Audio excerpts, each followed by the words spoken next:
to express my gratitude to those who have invited me. And the only thing being first today and getting it settled, the others won't have to appear.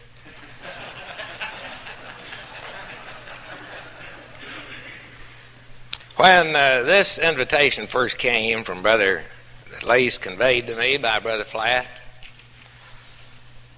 Matthew 15, 1 through 9, he said, and you just said Matthew 15, Matthew 19, 1 through 12. Well, not a great deal of difference there. But my first reaction was, no. What could I say that has not been said? That was the way I first felt. And I still feel that way. But I finally decided to do it on the basis of it being a learning experience for myself.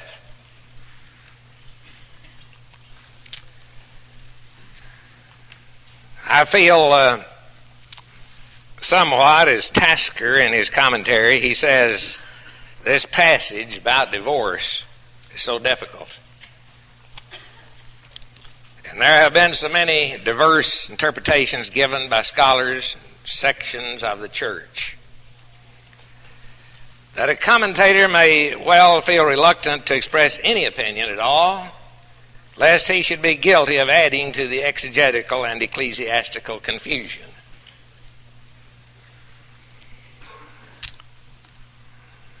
Someone mentioned to me as I was coming up here, hoped I came through all right. I said, I don't know whether you like it or not. I said, do you think the question is easy? If you do, you won't like what I'm going to say. Because I don't think it's easy. Oh, I guess maybe the passage might not be all that difficult, most of it, if it just weren't for the fact that people, human beings, get themselves into such ridiculous messes.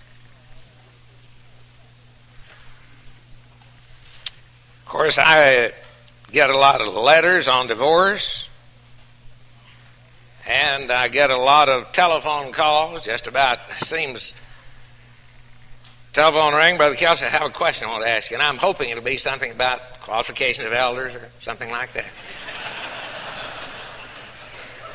But no, it's divorce.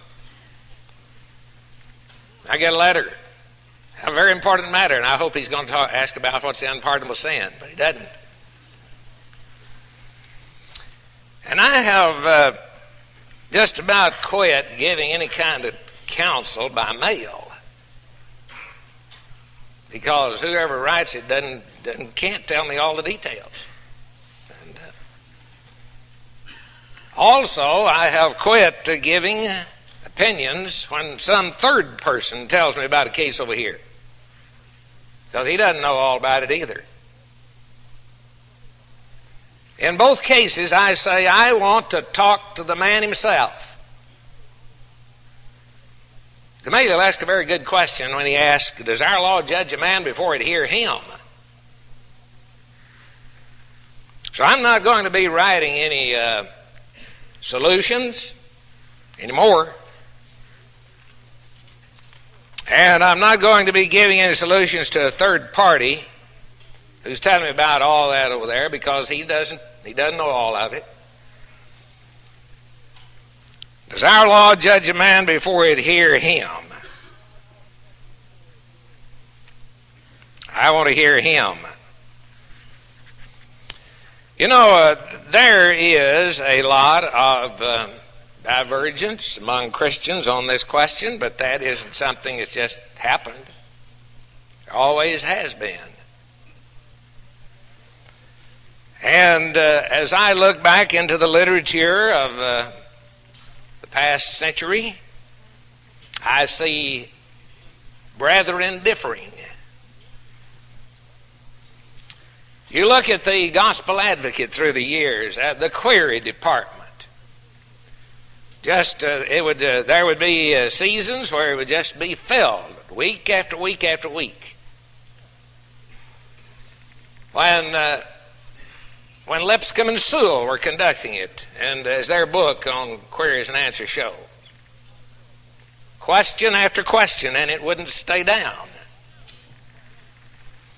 And when R.L. Whiteside was conducting it, question after question. Brother Brewer was telling me one time, G.C. Brewer, that after he wrote his series of articles in the Advocate, that it took him 2 years to dispense with all of the questions and letters that came about as a result of it. But I am very much impressed at the attitude those men had. And I don't know of a better word to use than the word restraint. They had a lot of restraint in discussing this. And, of course, even the archangel had some restraint in rebuking Satan. We need a lot of restraint. Just as a little instance of Whiteside,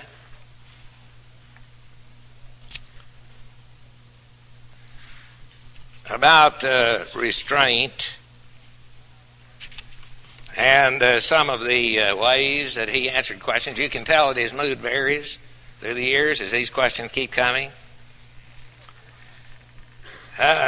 He deals with this question about aliens divorcing and then being baptized, and whether that takes care of it. Says it doesn't. He said, it is argued that aliens may divorce for any cause and remarry, and then all their sins are forgiven when they obey the gospel. And it is argued that to say that their sins are not forgiven is to say that they have committed the unpardonable sin. But there may be a wide difference between an unforgiven sin and an unpardonable sin. Repentance comes before forgiveness. If their marriage was a sin, can they repent of that sin and still continue in it? If they were living in adultery, are we to be seriously told that obedience, or rather a form of obedience to the gospel, changed adultery into virtue? Where would such a theory lead? If a man steals a car, rides to meeting, and then goes through the form of obedience to the gospel, would that act make his possession right in the sight of God? It is argued also, as the alien is not in covenant relationship with the Lord takes no notice of what he does. And then not being under the law, he violates no law. But if that sort of reasoning is true, what makes an alien a sinner at all? Well, he goes on quite at length on that. And then he keeps on, and then other questions keep coming. Then he comes to this, but he says, but it seems to me that we say a lot more about this matter of divorce and marrying than did the apostles. Read their letters and also study their preaching and see how little they said about the matter. And yet the marriage vows were then treated more lightly, if possible, than they are now. What is the explanation? Were they more lenient toward the ignorant and the erring than you and I are? Did they baptize those who demanded baptism without looking into what they had formerly done? He's not contradicting what he said, he's just wondering. Would they have said what I have said about divorce and marriage among aliens? I've wondered that at times. When I've said something, would they have said it? Perhaps we should study from this angle more than we've yet done so. He's always pleading for us to keep studying. Well, there are many more instances in these men that I could give. There are 30 grounds for divorce in the 50 states today. And it's very easy to get a divorce, most any state. Not all of them, not as easy in some as in others. It's been quite a journey from the days of colonial America to present Reno. And yet the history of divorce has been a very interesting one. However, it has been a history that could not be written in one history, because it would take 50 histories. The history of divorce would have to be written about each state, 50 states. In the states, most commonly recognized grounds are adultery, desertion, felony conviction, and alcoholism. 39 of the 50 states recognize all of these, and 6 of the other 11 recognize all but one of them. In the states, various periods of residency are required. 33 states require 1 year's residency. Massachusetts requires 5 years, Connecticut 3 years. 6 states require 6 months or less. But it has not always been that easy in America. Back in the day, in the colonial days, when the people were still under the rule of Britain, in the 1600s, Massachusetts recognized 4 grounds: adultery, desertion, impotence, and affinity. A little bit later in Massachusetts, in the year 1794, they permitted divorce if the husband had been away at sea for 7 years. In 1698, another drastic change was made and brought down from 7 years to 3 years if he had been away for 3 years and hadn't been heard of or from. In the same century, in the 1600s, in Connecticut, there were 4 grounds: adultery, fraudulent contract, willful desertion for 3 years, or 7 years absence without being heard from or of. In Rhode Island, adultery only, and later they added 5 years absence without being heard from. Virginia did not allow absolute divorce, but allowed separation from bed and board on the grounds of adultery and cruelty. This is an expression I'm going to be using quite a bit, this separation from bed and board, not going to use the Latin expression that all the commentaries use. But did you know that that's something the New Testament doesn't allow, is separation from bed and board? We'll come back to that a little later. At least I'm going to throw some things out here today. I noticed all the questions they said would like to be covered. Somebody has to get them out. So I guess I'd be about as good one as any to get some of these out. In New York and New Jersey, the evidence, the history is very scant, and yet they were very strict. However, the British government intervened and clamped down and put an end to legislation, and then there was the Revolution. And after the Revolution, there was a more liberal attitude toward divorce everywhere. Now, after the Revolution, Pennsylvania allows divorce on 4 grounds, and separation from bed and board on 1 ground, and that was extreme cruelty. Massachusetts on 3 grounds, but separation from bed and board on extreme cruelty. New Hampshire, 4 grounds. Georgia allowed divorce on 8 grounds in 1850. New York was still more cautious, only on adultery. But in New York in 1827, they defined 5 grounds for annulment. Those 5 grounds for annulment being one of the two, or both of them, being under the age of consent at the time of marriage. 2, bigamy. 3, the person marrying being a lunatic or an idiot at the time of marriage. And 4, obtain consent by force. And then finally, physical impotence. In those days, Timothy Dwight and many other preachers crusaded against divorce. And during the Civil War, the question dropped into the background.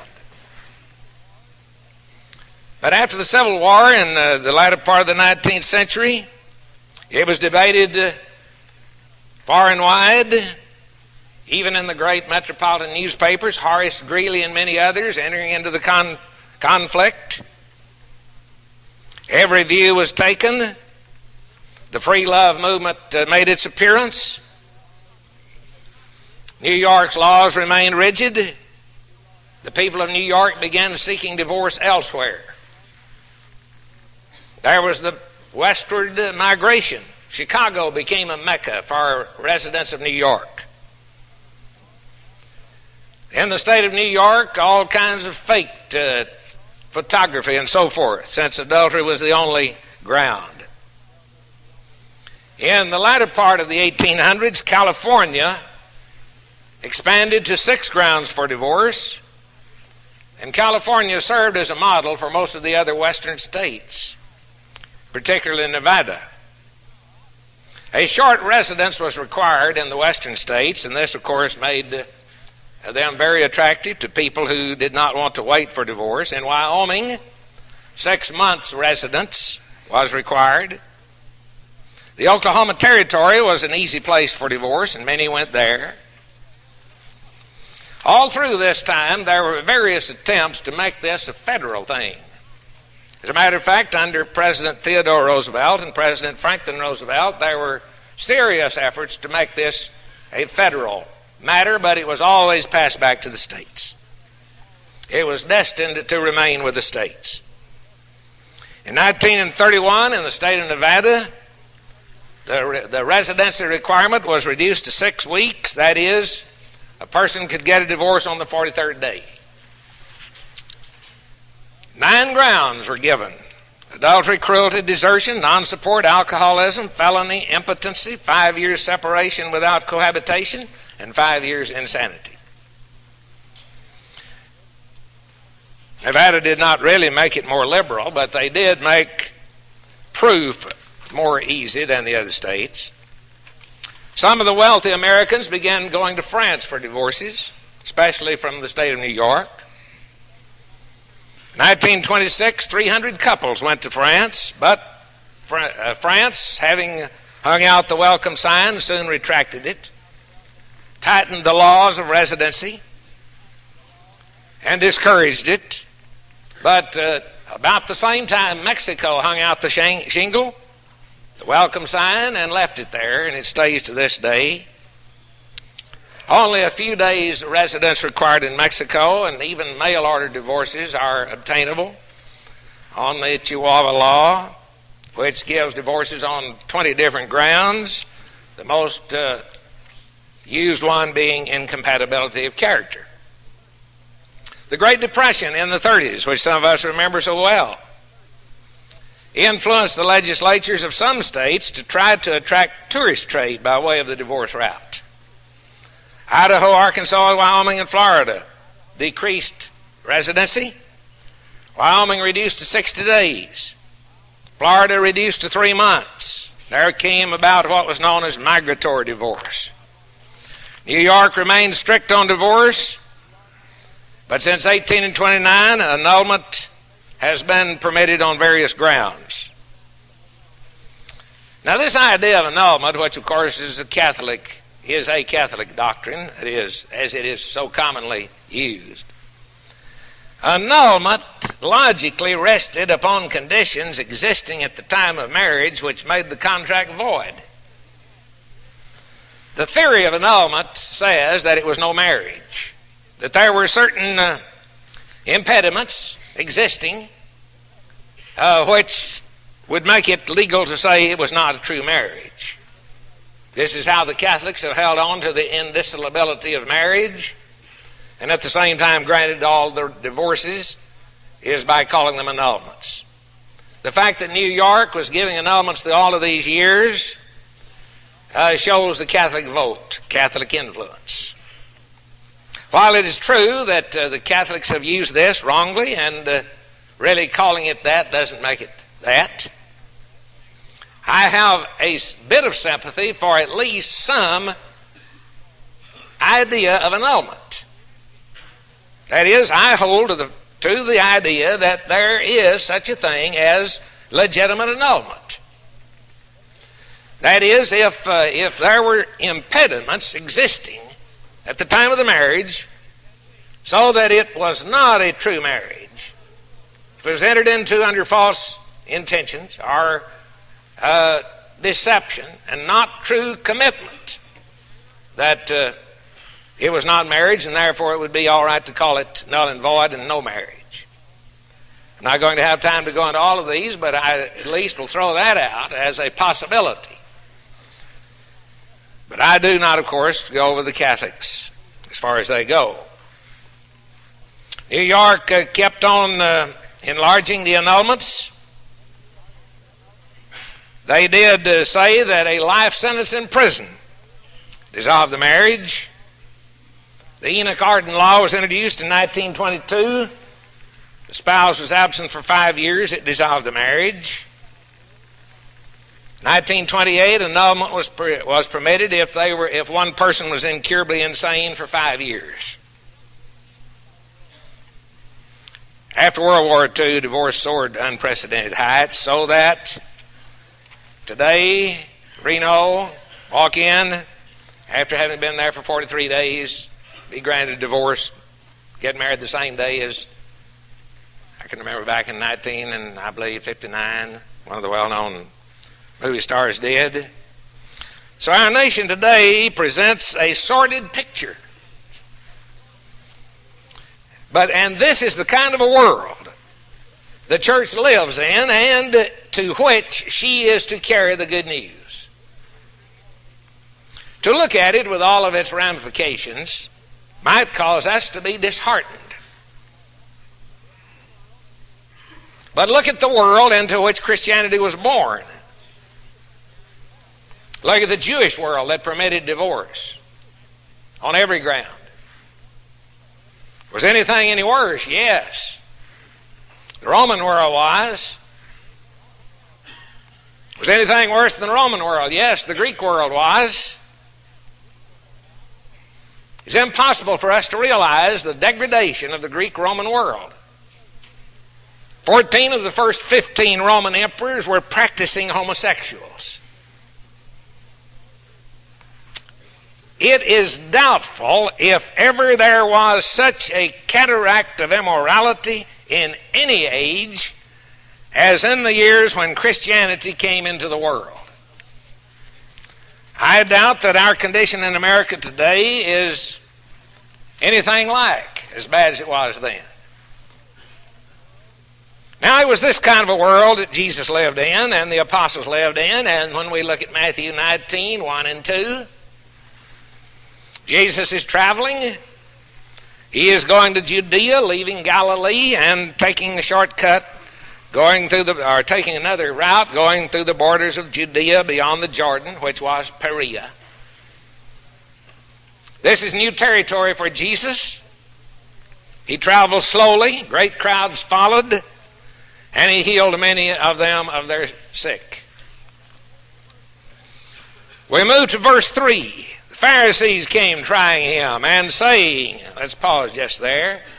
The Pharisees of Perea were of the same type and temper as those of Galilee or Jerusalem. They desire to ensnare Jesus. They're trying to get him to make a pronouncement that will discredit him. And so they say, is it lawful for a man to put away his wife for every cause? Is it lawful? What are they asking? Is it lawful? They are asking, does the law of Moses allow this? Now, this is not an unusual question for them.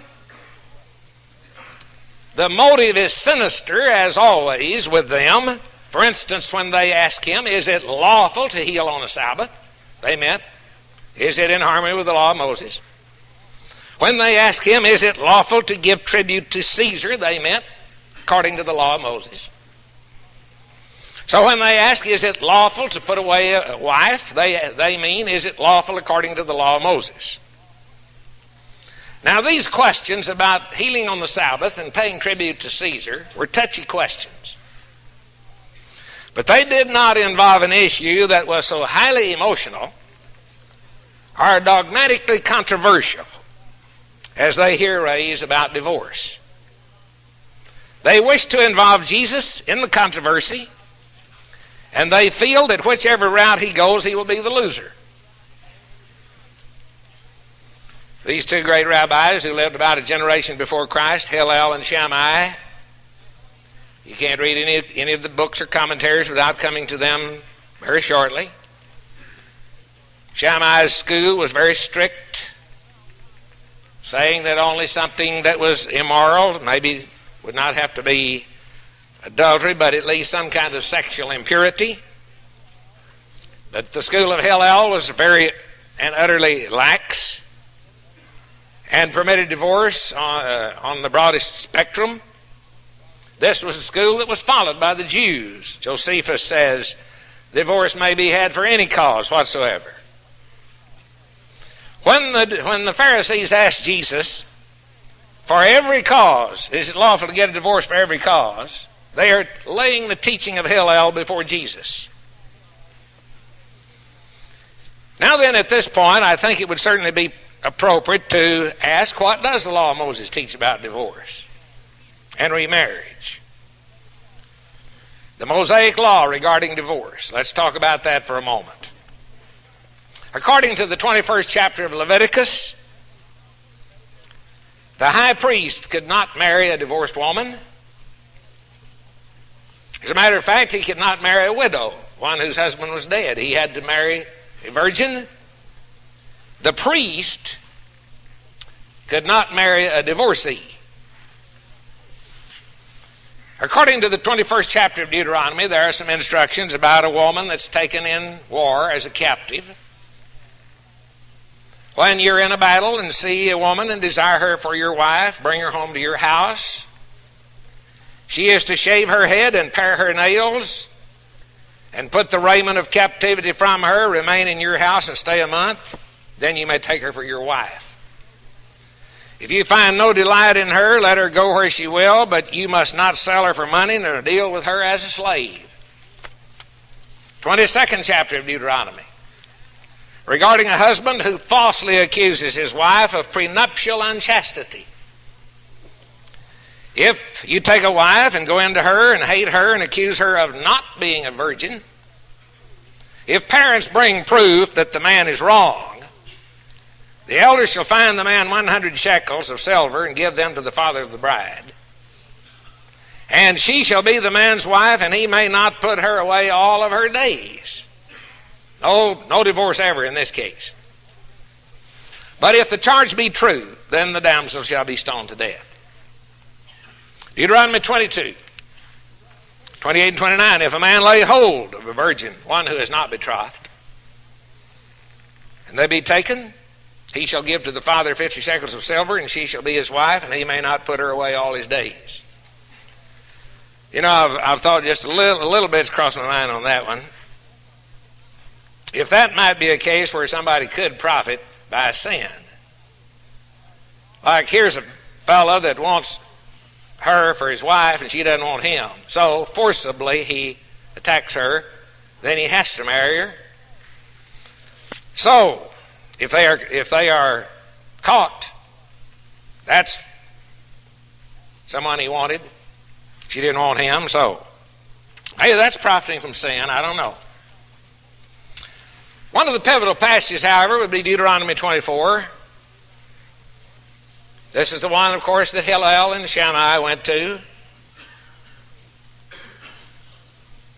If she find no favor in his eyes because he has found some unseemly thing in her, then he shall write her a bill of divorcement and give it in her hand, send her out of his house. She may become another man's wife, but the first husband may not take her again to be his wife, even if the second husband die. Of course, really, this passage did not intend to state any cause for divorce.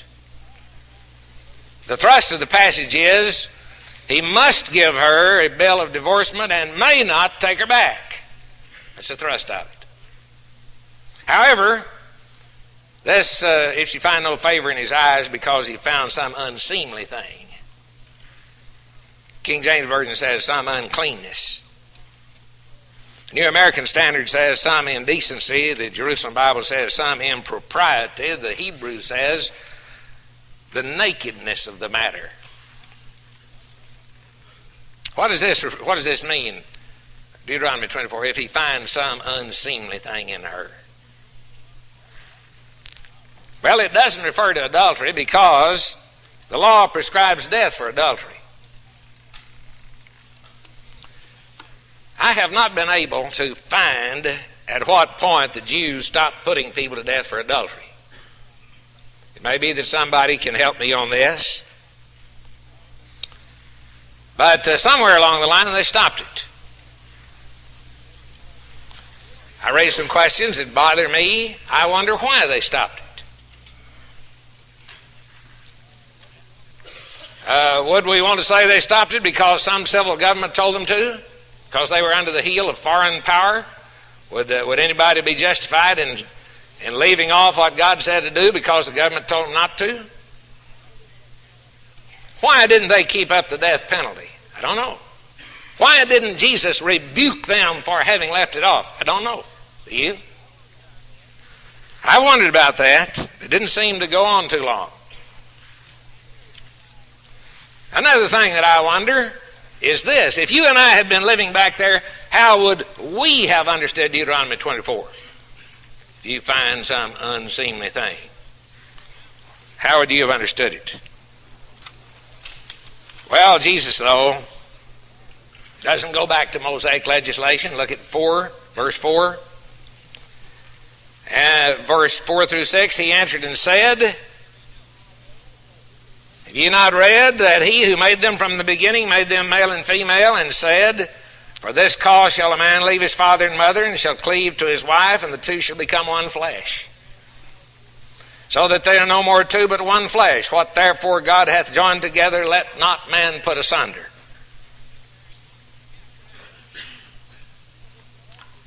Now Jesus is asking these Pharisees if they had never read Genesis 1:27 and 2:24.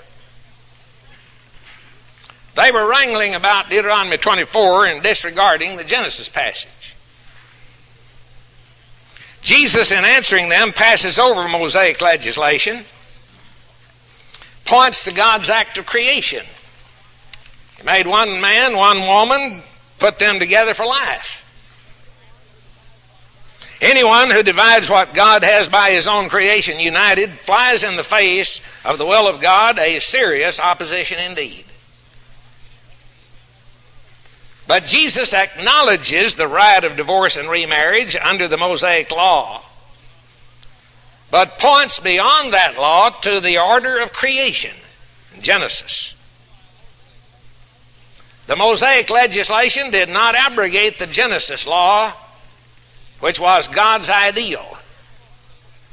The original purpose of God was that the marriage union should be indissoluble, and this original purpose has never been abrogated. The ideal has not changed. Divorce and remarriage do not correspond to the pure intention of God, and they cannot. Now, not having been given an answer to their question, the Pharisees propound another. We move to verse 7. They say unto him, why then did Moses command to give a bill of divorcement and to put her away?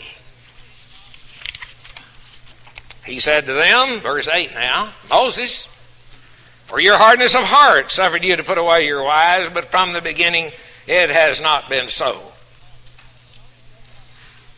You'll notice they ask, why did Moses command to give a bill of divorcement? Jesus replied that Moses allowed that, not commanded. Under the Mosaic law, divorce was permitted. It was permitted as a concession to human failure.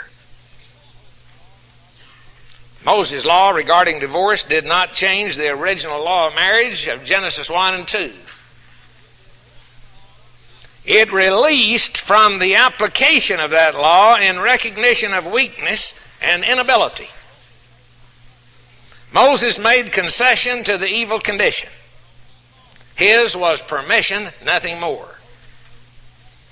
Moses made concession to the evil conditions. And he gives in Deuteronomy 24 the legal way to dissolve a marriage. McGarvey says what Moses does is to take a choice between two evils and take the lesser of the two evils. McGarvey, page 539. Commentary. This did not mean, Mosaic legislation of Deuteronomy 24 does not mean that God had altered his original intention. His law in Genesis 1 and 2 still stands. Jesus proceeds in verse 9. And I say unto you that whosoever shall put away his wife except for fornication shall marry another committeth adultery. And he that marrieth her when she is put away committeth adultery. This statement in Matthew 19 and 9 contains both the acceptive clause and the remarriage clause. Each of these clauses appears elsewhere, but only here together. For instance, in Matthew 5:32, I say unto you that every one that putteth away his wife, saving for the cause of fornication, maketh her an adulteress, and whosoever shall marry her when she is put away committeth adultery. In the Matthew 5 passage, there's the teaching against a man divorcing his wife, teaching against remarriage on the wife's part, and nothing said about the status of the husband who divorces her. In the 10th chapter of Mark, whosoever shall put away his wife and marry another committeth adultery against her, and if she herself put away her husband and marry another, she committeth adultery. In the passage in Mark, attention is equally divided between the husband and wife. If either divorces and remarries, adultery is committed. No mention is made of the new partners of each. In Luke 16 and 18, every one that putteth away his wife and marrieth another commits adultery, and he that marries one that is put away from a husband commits adultery. In this passage, he who divorces and remarries commits adultery, and the second husband of the divorced wife commits adultery.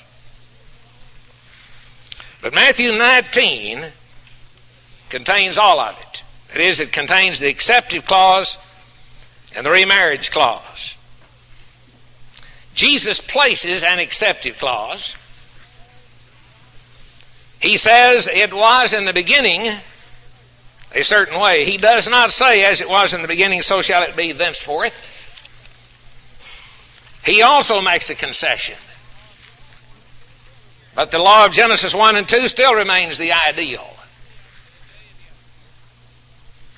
Jesus did not take sides with either Hillel or Shammai, as many of the commentators try to suggest. We might bring up the question and discuss it quite briefly. Why did Mark and Luke not have the acceptive clause, except for fornication? Of course, form criticism has dealt with this by proposing that the passages in Mark and Luke are an earlier form of the saying which underwent an alteration in the later life of the church. This is untenable. Another approach, equally as untenable, is that the exception does not come from the lips of Jesus, but is an editorial insertion of Matthew's. This would render Matthew unreliable, which any Bible believer would have to reject. The acceptive clause is in both Matthew passages, both 5 and 19. There is no way to argue against it as not being supported by manuscript evidence, because the evidence is decisive. The acceptive clause ought to be there. We may regard Jesus in Mark and Luke as stating the absolute pure intention of God. The absolute pure intention of God is no exceptions. In the Matthew passage, the exception is given. We do not have to choose between Matthew and on one hand and Mark and Luke on the other. We can accept all of them. Nothing is proved by the absence of a doctrine from one passage which is clearly stated in others. Now then, the question, what does Jesus mean by put away? Whosoever shall put away. In all Jewish history, divorce was called a cutting off or a putting away. First century person would certainly have understood this to mean divorce. Jesus meant the disruption of the marriage. Now another question is whether the acceptive clause applies only to the divorce clause or to both the divorce and the remarriage clause. clauses. Roman Catholic and Anglican theologians have argued at length that the passage permits divorce but not remarriage.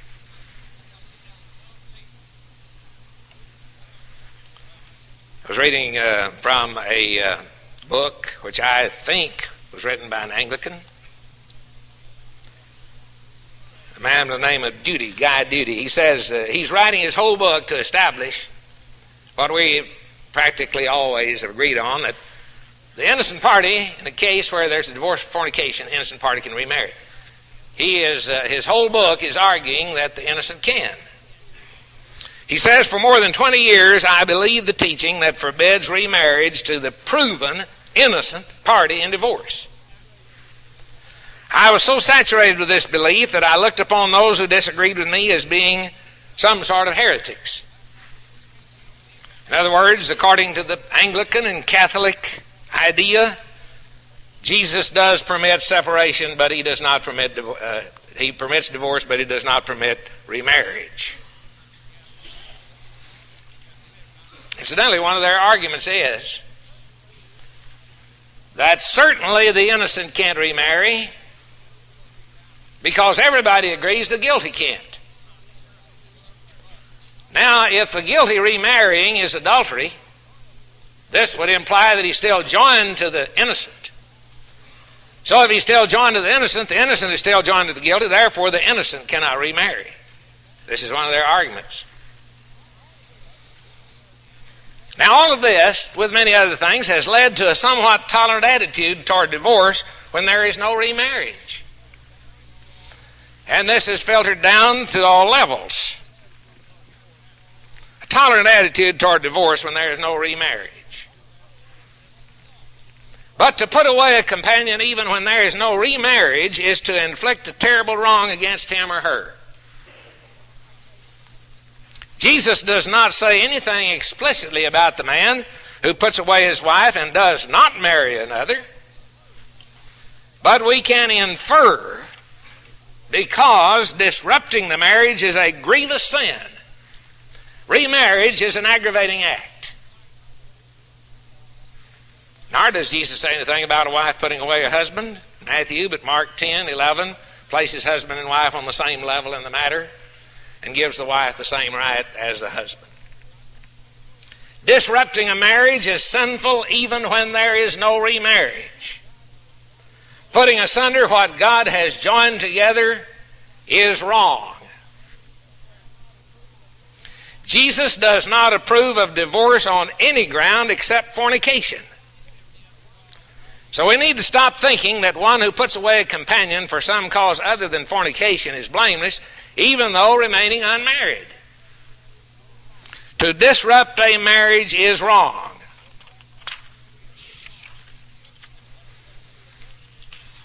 Now, what I'm saying here is that there is no such thing in the New Testament as a divorce, where divorce is granted, that doesn't give the right of remarriage. This idea of separation from bed and board is nowhere sanctioned in the New Testament. Jesus does not give the right for separation on any ground. Now, I want us to think on that a moment. Jesus does not, in his law, allow separation on any ground. What about wife beating? Nope. He does not allow separation on the ground of wife beating. Drunkenness? No. Non-support? No.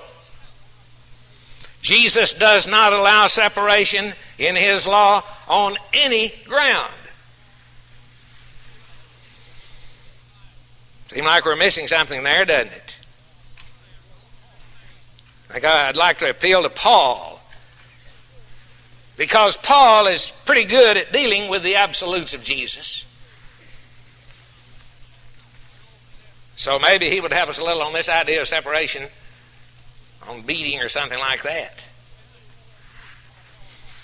Let me give you a little illustration of how Paul helps us on the absolutes of Jesus. Look at the ethic of Jesus in Matthew 5. Do not resist evil, any evil person. Give to anyone that asks you, and anybody that wants a loan, let him have it. Now, that's an absolute, isn't it? Paul, I need you here. I need you on this absolute of Jesus. Could I call a policeman? Now, according to the absolute of Jesus in Matthew 5, no. Paul does call a policeman. How about rebuking an evil teacher? Could I stand up to him? Paul grants us that we can. How about a child? Disciplining a child. How about indigent church members that won't work? Paul says, don't let them eat. Jesus says, give to everybody that asks you. Paul does help a little on that, doesn't he? Dealing with the absolutes, he shows that it is not as absolute as it might sound at first. So, let's come back to this idea of separation. Paul, will you help me a little? According to the law of Jesus, no separation. But I'm disappointed in Paul because he doesn't help us. For the only separation that Paul allows is one where both parties mutually agree to separate temporarily for prayer and fasting, and then bring the separation to a conclusion. Now, that's the only separation Paul allows. Jesus didn't say anything about that. So again, I say that in the law of the New Testament, there is no separation permitted for any cause. Well, let's think now, let's go a little further on this idea of divorce. Fornication. What does fornication mean? Aren't Gingrich say prostitution, unchastity, fornication? They're defining the word porneia, used of every kind of unlawful sexual intercourse. Had a long discussion here, which I'm going to omit, showing that this definition is acceptable. Various types of unlawful sexual intercourse. In other words, porneia, or fornication, is a much broader term than adultery. I accept that definition and found it so used in some of the apocryphal books and also some of the pseudepigraphal books and various other places, although it's not as easy a thing as you'd like for it to be when you start out on it to show that fornication is something other than adultery. But I accept that is, divorce could be had on homosexuality, for instance, and other things of similar nature. That is fornication. So Jesus sets forth his teaching. Whosoever shall put away his wife except for fornication.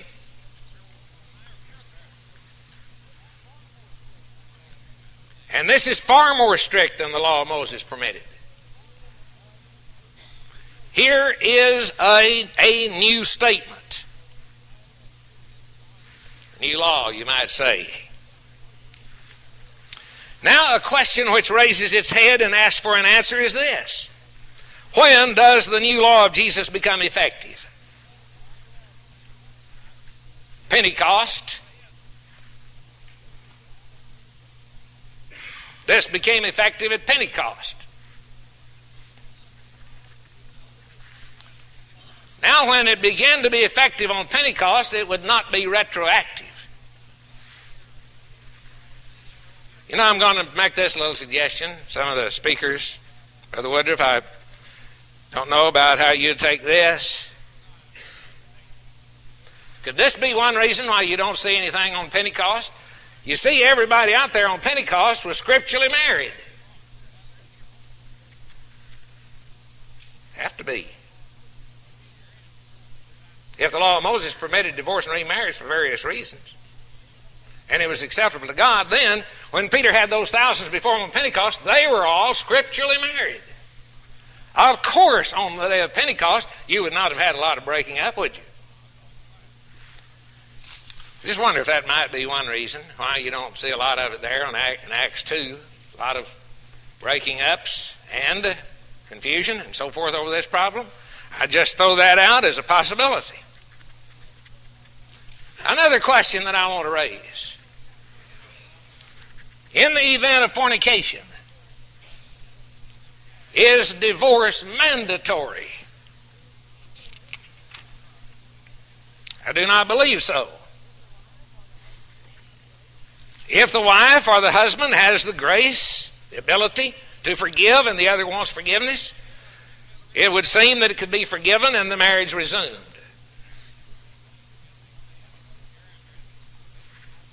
Throw out another opinion or two here now. I think, if I were giving some advice on this,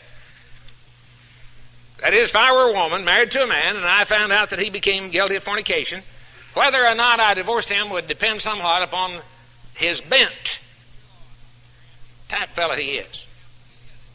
I would know if that is his tendency. Now, if that is not his tendency, that is not his bent, and I'm sure, feel reasonably sure that he, being as he is, he was taken in an unguarded moment, and from here on out he has learned his lesson, then I think forgiveness there would be in order. Now, if and she ought to know by now that that is his tendency, she ought to divorce him. I'll tell you one reason why. We had a case like this recently dealing with it over where I preach. And the woman caught the husband red-handed, and with his pleas and begging, she took him back, forgave him. A few months later, he began to mistreat her, stay gone all night, stay away for a week. And she was reasonably sure he was guilty, but she couldn't prove it this time. She paid a dear price for forgiveness, didn't she? It was provable the first time, but not the next.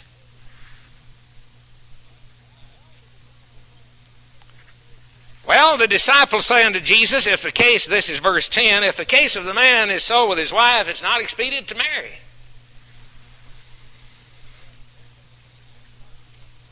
Well, they're saying if the only charge a man can bring against his wife in order to get rid of her is fornication, it would be better not to marry.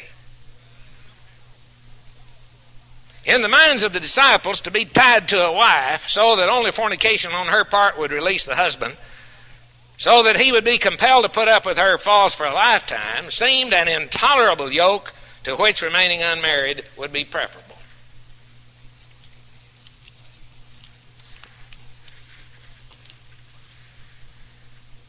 My time up? Yes. I think I better quit. I got to verse 11 here where it said, not all can receive this saying, and so on, but the time is up, so we'll quit.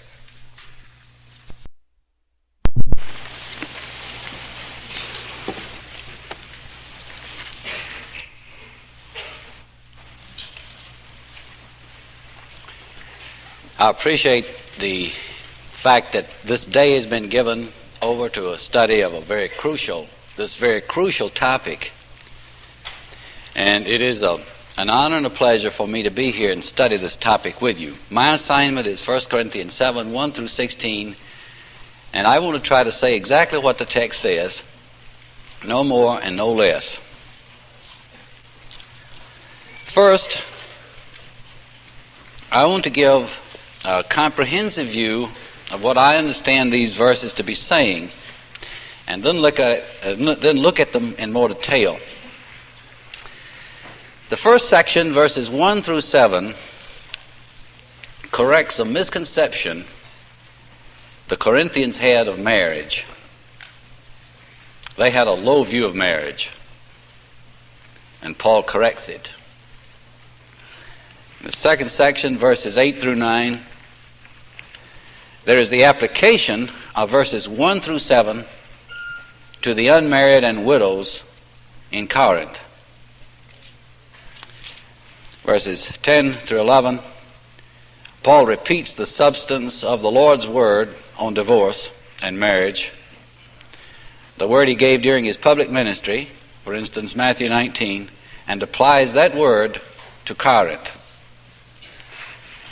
In 12 through 16, Paul deals with mixed marriages. That is, the marriage of a pagan and a Christian. And the question the Corinthians asked was, can a Christian remain married to a pagan? Wouldn't it be defiling for a Christian to remain married to a pagan? And Paul answers, no, it is not. On the contrary, the pagan is sanctified by the Christian, and your children are clean rather than unclean. So he says you remain married. This is a problem that our Lord had no occasion to deal with during his ministry. And that is what Paul means when he says, this is what I say, not the Lord. The contrast is not between the authoritative word of the Lord and Paul's mere opinion. The contrast is rather between what the Lord said during his ministry and what he said through Paul. And both the apostolic ruling of Paul and the word of the Lord are equally inspired and equally the word of God. Now, to go back and look at it in more detail, in 1 through 7, Paul corrects the Corinthian misconception of marriage. Concerning the things about which you wrote, it is good for a man not to touch a woman. This is what the Corinthians said. This is not Paul's word, but the word of the Corinthians. The Corinthians mean it is good for a man not to be married, or if he's married, to live as a celibate within the marriage.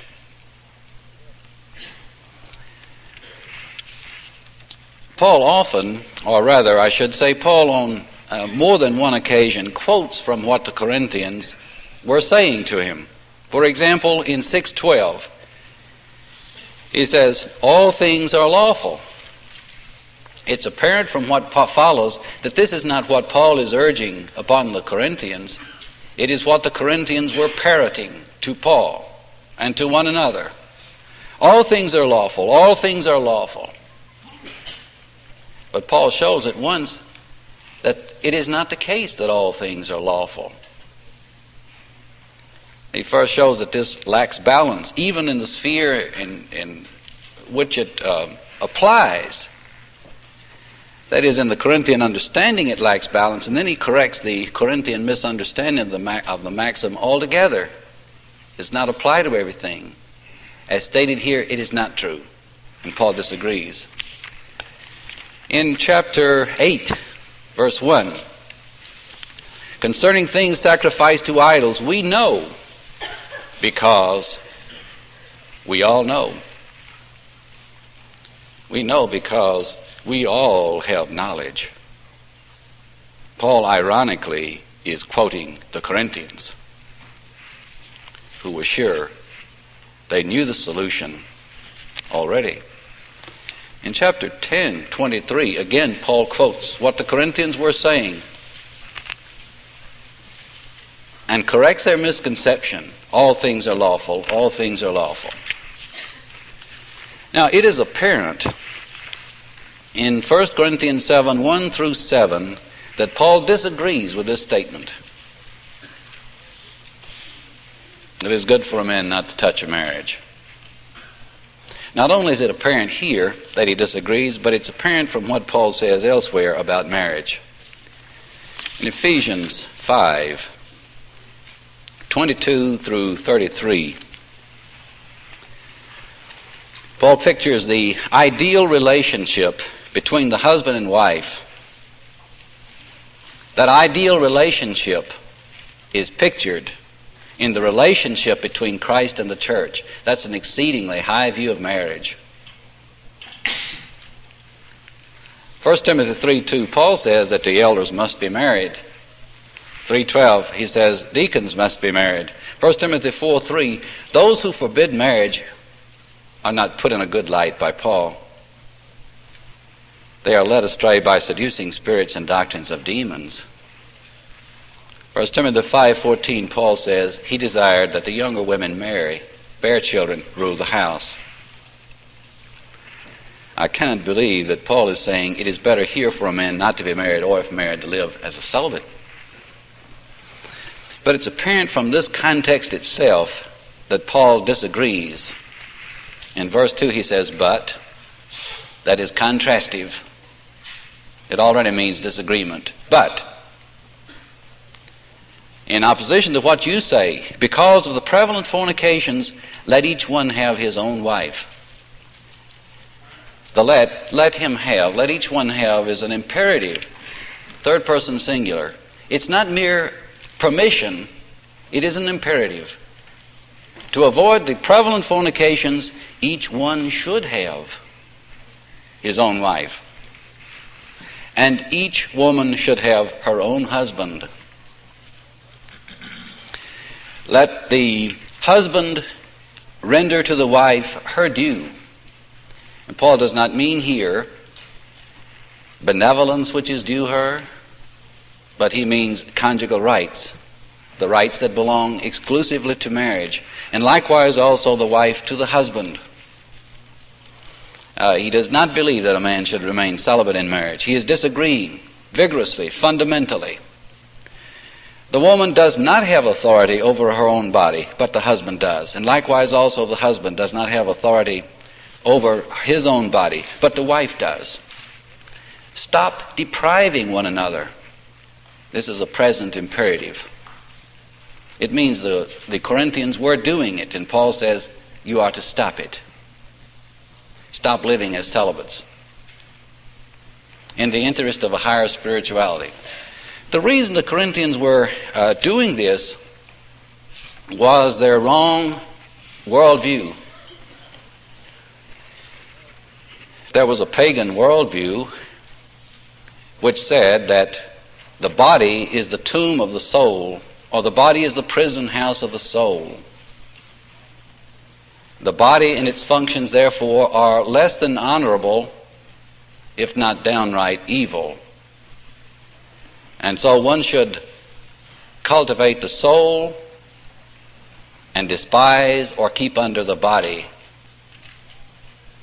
The Corinthians had been influenced by this worldview and applied it to their Christianity, and they were seeing the meaning of Christian spirituality in terms of this pagan worldview.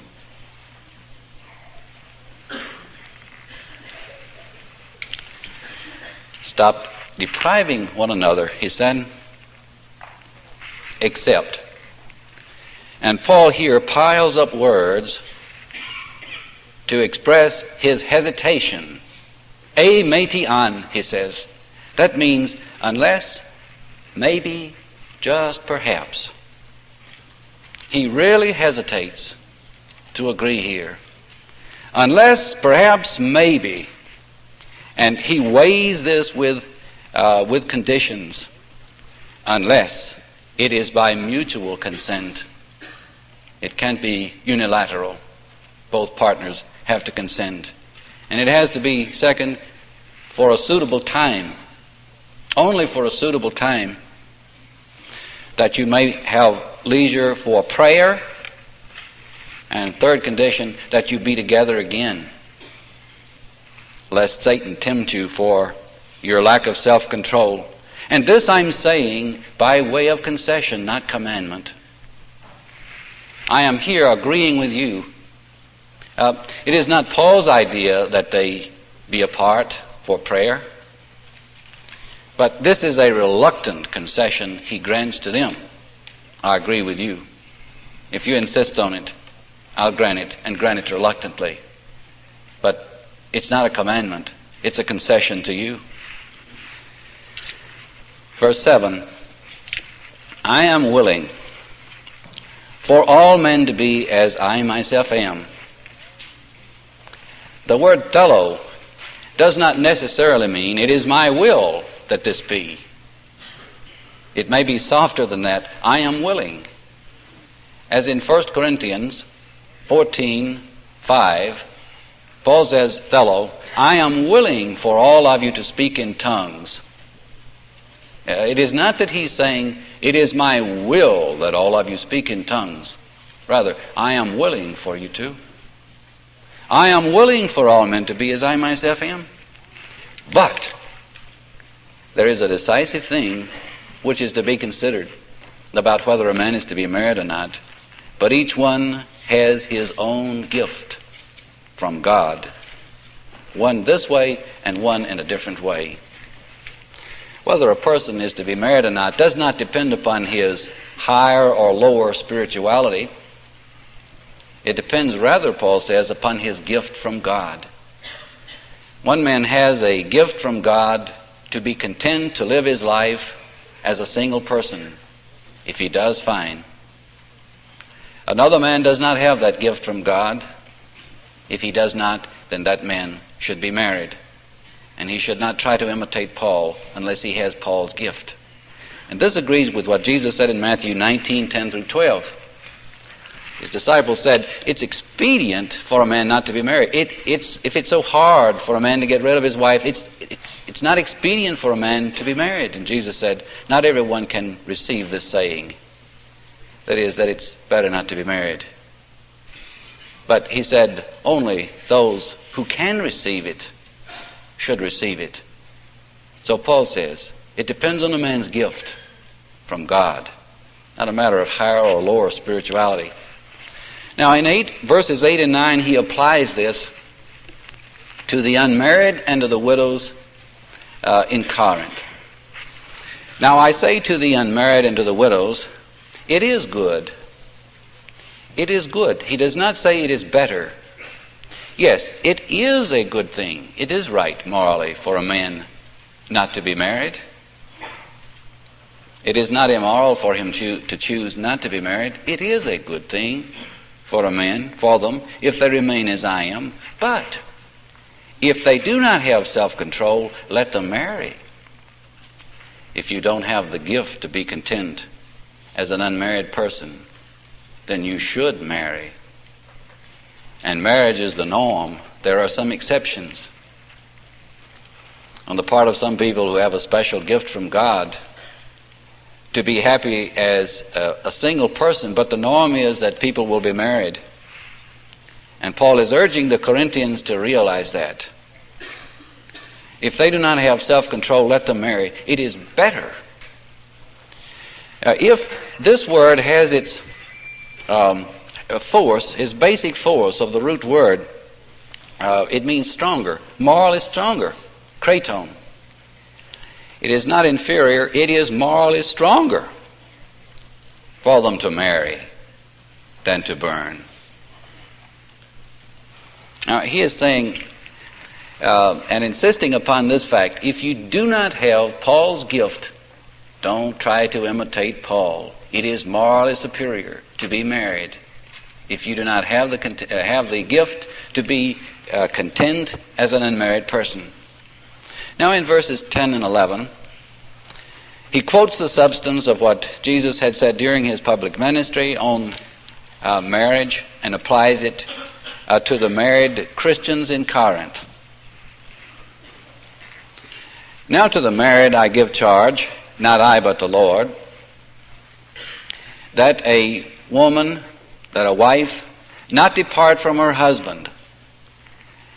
But even if she does depart, let her remain unmarried or be reconciled to her husband, and let not the husband leave his wife. The woman who departs from her husband has only two alternatives. Number one, she can remain unmarried, agamos, that is, without an additional marriage. She may not contract another marriage because she is already married and she remains married. Let her remain agamos, without another marriage, or the only other alternative is let her be reconciled to her husband. And there is no other alternative which Paul gives. Now in the next section, 12 through 16, Paul speaks to those who have mixed marriages. They were pagans. They were married as pagans. And then one of them became a Christian. I think that must have been the way it was because Paul counsels against a Christian marrying a pagan. They were married as pagans, and then one of them became a Christian. And now the question arises, can the Christian remain with that pagan? Or should the Christian depart? And Paul says, I say this to the rest, that is, to the rest of those with cases that I have not yet treated. I say, not the Lord, I say as an apostle of Christ, and give my apostolic ruling as an apostle, I have no word to quote from the Lord. If any brother has an unbelieving wife, and she consents to live with him, let him not leave her. Here is the question that arose in this case. Is that pagan going to be willing to live with a Christian? Can the pagan tolerate living with a Christian wife? Now, Paul expects the Christian to be able to live with the pagan, because he expects the Christian to understand that marriage is a covenant, and in that covenant one binds his will through all time, through all change, to the other person. But the pagan does not understand that. And the question arises from the pagan, will the pagan give his consent to live with the Christian? Or will the pagan say to the Christian, you may not be a Christian, I forbid you to be a Christian. And if you become a Christian or remain a Christian, it will mean the termination of the marriage. If the pagan gives his consent to live with the Christian, then the Christian is to live with the pagan in marriage. And a wife who has an unbelieving husband, and he is content to live with her, let her not leave her husband. That repeats what he has said above for the wife. And Paul then takes care of this matter that was disturbing to the Corinthians. They thought they would be contaminated by the marriage. And Paul says, no, the contrary is true.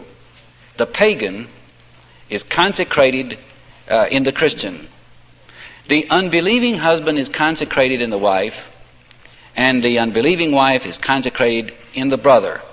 Else your children were unclean, but as it is, they are holy. Now, in 15, there is this parenthesis. A parenthesis set in the midst of Paul's encouraging the Christian to remain with the pagan. But if the unbeliever departs, let him depart. This doesn't mean that the unbeliever has already departed, already run off, and the Christian is left all alone. Choregetai is a present tense. I think it is a conative present.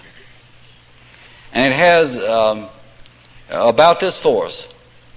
If the unbeliever is pressing for a separation, a conative means that a thing is attempted or desired.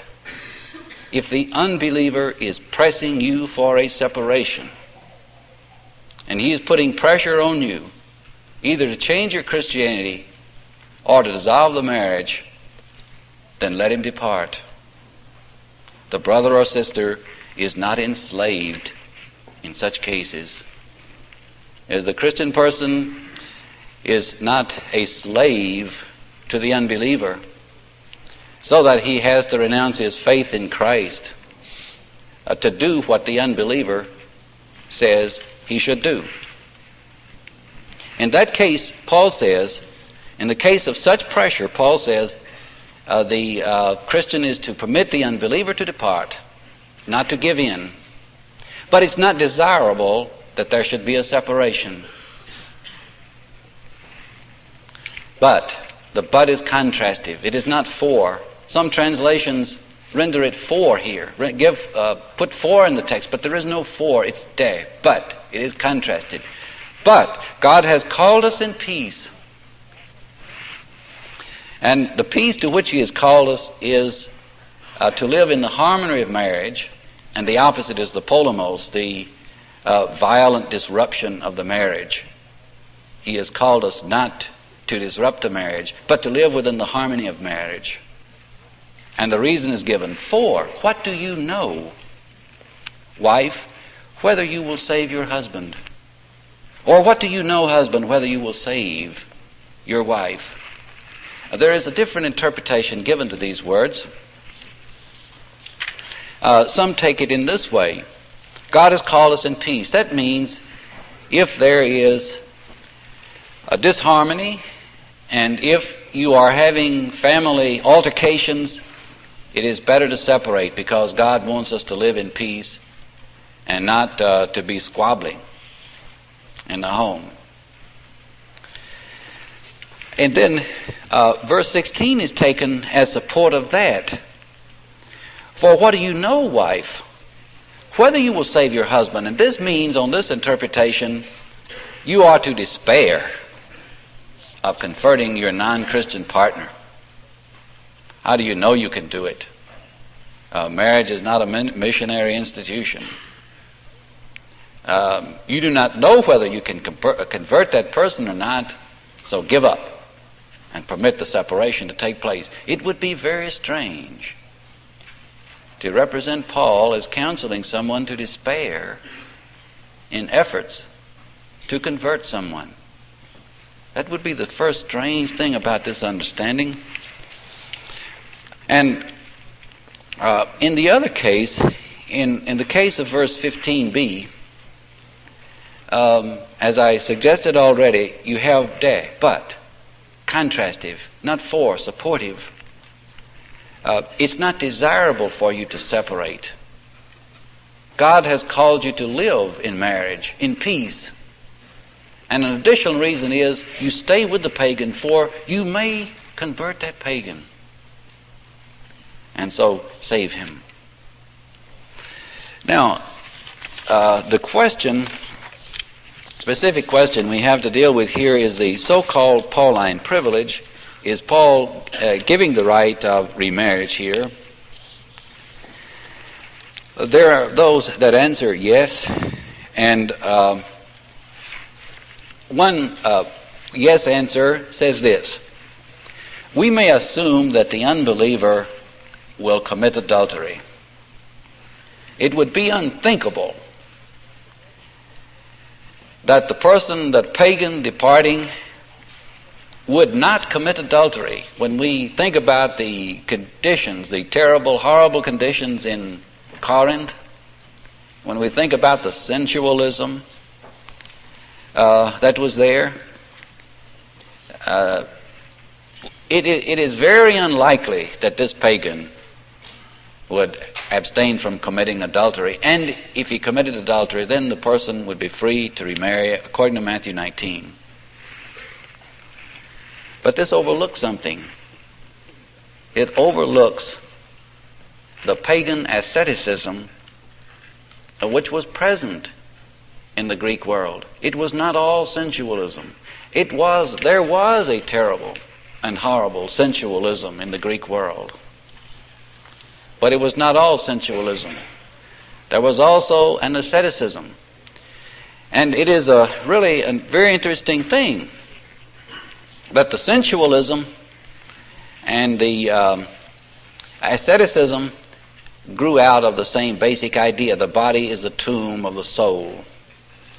And some people said if that is right, then what we are to do is to permit the body to do whatever it wants to do, and the soul will not be contaminated by it. Others, beginning from the same premise, said what we ought to do is to mortify the body, and we are to kill it short of actual suicide, so as to release the soul from the hold of the body. So both this sadistic sensualism and masochistic asceticism came out of the same root. Even Epicurus, the Greek philosopher, the founder of Epicureanism, recommended celibacy. And because he said, if you are married, you are tied to another person, and your happiness is tied to the other person. And it is not as easy for you to attain the Epicurean ideal, the philosophic calm that comes from a lack of attachment. It would be dangerous to assume that the pagan departing would commit adultery. It's always dangerous to make such assumptions. And one may not make such an assumption here. The second argument deals with chorizomai. Verse 15, if the unbeliever departs, chorizitai, let him depart. It is said that this word, chorizomai, is a technical term for divorce.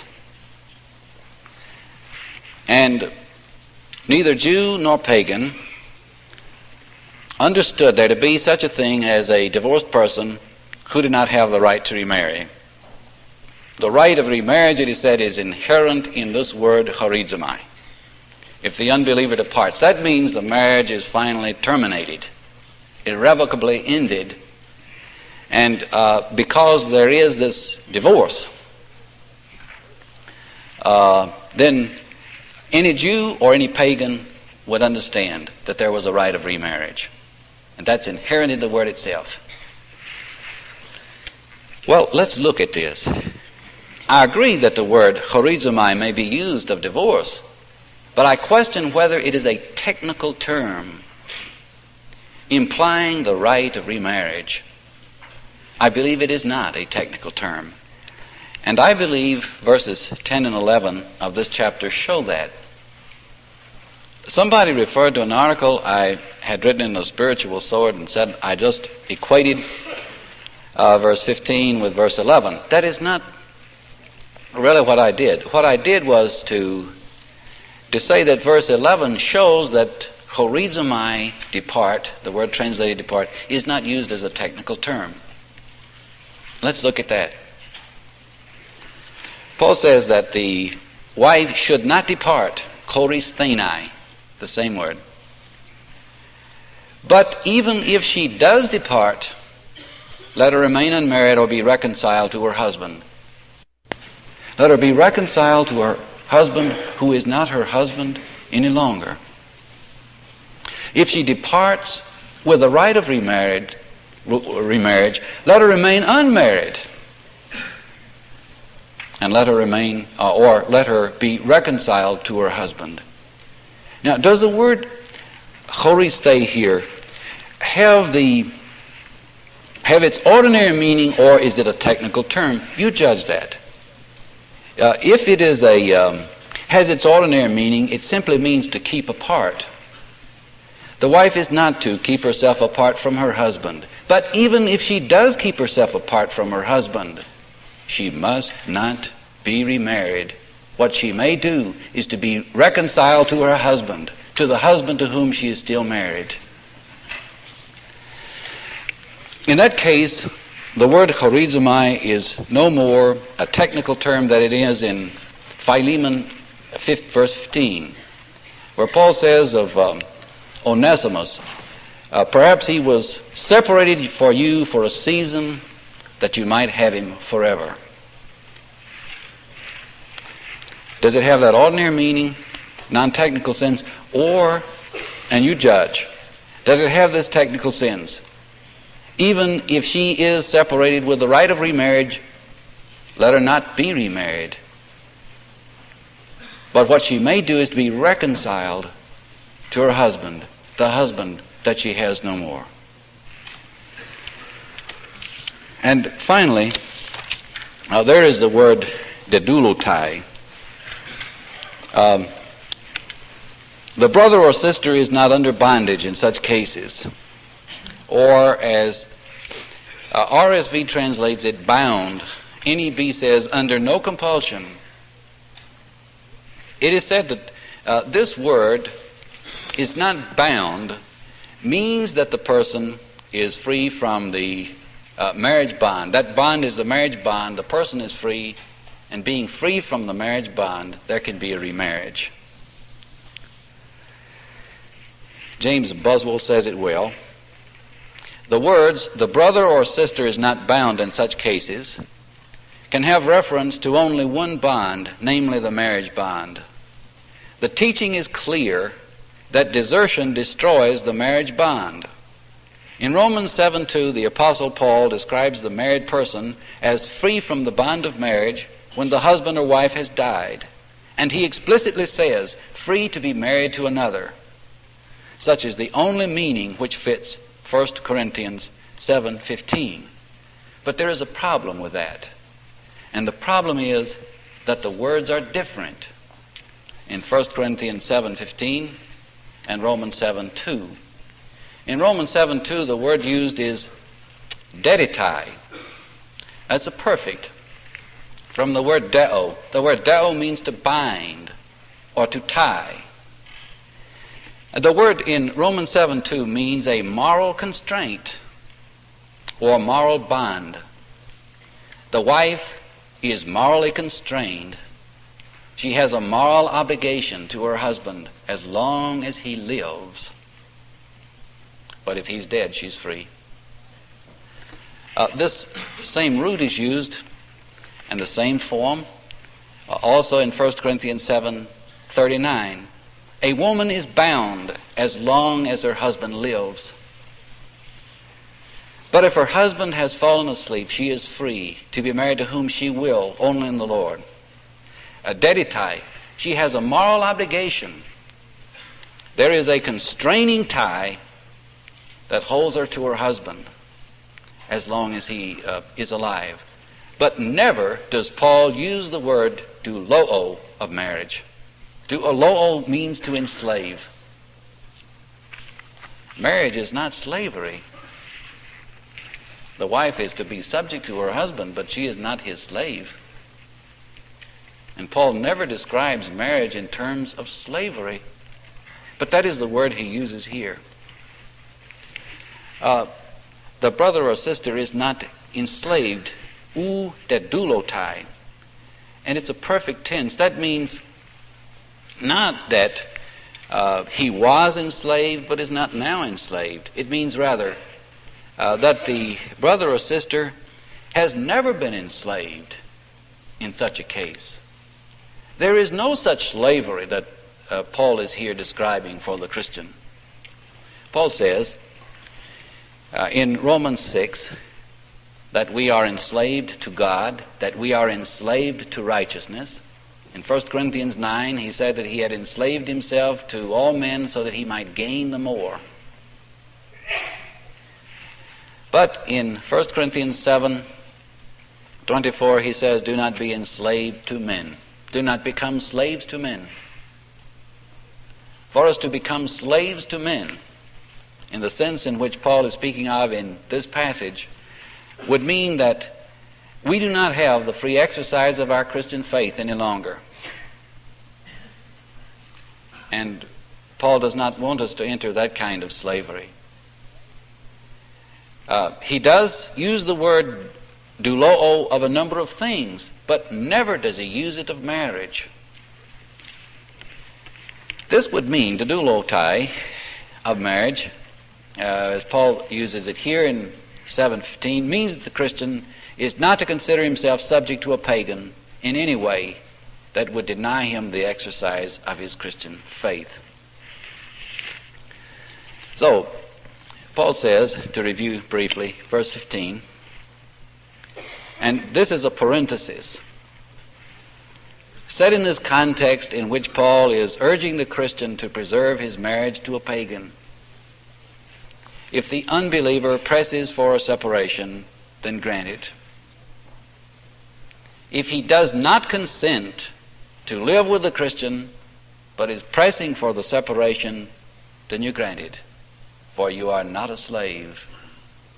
In such a case, you never have been, and never are to consider yourself such, because that would mean that you have to renounce your Christianity for the pagan. You are not to do this. Nevertheless, he says, breaking the marriage is not desirable. God has called us in peace. And remember this, you may save that person to whom you are married. I thank you very much indeed for your good attention for this discussion.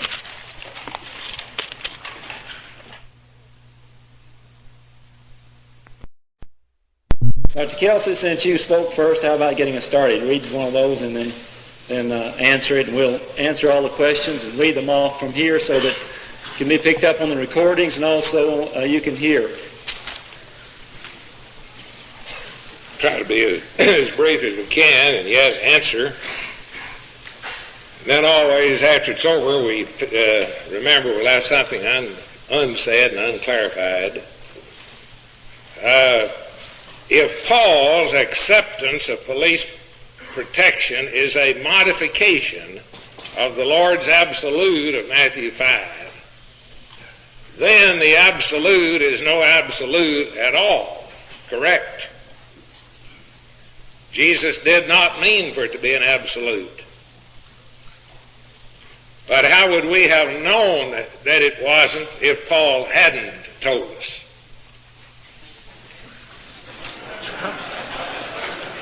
Oh, you were going to answer? Mm-hmm. Okay. Answer? Okay, fine.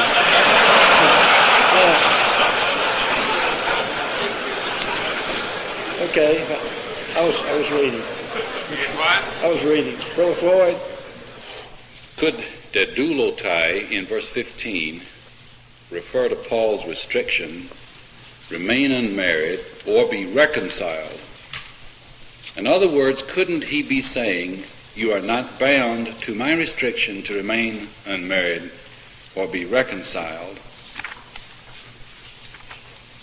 In verse 11, Paul had said that the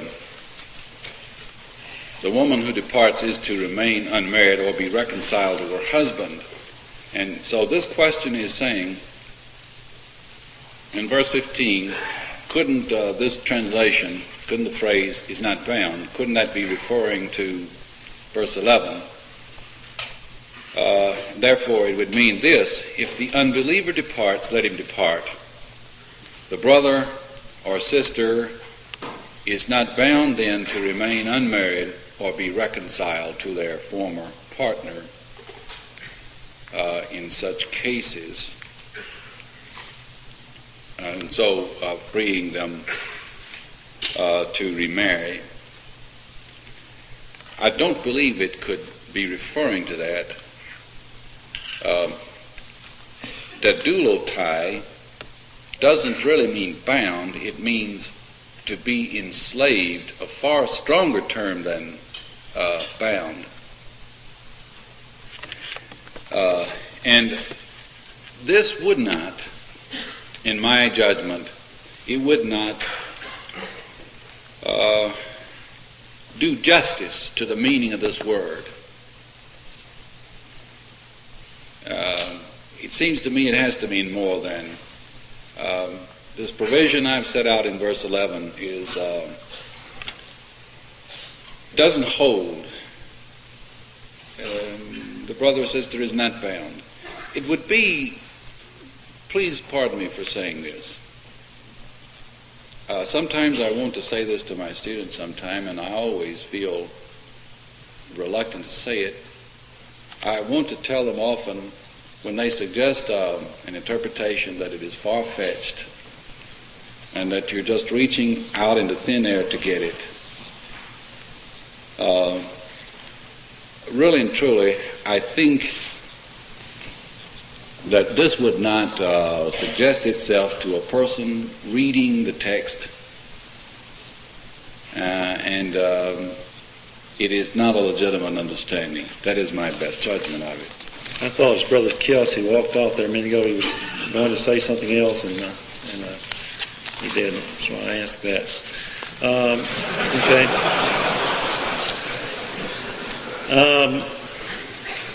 Brother Floyd, if the bondage of 1 Corinthians 7:15 is one to which the believer has never been bound, how is it the believer is released from it only in case the unbeliever departs? Thank you very much. I need to read that one again. If the bondage of 1 Corinthians 7:15 is one to which the believer has never been bound, how is it that the believer is released from it only in case the believer departs? I see. It's a little clearer to me now.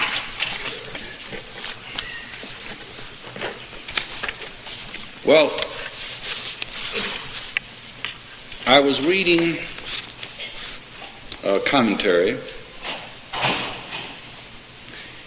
which suggested that ud dedulotai should be understood in this way.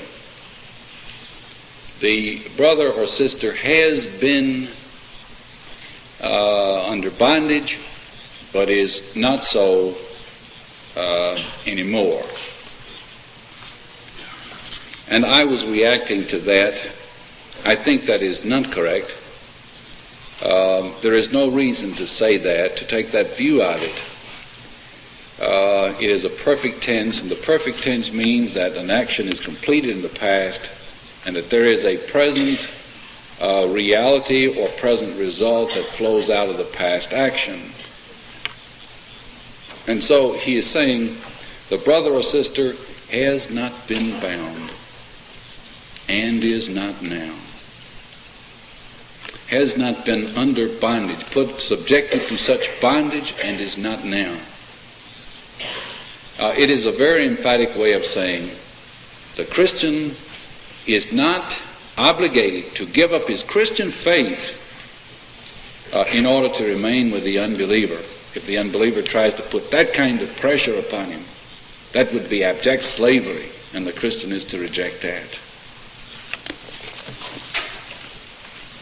Okay, another one here. If a woman withholds herself from her husband for months or even years in violation of 1 Corinthians 7 until a man in weakness commits the sin of adultery, is she free to remarry while he is not? Whoever wants it, I guess. Okay.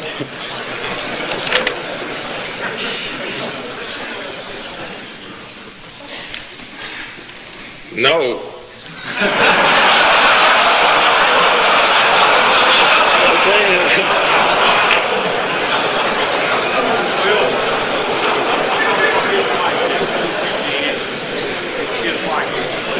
His answer was no for the tape over here, okay? Brother Floyd, if you want to say anything here, feel free to do it.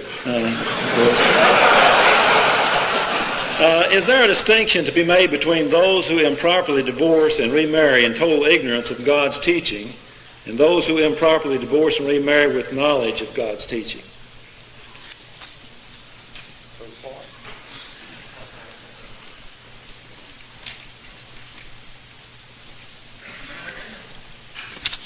I dreamed the other night that I was taking my oral examination again. And the questions, I was doing fine for a while. And then the questions began to get harder, and as I began to be cross-questioned, and I got very worried. And I asked a friend of mine what he thought that dream might mean.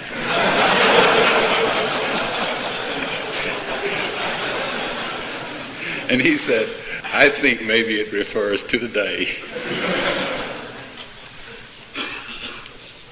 I think it is always true.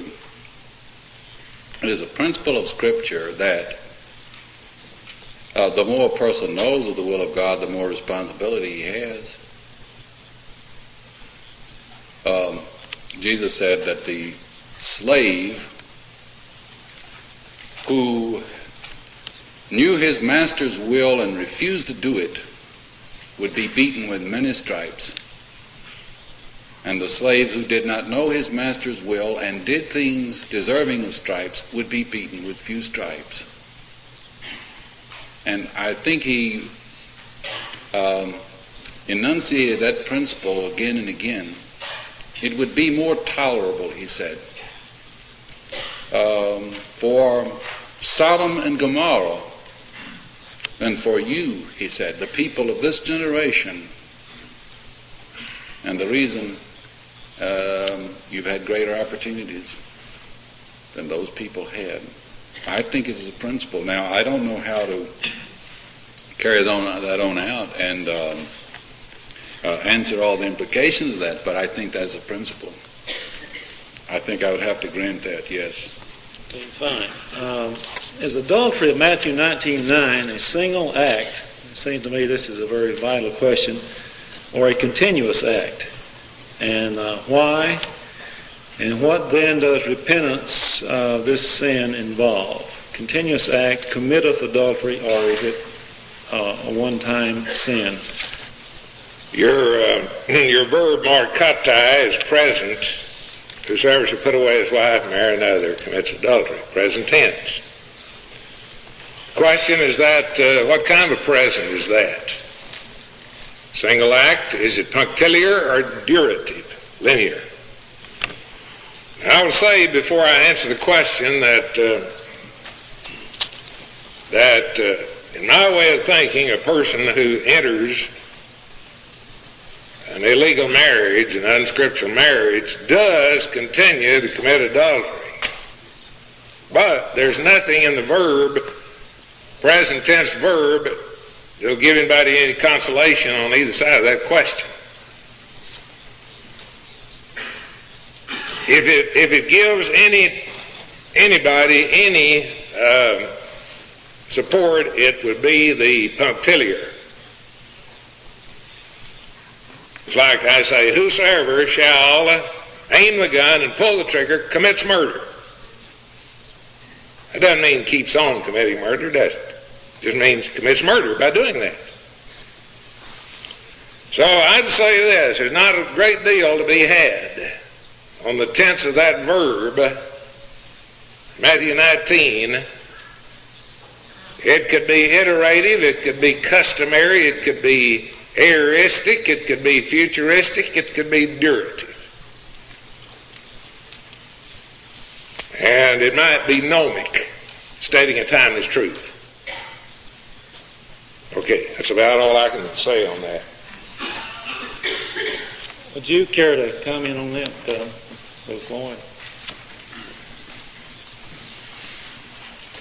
I would agree with Brother Kelsey. I think that is right.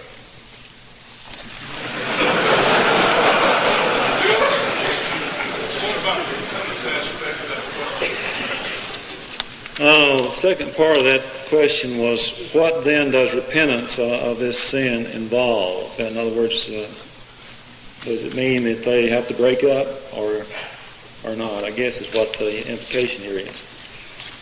Now, you may have in mind a certain couple. I would have to talk to that couple.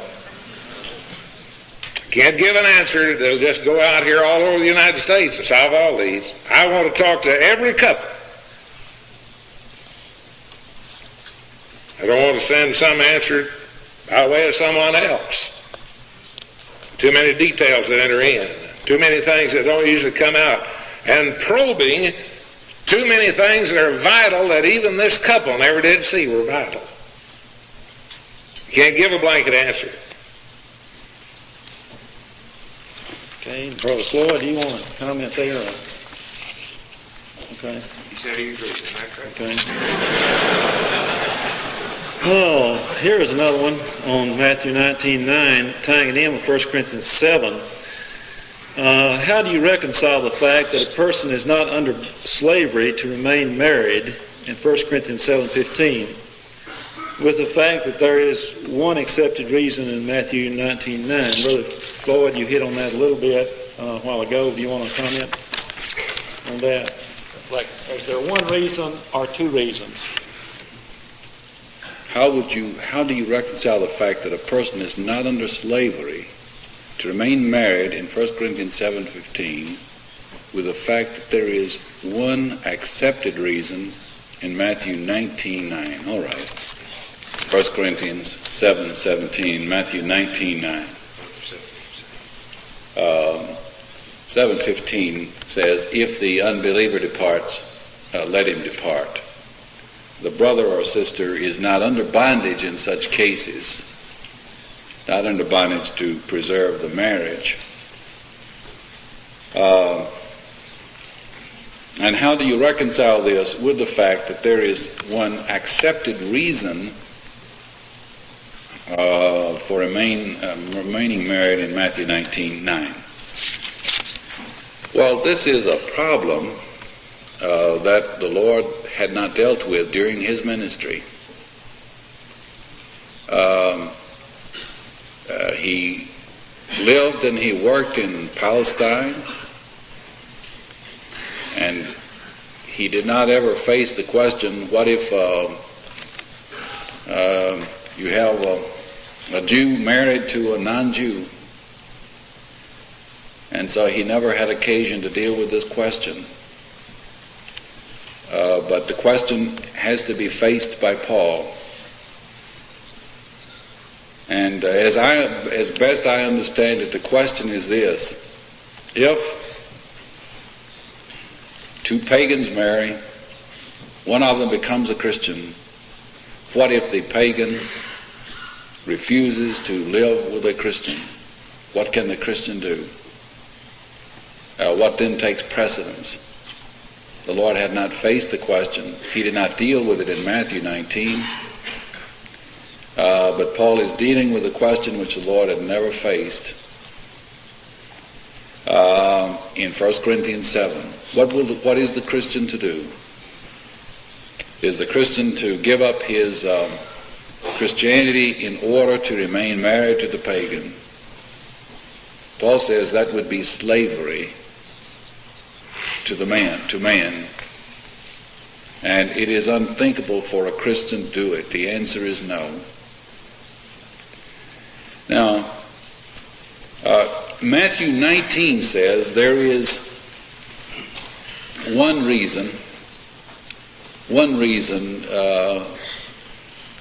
honorable reason for divorce. That is, there may be, to one of the parties, one honorable reason for divorce, and that is fornication. Otherwise, it is forbidden. And there can be remarriage only on that ground. Paul is not saying there can be remarriage on other grounds. As best I understand it, he is saying simply that the Christian is not under obligation to give up his Christianity to preserve the marriage. If the non-Christian insists upon it, then let him depart. When Jesus was asked about a divorce, what he said in effect was, before we talk about divorce, let's talk about marriage. Let's talk about the meaning of marriage. And the moral meaning of marriage is that there is a covenant in which two people say to each other, I choose you not just for the moment, not just for the day, but for all time and through all change. And they say to each other, what our marriage requires tomorrow, we will choose. And Jesus puts that forward as the moral meaning of marriage. And then, in effect, he's saying to the people, when you understand that, you're not trying to get out of marriage. And I really think that our problem, the horrible problem we have today with divorce, will be solved not when we learn simply what Jesus said about divorce, that he forbade it, except on the ground of adultery, but when we learn to accept the Christian worldview, the total Christian worldview, and live on the basis of the Christian worldview in every area of life. And then we will understand that it is possible for a person to bind his will to another through all change. The person who rejects the Christian worldview does not understand that. He thinks it would derogate upon his freedom if he bound his will through all change. And he thinks he can't do it, and all he thinks he can do is, I choose you for this moment, and I will have to renew that choosing every moment. And when I quit renewing that choosing, then it is all over. What I'm saying is, I think to answer this whole question requires It does require us to understand what Jesus said about divorce, but it requires more than that. It requires the total Christian worldview, that it be got into people, so that people then respect what Jesus said, so that people then understand it is possible for a person to bind his will, and so that a person respects the institution of marriage and holds it in honor. At one time, I was interested in the grounds of divorce that Brother Kelsey was giving. At one time, in England, it took a special act of Parliament to get a divorce. Then it was easy for people to remain married because the pressure from all the surrounding culture was against divorce. But now, all the pressure is against keeping the marriage together. And we are told that as the church has to change because the culture is changing. And what we have to do, it seems to me, and what we need to be engaged in doing is to build that Christian consensus so that we can appreciate Christian values. And so we have the Christian understanding of man so that we know we can bind our will to another person in covenant for life. Pardon my long dissertation there. Brother Platt? Yes. I disagree with a great deal with Brother Floyd on 1 Corinthians 7. Do you Okay. think it ought to be correct? Come on up here. Yes, I was thinking on 1 Corinthians 7, Brother Floyd is actually saying that passage is not dealing specifically with divorce and remarriage, right? Okay, Brother Kelsey, you want to give us your view on that?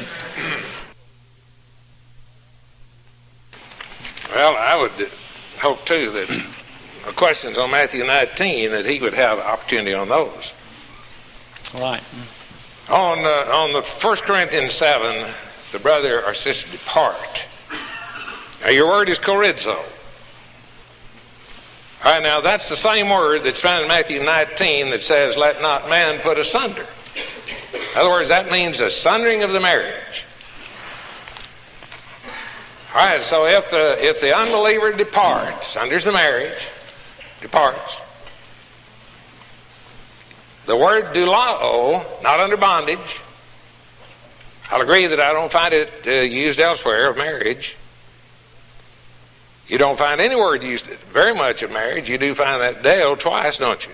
But as he said, doulao is the stronger verb. And you never find doulao used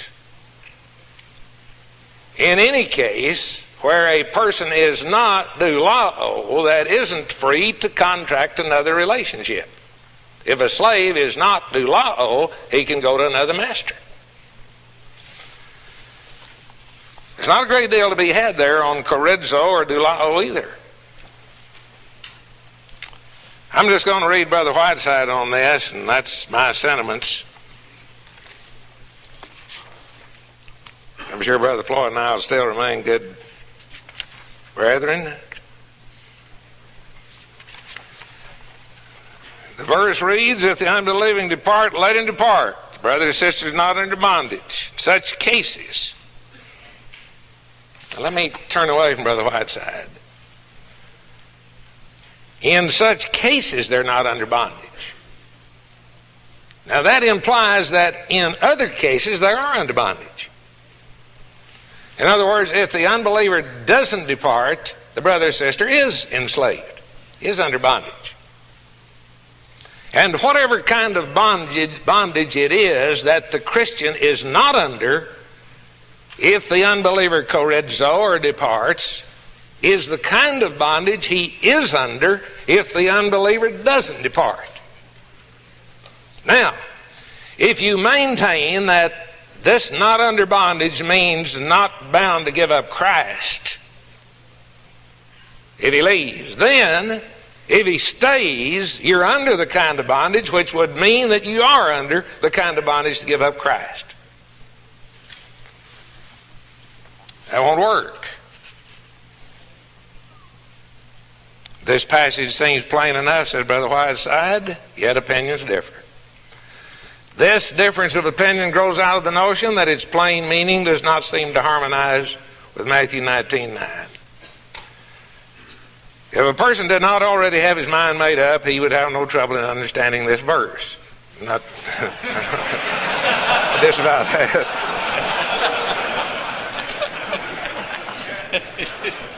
It can refer to nothing else than the marriage bond or vow. If either husband or wife becomes a Christian and the other is so bitter against Christianity as to refuse to live with the believer is not under bondage in such cases, is completely released from the marriage vows, and as if no marriage had ever taken place. If this be not so, the believer is still under bondage. But that does not contradict Matthew 19:9 any more than Matthew 19:9 contradicts the original law in Genesis 1 and Genesis 2. We usually have argued that is the apostles were the last and final revelators. All that went before them should be understood in the light of their teaching. But when we seek to bend 1 Corinthians to fit Matthew 19, we reverse the principle of interpretation. Besides, the two passages deal with the different angles of the matter. Jesus speaks of the man who should put away his wife for other reasons than adultery. Paul speaks of a man or woman who has been forsaken by the wife of the husband. The man must not put away his wife and marry another except for fornication. But if an unbelieving husband or wife leaves the believer, what then? The brother or sister is not under bondage in such cases. As long as the unbeliever was content to dwell with the believer must not depart. But if the unbelieving depart, let him depart. The brother or sister is not under bondage in such cases. To me, the language means that the brother or sister is as free as if he had never been married. What else can the passage mean? If we did not have our minds made up another way, the passage would mean to us just what it says. But a brother writes and says that this means that the brother or sister is not bound to live with the unbeliever who runs off. Indeed. That's what Brother Brewer would do. I've heard him do this. Try to imitate him. He says, but someone says, this means if the unbeliever leaves, the believer is not bound to live with him. Strange language coming from inspiration. If he leaves her, she doesn't have to live with him.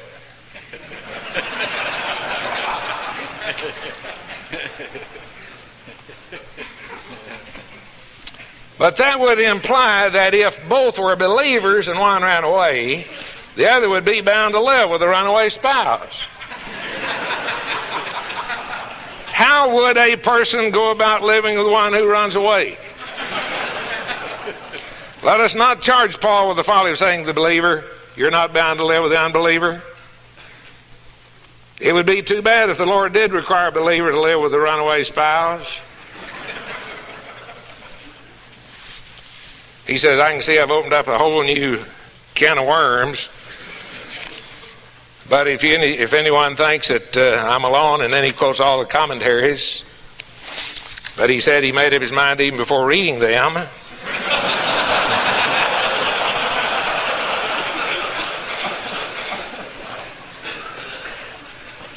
McKnight is good on that. Read McKnight. G.C. Brewer's good on it. Many others. I believe that 1 Corinthians 7 allows the Christian remarriage without assuming fornication on the part of the unbeliever. Now, you might assume it, but you don't have to. I know J.D. Thomas in his recent series says that the Lord is assuming it and just saving the wife the trouble of hiring a detective. But I do not believe that it's necessary to assume that Paul is assuming, and that the desertion on the part of the charizza, the putting asunder on the part of the non-Christian, leaves the Christian free. Still fellowship you though, Brother Floyd. Brother Floyd, after all that, you want to say something, especially maybe how would you put that together with Matthew 19:9, the one cause there, or anything you'd like to say on it, okay?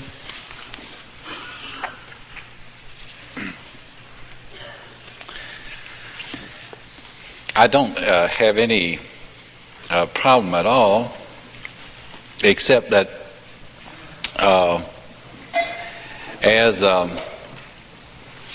two good friends were walking along one day, and they were talking about premillennialism, and one was explaining it to the other, and he said, there's just one thing wrong with it, and he said, it's not in the text.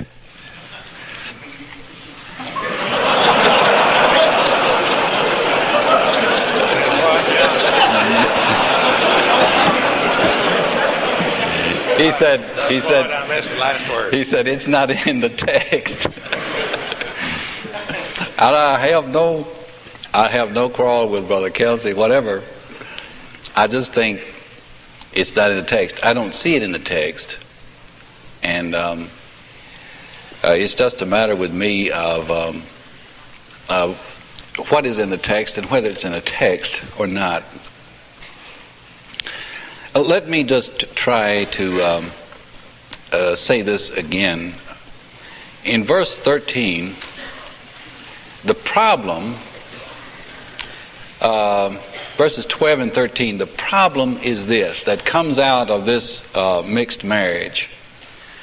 And it is, will the unbeliever consent to live with the Christian? It says, if the brother has an unbelieving wife and she consents to live with him, there is a question about whether the pagan would consent to live with the Christian or not.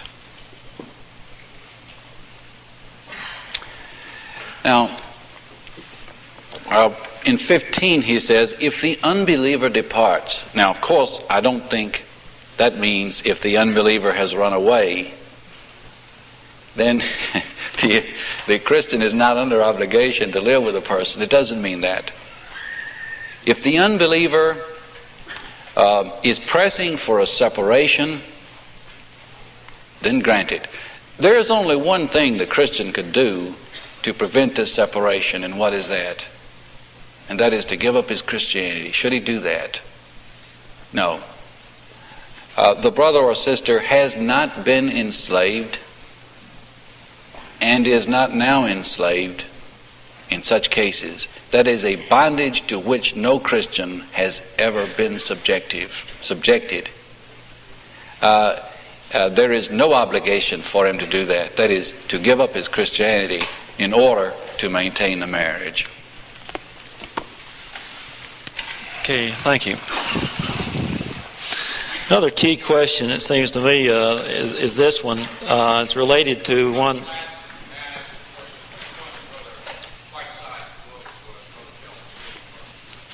What's the name of that book, Brother Whiteside? Commentary? Reflections. It's a book put out by his daughters. They gathered all these items together over long that came in the Advocate and put it in one book, sort of like the Guy Wood's book and those. It's entitled Reflections. Reflections. Arranged by and published by his daughters. Denton, Texas. I can give you the address later. Okay. This question: does repentance by those who are improperly married necessitate separation? Okay.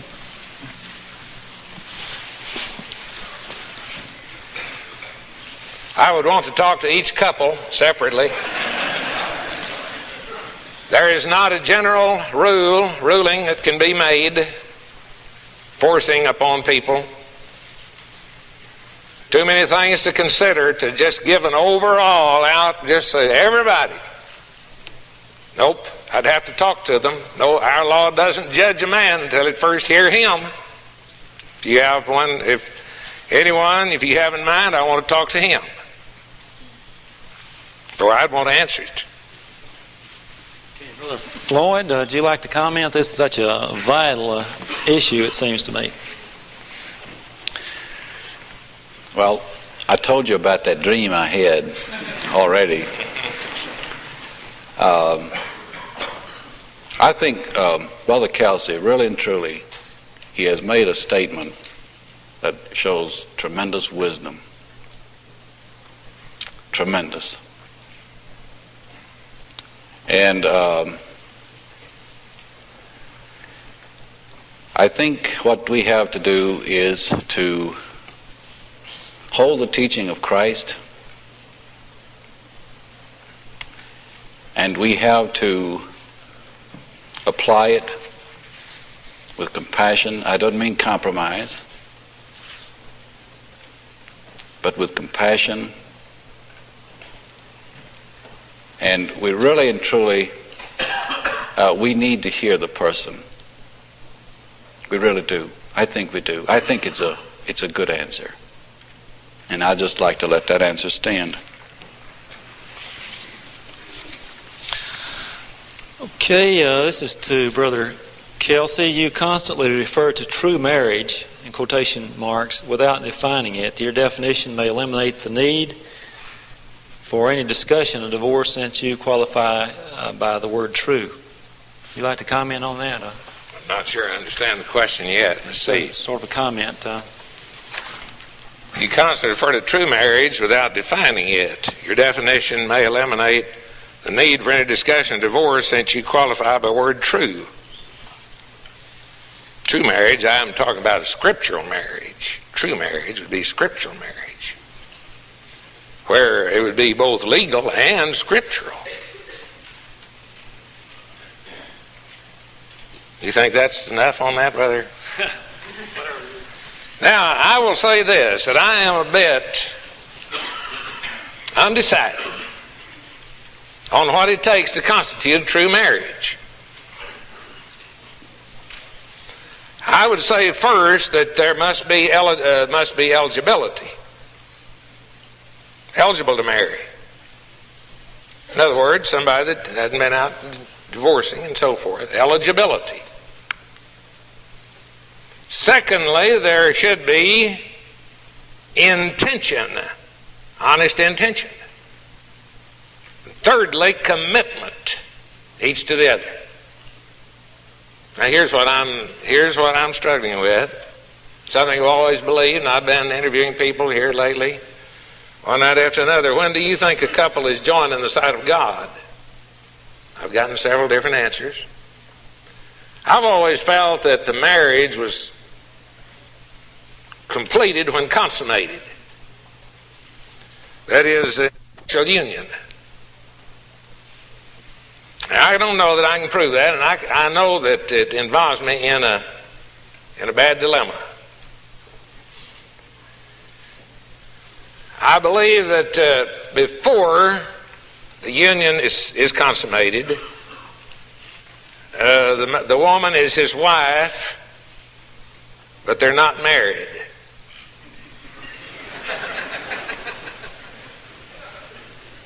Well, Paul said over there in 1 Corinthians 7, go back to your wife or stay unmarried. So there's a man that's unmarried and still has a wife.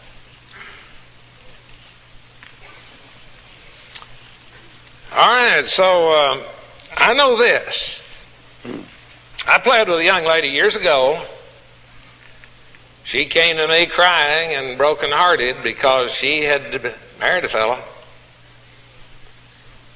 and had the ceremony, everything, license, but they had not had physical union. And she said she could not bear to go through with it. She knew she didn't love him. She could not tolerate the thought of being married, but she was determined to go ahead with it anyway. Said they'd given her a shower and gifts and everything to embarrass too many people. I begged her not to go on with that marriage. I really pled with her not to go on with it. Now, I might have been wrong there. In my own mind, I feel that if I had been in her place, I would have felt less guilt in backing out at that point than I would have had the marriage been already consummated. I have always felt in my mind that you could back out at any stage until after the consummation. But I said I'm not too sure on that. Not as sure as I would be if I were more sure, as Brother Hardman used to say.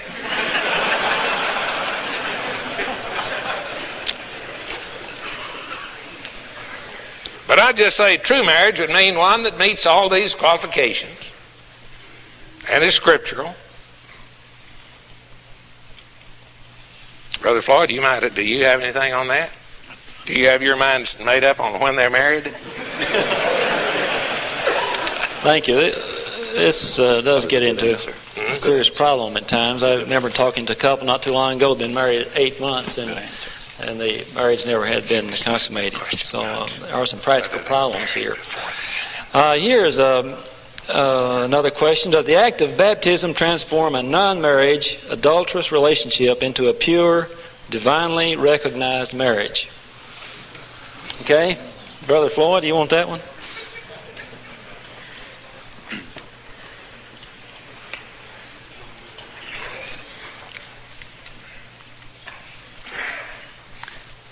Where is that question? Do you have it still? Yes. Right here. Does the act of baptism? Oh, I see. You are taking this. He's taking this one from the bulletin.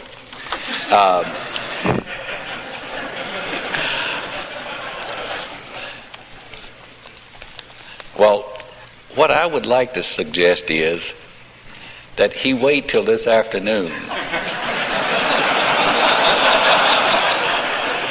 and ask that question, and then he will find someone better prepared to answer that question. I started to comment this about the question: does the act of baptism transform a non-marriage, adulterous relationship into a pure, divinely recognized marriage? I was going to say that is what you would call a loaded question.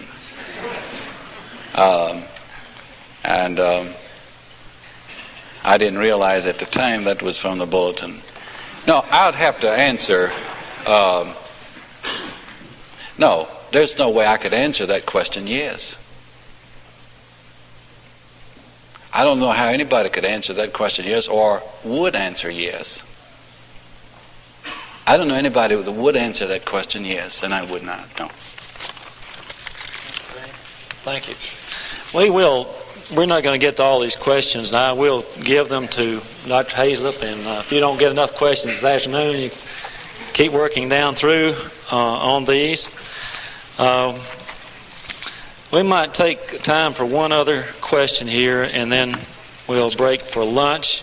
Brother Kelsey, this is to Brother Floyd, said that the New Testament never approves divorce without an accompanying right to marry again.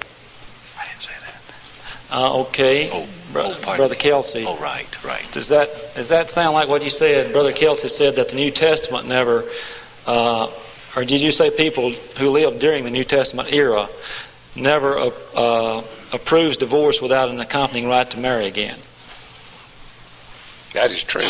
I said something that amounts to that, right? Okay. And to Brother Floyd, do you agree? If so, what about 1 Corinthians 7:11 and 1 Corinthians 7:15?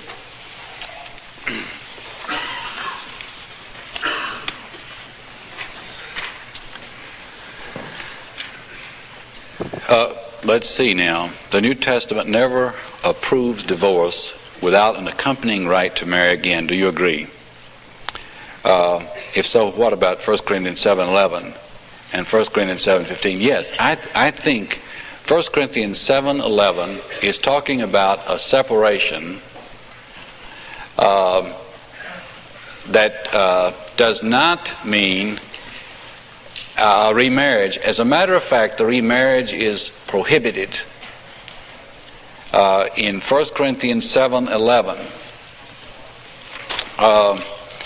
Now, Paul says it is not desirable. The separation itself is not desirable. But even if she does separate, let her remain unmarried, or let her be reconciled to her husband.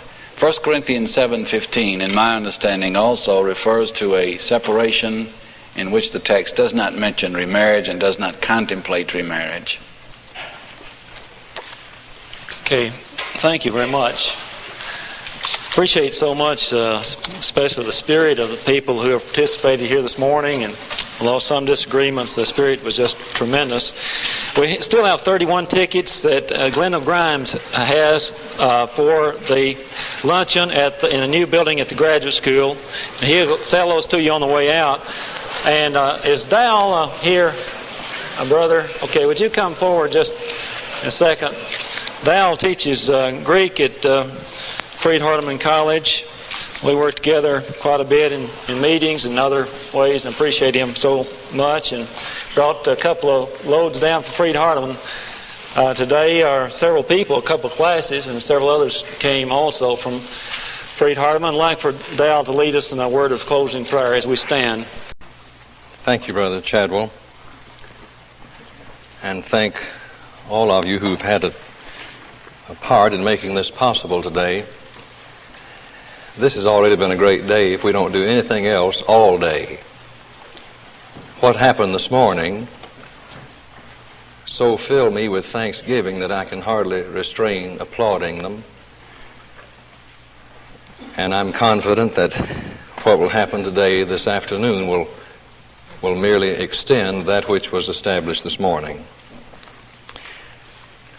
I consider the judgment used by the school in arranging for this today was good judgment in the men they chose for this morning. I've not known Brother Kelsey as long as I've known Brother Floyd, but I knew of him, and what he did this morning is exactly what I knew he would do. I've known Brother Floyd for 25 years. And of the two men that I can recall, there were three really at Lipscomb, that I just loved with an endearing and enduring love. One was J. Ridley Stroop, and another was Batsell Barrett Baxter, and another was Harvey Floyd. Harvey was much younger than these other men, but I saw in him something that arrested my attention. And I think of all the young men that I saw, Harvey Floyd manifested the Spirit of Christ then in a way that was so singular and outstanding that it captured my attention and my affection. And he's not lost any of that spirit, but rather gained in it. And so I'm just thankful to be here and to be among these great men. Brother Warren and I will attempt to extend what they did this morning. I remember, I think my first impressions of Brother Warren were regarding his well-known sermon, Marriage is for those that love God and each other.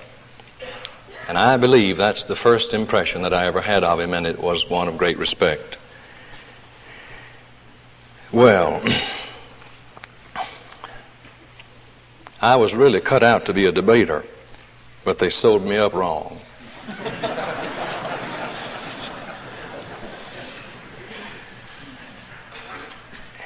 I've looked forward to this day with mixed emotions, really, like the man, I guess, that watched his mother-in-law drive over the cliff in his new Cadillac.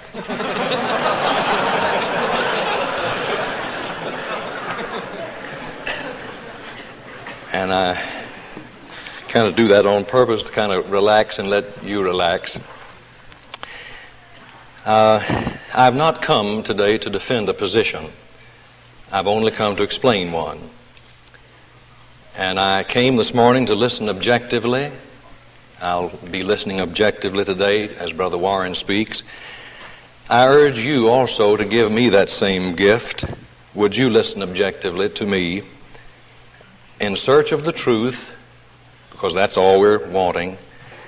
I want you to write down your questions, and I'll make every effort to answer every question that you ask me regarding the material that I present. But now, obviously, I can't claim to answer all the questions that can be raised on the subject of marriage and divorce. I don't have all the answers. I don't even know all the questions. Nor do any of you know all the questions. And there are a lot of them that can be raised. But on the material that I present, I am more than anxious to answer your questions, and we'll do that at the time of the question and answer period. If I don't know an answer, I'm just going to tell you I don't know. Is that all right? We had men do that this morning, and so I think I'll just do the same thing. Furthermore, if I find that I know of some men in the congregation today who know more about it than I do, I'm going to feel free to just say, well, let them answer that. We had some heavyweights on this morning, men in the Greek language who know, who am I? I've worked in the Greek language for 25 years. And I know enough about the Greek to know that I don't know enough about the Greek. But we've got some men here, I think, who do. May God bless us as we study together. Would you pray with me?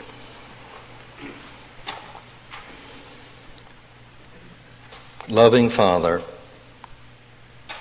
we come to you today like children. We're searching for the Spirit of Jesus Christ, your Son. We're searching for His truth on this very important issue. Lord, lead us gently and help us to consider each other better than ourselves. In Jesus' name, amen.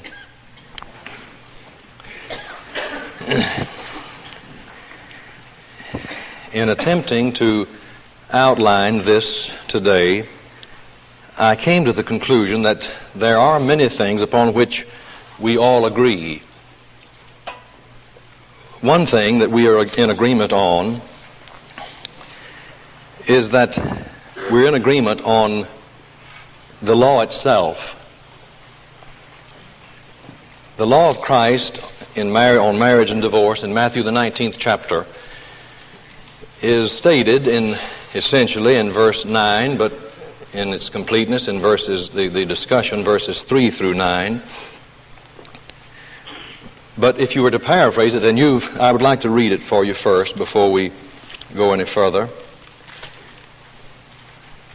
After they discussed with him and asked him the question, is it lawful to divorce one's wife for any cause? He answered, have you not read that he who made them from the beginning made them male and female, and said, for this reason a man shall leave his father and mother and be joined to his wife, and the two shall become one. So they're no longer two, but one.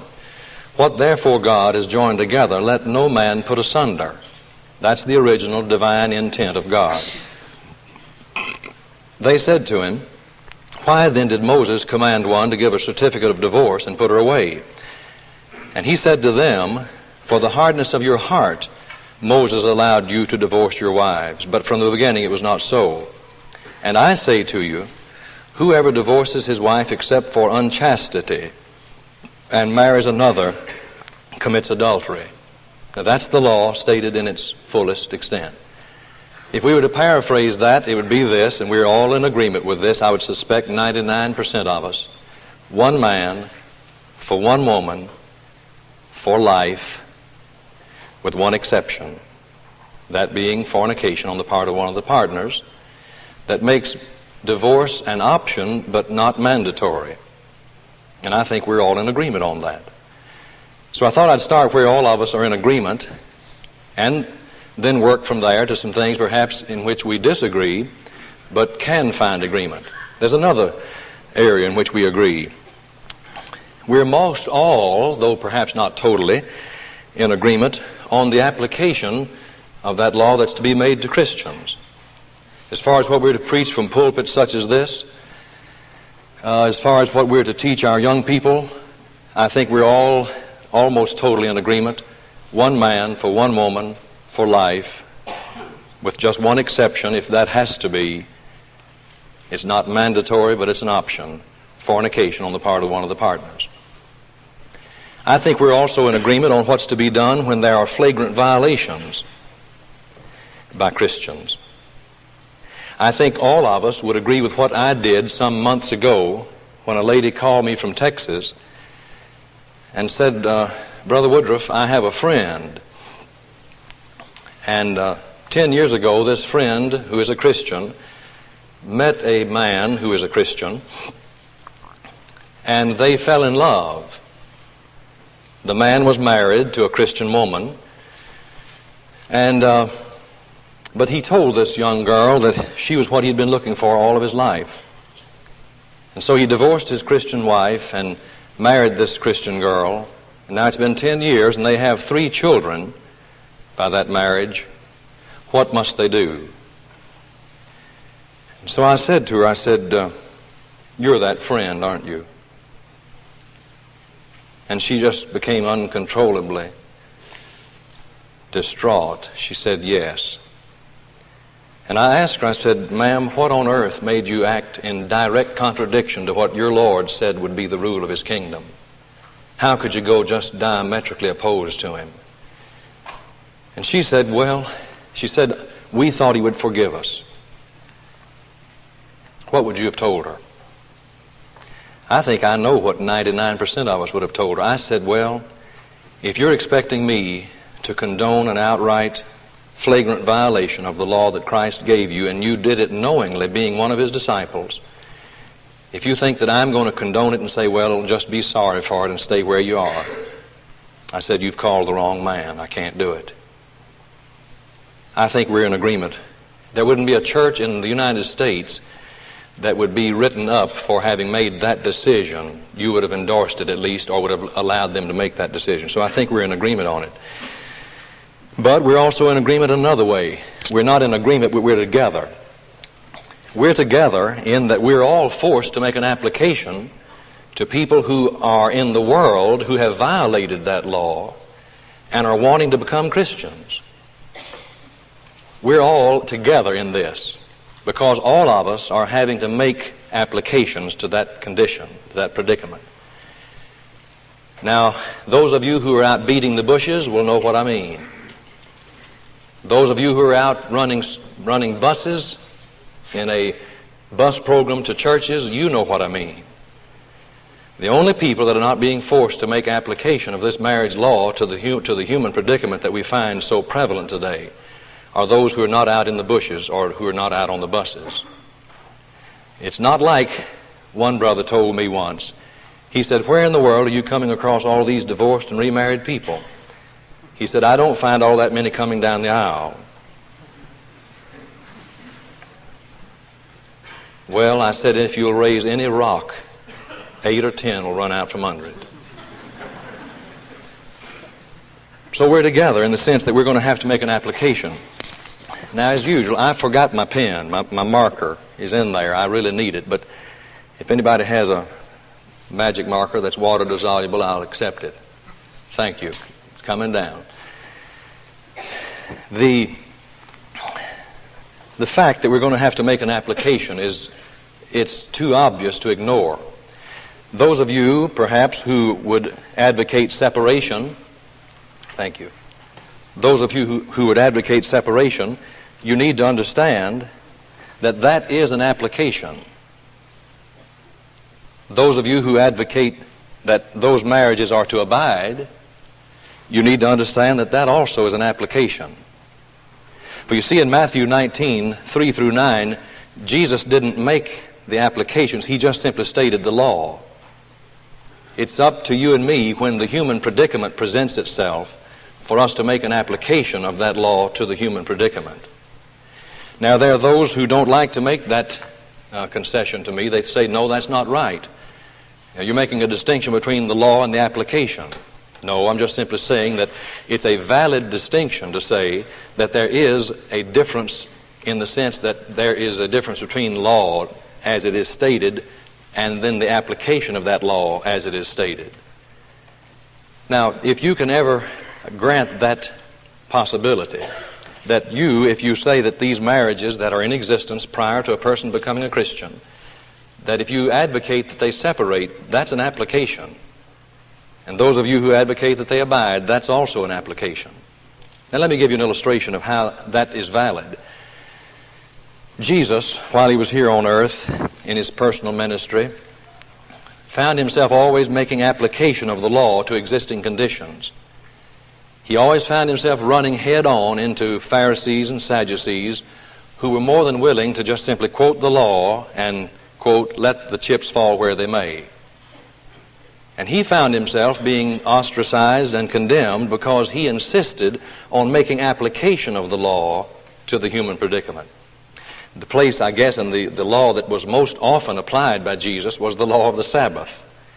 There was something about it. He was forever doing something on the Sabbath, and they were forever condemning him and criticizing him and quoting the law of the Sabbath.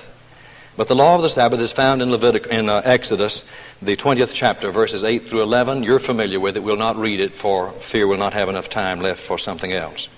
But the law just simply says that remember the Sabbath day to keep it holy. 6 days you shall work and do all your labor. The seventh day is a Sabbath to the Lord, and you shall not work on it. But in Luke, the 13th chapter, verses 10 through 17, you're familiar with that event in his life. Luke says he was teaching on the Sabbath one day in one of their synagogues. And there came in a woman who had an infirmity. She was bent over double and couldn't stand up. And she had been that way for 18 years. And they were watching him to see what he would do. And he called the woman to him and laid his hands upon her and said, "Woman, you're freed from your infirmity." Well, the ruler of the synagogue stood up and said, "Now, I have an announcement to make." He said, "There are 6 days on which men ought to work. You come on those days to be healed and not on the Sabbath." Now watch what he did. He just simply quoted the law and set it up there in front of this woman and said that it is not lawful, Jesus, for you to do good on the Sabbath day. The ruler made an application of the law at the expense of the suffering of the sufferer. But watch what Jesus did. He wasn't willing to do that. Jesus healed her on the Sabbath day. And first of all, after he had healed her, then he pointed out to these people that they were hypocrites. He said, "Which of you, having an ox or an ass, will not loose him from his manger on the Sabbath and lead him away to water him?" Now, he said, "Should not this woman, who is a daughter of Abraham, who has been bound by Satan for, lo, these 18 years, was it not right to loose her on the Sabbath?" And then it said all of his adversaries were put to shame, and I should think so. But you see what he did? He made an application of the law. Look again. Well, first of all, let me give you one or two more thoughts on that. In Matthew, the 12th chapter, verse 12, he makes an interpretation and an application of that principle of the law and makes this statement. He said, "It is lawful, therefore, to do good on the Sabbath." And you see, there's another application. That's an interpretation and an application of the law. That had reference to a man whose hand was withered. Look again in John 7:24.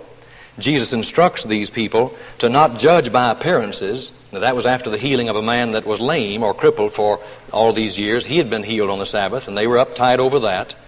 And he showed them again how they were inconsistent in condemning him for making a man completely whole on the Sabbath, while they condoned or endorsed the people who circumcised on the Sabbath in order to keep from breaking the law.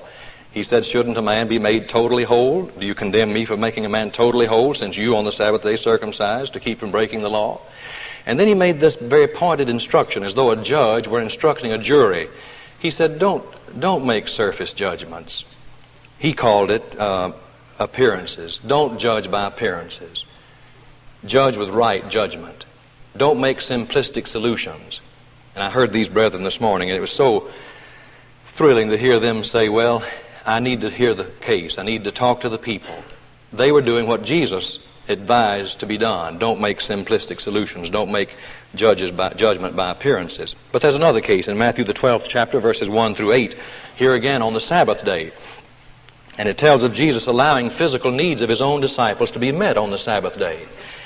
The Pharisees were watching, and the disciples were going through the grain field, and they plucked some of the grain and took it, and I guess they rubbed it in their hands, which I'm told was against the law, and they ate it. And then the Pharisees said, "Look, what are they doing, that which is not lawful to do on the Sabbath day? Why are they doing that?" And then Jesus also gave them some instruction about how that they were inconsistent, but we'll not get into that. But he makes two statements. One in Mark, the 2nd chapter, in verse 27, in the parallel passage, where he makes this observation: the Sabbath was made for man, not man for the Sabbath. And he says to them, you misunderstand the nature and the purpose of the Sabbath, for one thing. It was the Sabbath that was made for man, not man for the Sabbath. But their way of looking at the law of the Sabbath was that men had been made in order to satisfy the demands of the Sabbath. Jesus said, that's not the way it was. The Sabbath was made in order to satisfy the needs of man. Now, back to this case, though, in Matthew 12, where we referred to just a moment ago in the original story, he comes with this final statement and urges this balance to be given to this subject. He said, if you had known what this means, I desire mercy and not sacrifice, you wouldn't have condemned the guiltless. He said, if you'd only looked at it through the eyes of God, because he quotes an Old Testament statement, and Jesus quotes this one as much as he quotes any statement in the New Testament from the Old Testament. He said, if you'd just known what this means, I desire mercy and not sacrifice, you wouldn't have condemned the guiltless. On another occasion, he said, go and learn what this means. I desire mercy and not sacrifice. But there's another one that I won't get into in detail. I don't have the time. But if you really want to get one, go to John, the 8th chapter, verses 1 through 11, where he took the woman who'd been caught in adultery. And this incident here was not a matter of interpretation. She had been caught in the act. And the law had stipulated that she was to be stoned. And as it was mentioned this morning, we don't know when they stopped stoning them, but they were still hanging prophets. And they were trying to hang Jesus more than they were trying to stone her. But Jesus there, you see, dismisses her accusers, takes her, doesn't excuse her sin or deny that she did sin, but he does forgive her and calls her to a higher plane of living. Now, I mention that to just simply show you that Jesus, in opposition to the Pharisees, who were willing to quote the law at the expense of the sinner, Jesus himself looked for a way to take the sinner where he was, forgive him, and then lead him to a higher plane of keeping the law. And that's important. Now you say, well, what are you telling us all this for? I thought this was a discussion on marriage and divorce. Well, it is. But if I can get us to see that Jesus had to make application of the law to the human predicament, if we can see that Jesus had to make application of the law, and he wasn't willing to do like the Pharisees, to just quote the law and let the sinner bear the brunt of it. Jesus looked for a way to apply the law to the human predicament in such a way that he could save the human and also lead them to keep the law. Now, if we can see that Jesus did this, then we'll be able to catch his spirit, and if we can catch the way that he did it and see which way he leaned as the law was brought into connection or into contact with the human predicament, if we can just see which way he leaned and what his spirit was, then those who are trying to follow the Spirit of Christ will get a glimpse and will catch an idea about how to make application of the Matthew 19:9 law as it meets the human predicament today. Okay, you understand why I'm doing that? All right, now that's really lesson number 1. And actually, there are just 4 simple lessons that I'm going to give you today. That's number 1. And that is, if we can catch the Spirit of Jesus Christ and find out how it was that he resolved these conflicts and how he brought the law of God into contact with the human predicament without destroying the sinner, if we can catch that, then we'll be better prepared to make the application of this particular law. All right, number 2. With what we've just said in mind, let's look at the background and the setting that prevailed in the first century period. The background and setting of Matthew 19, 1 through 9, or 3 through 9 is what we're looking for. The issue, really, as we've learned this morning, was the scriptural grounds for divorce and remarriage. Now, the Pharisees in Matthew 19 and 3 try to involve Jesus in the legislation in Deuteronomy 24, 1 through 4. And they want to involve him, you see, in the conflict between Hillel and Shammai. And they've already explained to you what that conflict was. I'll not go into it any further, except to say that the interpretation of Hillel prevailed in the time of Jesus. But they were trying to get him to get involved in this. They were wanting him to get involved in Deuteronomy, the 24th chapter, and should be 24, just 1 through 4. They were trying to get him to make an interpretation or to make some kind of a comment upon this, Jesus wouldn't allow them to press him there. He took them back over to Genesis, the 2nd chapter, verses 18 through 25, to the original law. And that was beautifully done this morning. And I didn't realize until I was preparing for this that the original law really didn't make any provision for divorce. All it made provision for was marriage. Jesus made provision later on for divorce for one reason, but they wanted him to get involved in this discussion here. But he wouldn't talk about divorce until he first talked about marriage. And after he got through talking about marriage and telling them that God made them one man for one woman for life, they then asked him the question, well then, why then did Moses command them to give a writing of divorcement and put her away? What was the purpose, or why did he do it?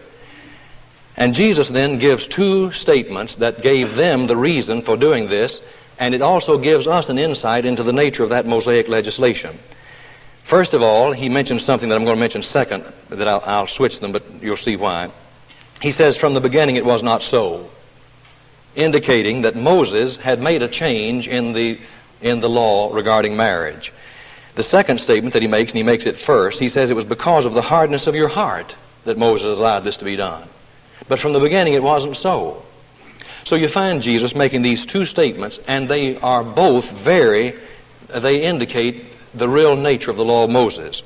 First of all, from these two statements, we must conclude that Moses did make a change in the marriage law. There's no question about that.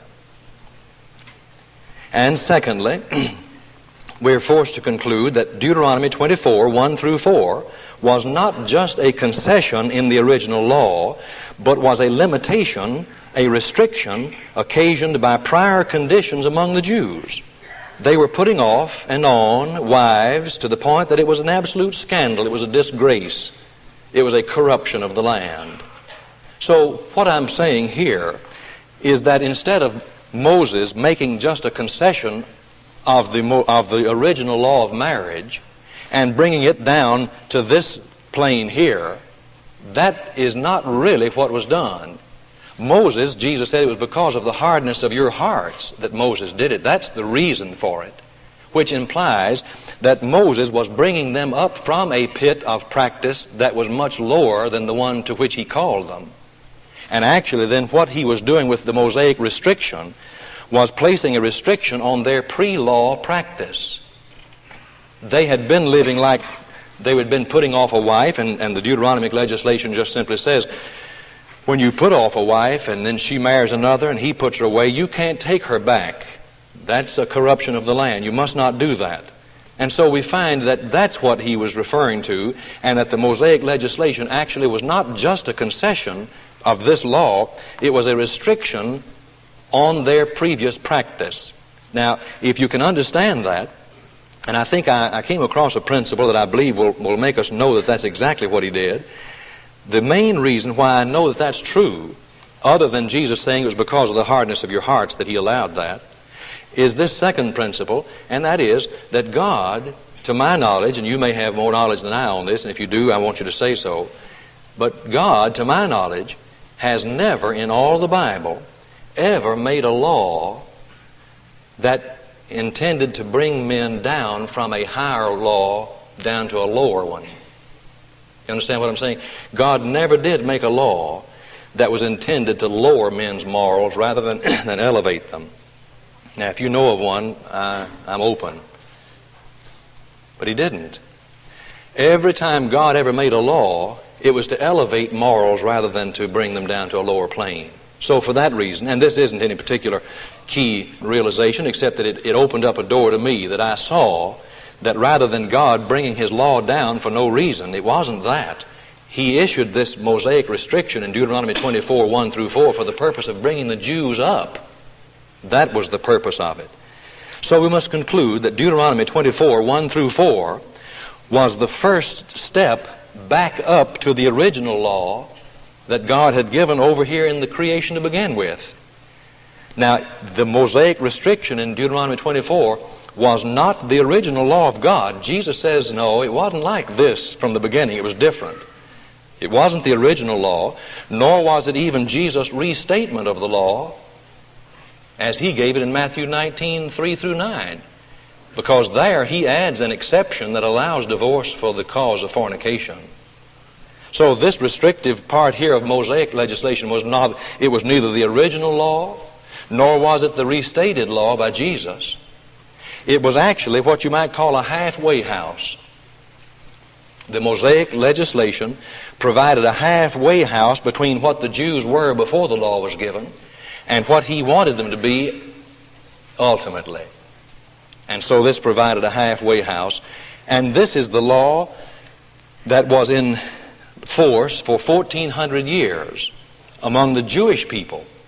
That was the law that prevailed for 1,400 years. And not only was that the law that prevailed, but the interpretation of Hillel by the time of the coming of Christ was what prevailed. And as was given this morning, this brought about such a tremendous low in their morals, and divorce became just commonplace. Now, you say, well, what does all this mean? Well, it simply shows that the historical condition that prevailed for 1,400 years among the Jews was this. They were allowed to divorce and remarry on grounds other than fornication, and that this was the law that prevailed at the time of the coming of Christ. You see, the law of Jesus wasn't the law that prevailed at that time. This was the law that prevailed among the Jews. And the Gentiles didn't even have the benefit of that. You see, they were still down there living like pigs. And let me see if I can't. This is the conclusion that I want you to see. The Jews for 1,400 years were allowed to divorce and remarry for reasons other than fornication or adultery. And the Gentiles didn't even have the benefit of that Mosaic restriction that would stop them from doing some of the things that the Jews had done prior to the coming of the law. So what I'm really saying, and this is lesson number 2. Lesson number 1 now is, can we catch a glimpse of what Jesus did and what his spirit was as the law came into contact with the human predicament? That's lesson number 1. If we can learn that, we'll be well on our way. Lesson number 2, what was the human predicament at the time that Jesus lived? The human predicament was simply this. And I want you to notice, this line shouldn't be in the chart. And incidentally, these charts, I have enough here today on a piece of paper, a miniature chart, for every one of us to have one. This law really shouldn't even be in there at that place, because that's just not where it was. The law that Jesus stated here, the restatement of it, was not that law that prevailed at that time. These were the laws that prevailed. Let me just draw a line there and then put this line right straight on across. And we'll have to conclude that the people who lived during the time of Jesus lived in this strata of morality. Right in here. They weren't up here at all. And that was attested this morning and documented clearly. That's where they were. They were down here, not up here. Well, now, what do you say, well, why are you telling us all that? For the simple reason that we can't know how that the law was applied until we know what the human predicament was. And we can't even talk about scriptural marriages until we know what scriptural marriage was in the first century. As Brother Kelsey, I think, said this morning, there were no unscriptural marriages on the day of Pentecost. They were all scriptural. If you'll look at it scriptural in the sight of the law of Moses.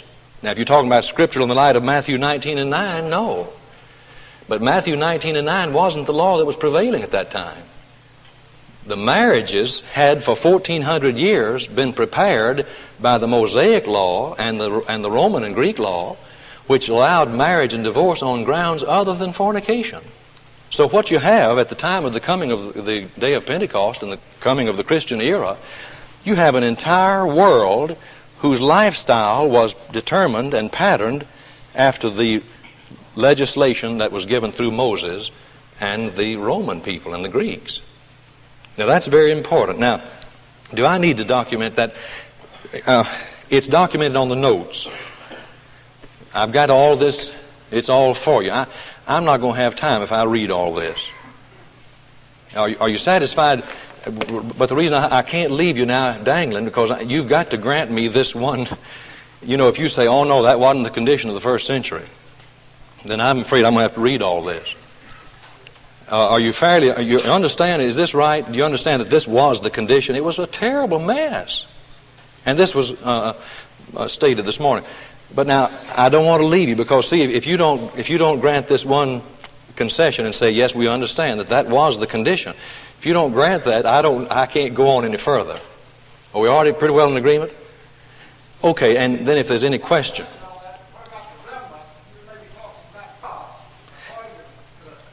All right. That's all right. That's a good question.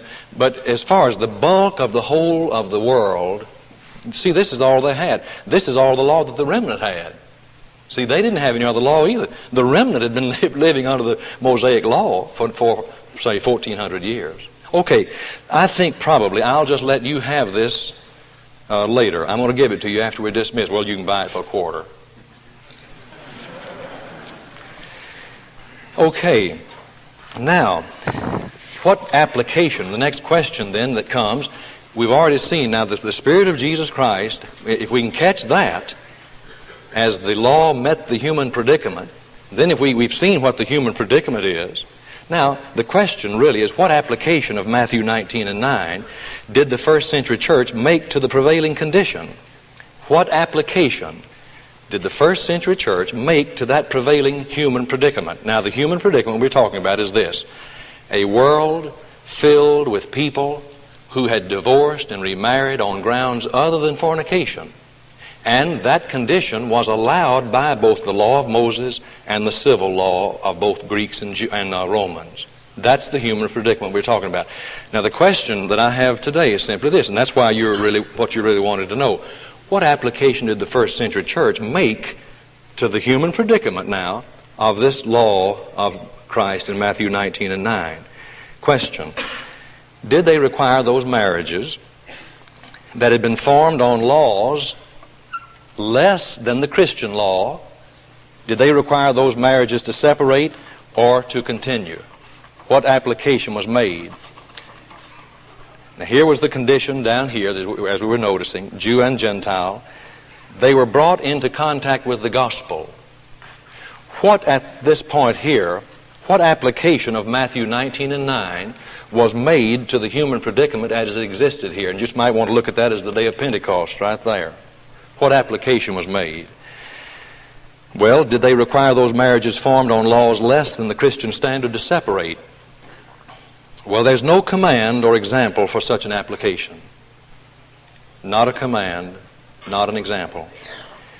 Now, in the absence of both, and there may be a question in your mind, I'll come to it in just a moment, but in the absence of both an example and a command, by what authority do men make such an application today? Now, there are those who are saying that those marriages must be broken up. But upon what authority? There is no command to break them up, and there's no example of where they were ever broken up. Let me give you what Foye Wallace Jr. says on it. In his Sermon on the Mount in Civil State, page 41, and this also is in the notes that you will be receiving, Foye Wallace Jr. says, of these marriages that had what we know of as unscriptural bases, the divorces were not proper, the remarriage wasn't proper.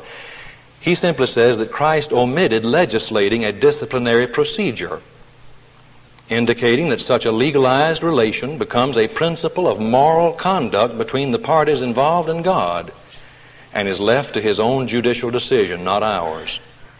With no course of action legislated, revealed, or prescribed, we cannot make one without human legislation. The course of some preachers in demanding separations and the breaking up of family relations and the refusal to even baptize certain ones whose marriage status does not measure up to his standard of approval is a presumptuous procedure, more far-reaching in evil consequences than the moral effects of divorcement limited to the persons involved. It is certain that if the Lord Jesus Christ had intended a course of action in these cases, he would not have left it for preachers to prescribe, but would have himself legislated it. Now, that's a pretty clear statement by Foye Wallace regarding this particular question. Now, some of you may be saying, but now wait a minute, we do have an example of it. We have an example where a marriage was told to break up. And that's back in Matthew 14 and verse 4. And it's regarding Herod. Herod had seized John and bound him and put him in prison for the sake of Herodias, his brother Philip's wife, because John said to him, "It is not lawful for you to have her." Now, there are those who say, now this is an example of a marriage being broken up that was an improper marriage. That's right. But the thing that is often overlooked is that this was an incestuous marriage. You see, Herod had his brother Philip's wife. That's what was wrong with it. For you see, as we've already noticed this morning, and as I've already noticed this afternoon, the law of Moses gave Herod and gave Philip the right to divorce and remarry on grounds other than fornication. But if you look back in Leviticus, the 18th chapter, in verse 16, and Leviticus 20 in verse 21, you'll find that the law absolutely forbade any man taking his brother's wife. This was an example of incest. And it doesn't fit the pattern we're talking about at all. I know what to do about incestuous marriages. Let's look again. Look at 1 Corinthians, the 5th chapter, verses 1 through 5, and you're familiar with that. Here a man was living with his father's wife. Well, what are you going to do about that? Well, that's again, it's a matter of incest. It wasn't a matter of a man being married and divorced and remarried on grounds other than fornication. For you see, the law allowed that. That was a scriptural marriage according to the law. This was an example of incest. A man had his father's wife, and Paul said that at that time even the Gentiles weren't even acting like that. But if you look at Leviticus, the 18th chapter, in verse 8, it specifically forbids any man to uncover his father's nakedness. In other words, to lie with his father's wife. He says, that's your father's nakedness. You shall not do it. So these two examples, Matthew 14 and 4 with Herod, and 1 Corinthians 5, 1 through 5, and verse 13, are examples of incestuous marriages, you see. And so you can't cite them as examples of people being broken up whose marriages did not meet the standard of Matthew 19 and 9. All right, now, I don't have any question at all about what to do about incestuous marriages. Do any of you? I don't have a question at all. I know what to do about them. If it's an incestuous marriage, I've got an example and a command. In fact, Paul says you either separate or put him out from, he said, get rid of the wicked man. Put him out from you. If he won't break up with her, it seems like maybe later in 2 Corinthians that the man did. He may have corrected it. It implies that at least. But here, we know what to do about incestuous marriages, so we're all agreed on that. But no other example of any other marriage ever being broken up in the New Testament. We just don't have it. Not a one. Then where is our authority for breaking up those marriages today? There isn't any. Now that's lesson number 3.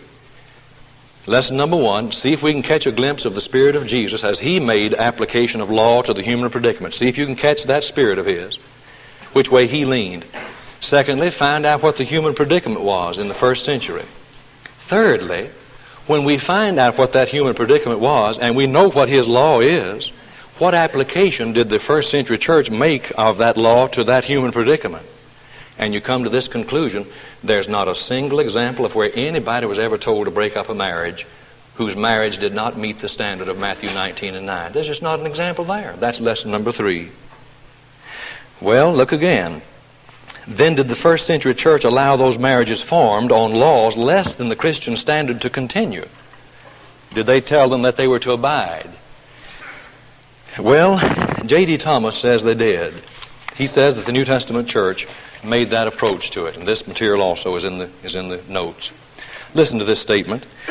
It is urged or argued that the Hebrews 13:4 passage was addressed to Hebrews who had known more than one ground for divorce in their tradition, and that a rigid application of Matthew 19 and 9 would even void all the Jewish second marriages, Mosaic concession, of the early Christian converts that did not have fornication as the grounds for their previous divorces.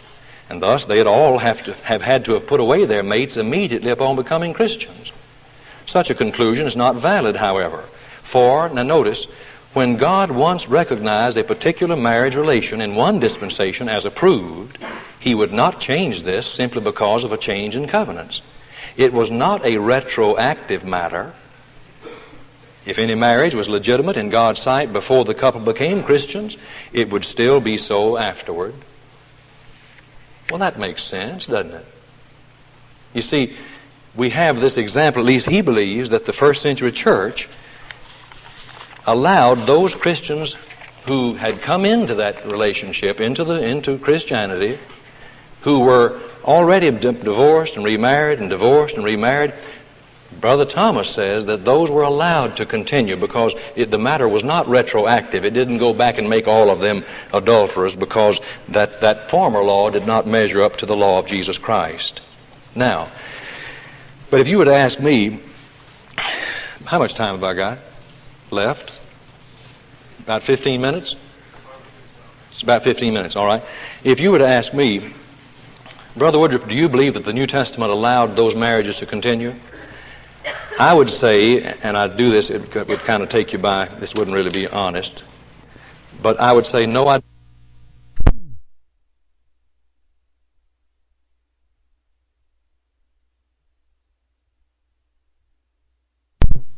that. You see, it's not a matter with me. I don't believe the New Testament just allows them to continue. I believe the New Testament teaches that they don't have any option. Just as the men this morning said, they didn't have any option. They were told, you stick into that marriage. Oh, but somebody says those were scriptural marriages they were talking about. Scriptural in what sense? In Matthew 19:9? No, that wasn't the law that was prevailing then. The law that prevailed at the time of the coming of Christ, and the only law that those people knew that they had been under for 1,400 years, was the law that allowed them to divorce and remarry on grounds other than fornication, and that was both by God through the law of Moses and the Romans and the Greeks under their own civil laws. Now, so I say that it required them to stay. It required them to remain. But when you use this word remain, you're driven to a certain particular place in the New Testament, and that's 1 Corinthians, the 7th chapter, verses 12 through 24. Would you turn with me in your Bibles to that? 1 Corinthians 7, 12 through 24. And incidentally, this is the fourth lesson, and that's all I've got. These 4 lessons. 1, see if you can't determine the Spirit of Jesus as He brought laws into the human predicament and how He settled it. Secondly, find out what the human predicament was. And it was terrible. Thirdly, there is no example of anybody being separated, not a one.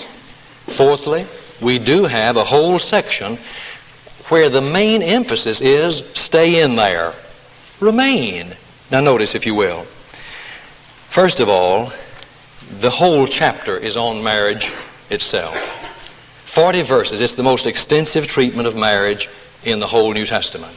40 whole verses on this subject. Secondly, notice this. Verses 12 through 24 have to do with what's to be done with these existing marriages.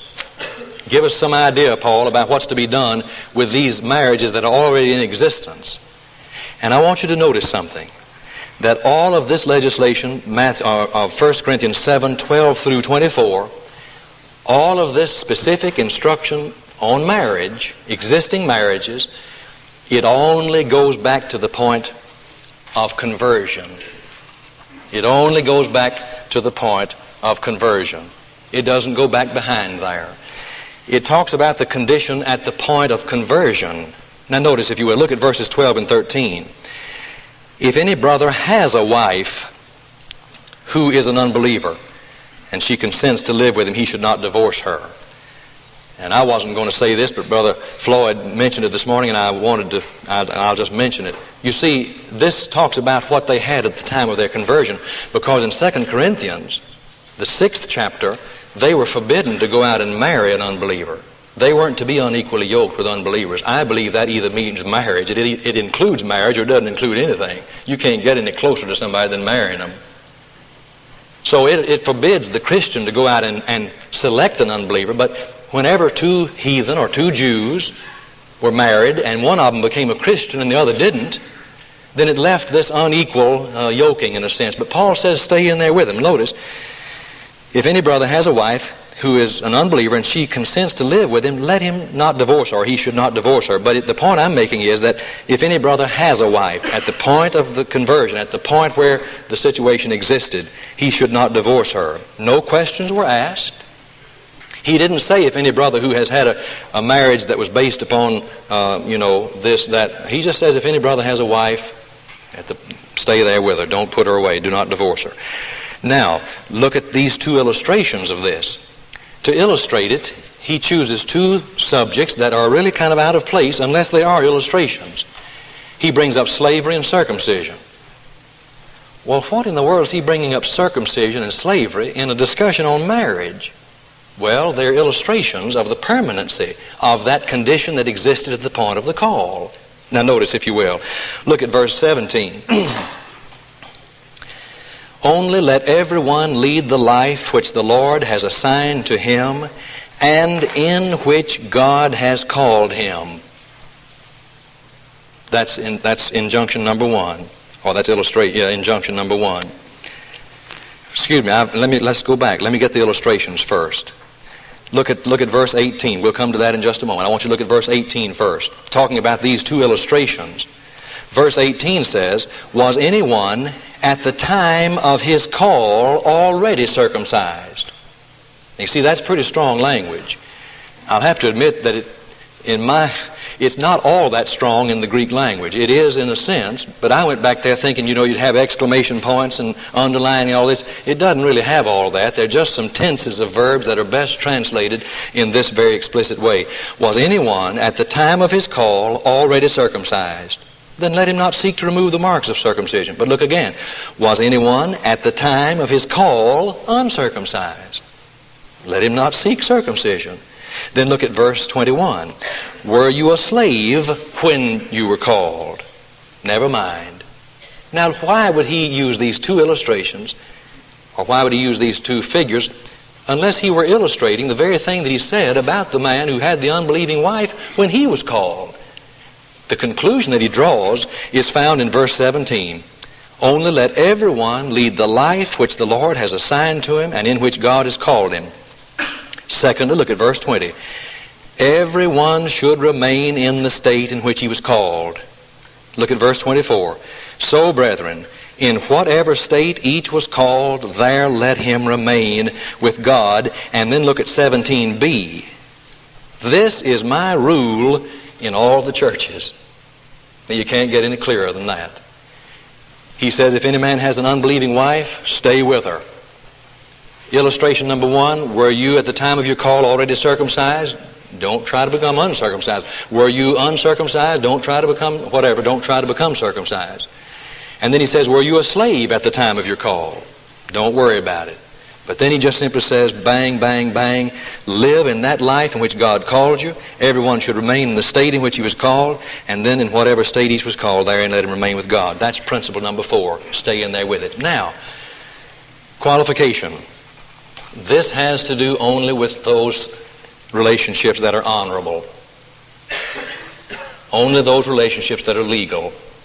Only those relationships that have that quality about them. Because you see, all other illegal and dishonorable relationships are taken care of in chapter 6.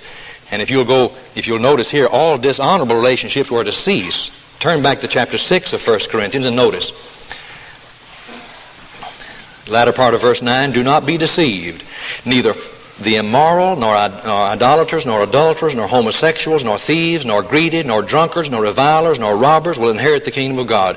And such were some of you. But you were washed, you were sanctified, you were justified. But notice all these illegal relationships. And you say, but look there, he says adulterers. Yes, but that's extramarital adultery. He's not talking about those marriages that had been formed on bases less than the Christian standard, you see, because that was legal. That's the law that prevailed in that whole time. That's what the whole world consisted of. So you see, you can't put those back there in the list of things in 1 Corinthians 6. It's just you can't put them there. Those marriages that we're talking about are those that the law of Moses allowed, that the laws of the Romans allowed. And certainly you're not going to ask God or expect God to expect more of the Romans than he expected of his own people. They were all in this condition. And it was to them that he says, you stay there. But those were the legal relationships, the legal laws, what you would call the scriptural laws by the law of Moses. Now, thirdly, there are 3 honorable relationships that are to abide. These are marriage and singleness, circumcision and uncircumcision, and slavery and freedom. These 3 were to abide. But you say, why?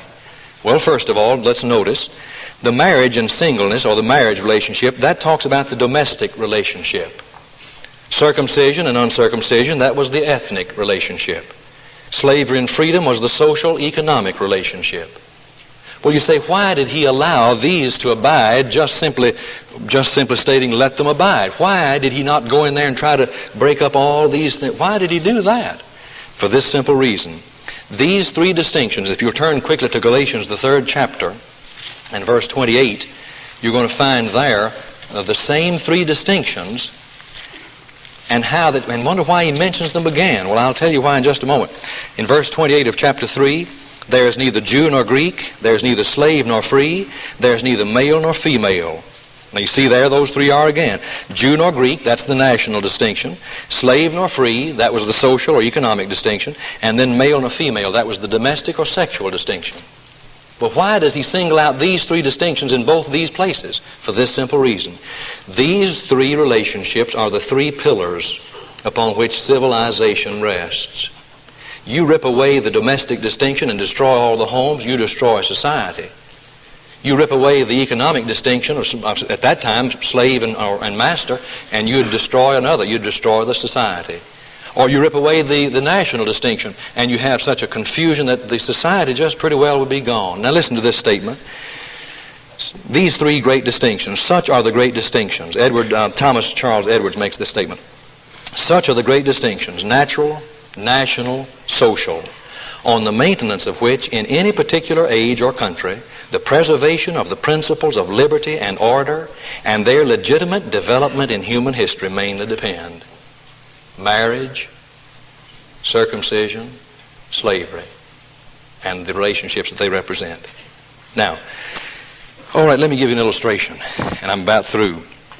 Sometimes issues are so emotion-packed that we can't make a real rational, objective application of the law to them.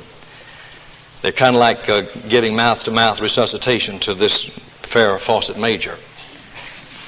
It's hard to do that without getting emotionally involved. I thought a long time before I decided to do that. You know what they do to teach you how to give mouth-to-mouth resuscitation? They don't bring her in. They bring in a dummy. You know, just lying there dead as a coot, and, lifeless, no color, no nothing. And they let you learn on that. Then when you've got that learned, then you're ready for the real life situation. Now watch. That's what we find in this situation here. We're so keyed up on this thing of divorce and remarriage, we can't make a rational, calm, objective decision about it. But we've got something we can use as a dummy. And that's this matter of slavery. And this won't even hurt any of us. We'll just be able to do it. There won't be any pulse increase at all. You just watch. Slavery, as it existed in the first century, was not God's first best plan. You know that. Oh, the abuse was terrible. It provided the utmost in opportunities for sexual license, everything. It was just terrible. That was not God's first best choice. It was not His first best plan. And yet we know that was precisely the first condition, the condition of the first century situation. That was it. That was the whole scene. The social and economic arrangement of the first century was that. You know what the Christians told people to do who were slaves, who were in that situation? Well, when Onesimus ran away from Philemon, what did Paul do? Paul said, right, get back there and organize an uprising and get those kids out of there, get those slaves out of there. Oh no, he said, go back in, you stay there. Why? Because they depended on elevating the relationship and eventually eliminating it altogether. And that's exactly what happened. Now that didn't hurt, did it? Because none of us have been slaves, and none of us are slaves, and none of us are masters, and there's probably not a slave within 1,000 miles from here. But watch. Now we get nervous. The divorce and remarriage that existed in the first century, that wasn't God's first best plan either. Man, He didn't want that. But we also know history documents it to the hilt. That's precisely what it was in existence in the first century. The law of Moses allowed it. The Greek law allowed it. The Roman law allowed it. We know that was it. Well, what kind of an application? All right, here it is. Same thing. In fact, Paul uses this and the treatment of slaves being sent back into the slavery situation, he uses that as an illustration of how also a second-rate situation was to continue among the marriage situation. This is his illustration. Now, are you going to allow him to use his illustration of how that though slavery wasn't God's first best plan, yet they were to abide in it until they could grow up and lead themselves out of it, sanctify that relationship, make it what it ought to be, and then it would eventually disappear. The abuse of it would. And so it is here. Not God's first desire, and yet it was the first century condition. When the law was brought into contact with that first century condition, here was the dictation of what was to be done. Stay in there. Abide. If any man has a brother, stay in there. Abide in that calling in which you were called. And eventually, by sanctifying those marriage relationships, then the whole situation would eventually take care of itself, and divorce would be taken care of eventually, totally. Now, let me give you one final test, and we're through. What if it were made universal? Now, learning what we've learned about the situation and all that we've heard today, what if this particular application had been made universal? I mean by that, and that's a test that has to be applied to any kind of philosophy or whatever. What if it were made universal? If every person in the Roman Empire had been made a Christian, and every person who had been involved in marriages other than those based upon the law of Matthew 19:9 had been required to separate, brethren, it would have destroyed the whole fabric of the Roman Empire.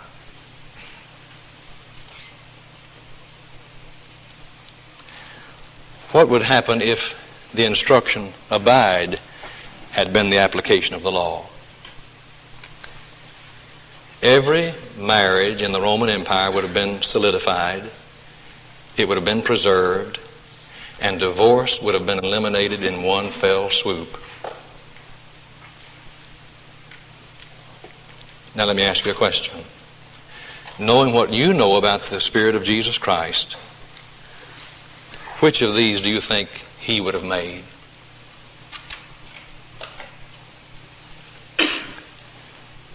And after all, that's what we're after, is the Spirit of Christ. I think the most encouraging thing in my search, and I've been searching for this for 20 years. These have been my convictions for 20 years. The most convincing and encouraging thing about this is that this is precisely the application that the Apostle Paul makes of the Spirit of Christ that we so clearly recognize as being that which he manifested while he was here on earth.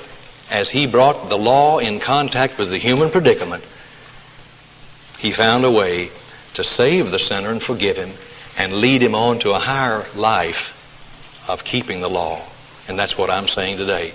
I believe that those who come to Christ, having been divorced and remarried on grounds other than fornication, are taken by Christ and forgiven of it, and then led to a higher plane where you just simply tell them, you don't do that ever again. You stay with her from now on. That's what I believe to be the Christ-like application of Matthew 19:9. Oh boy, this has been a good day already, and I'm so thankful for your attention and for your interest in this matter. Thank you.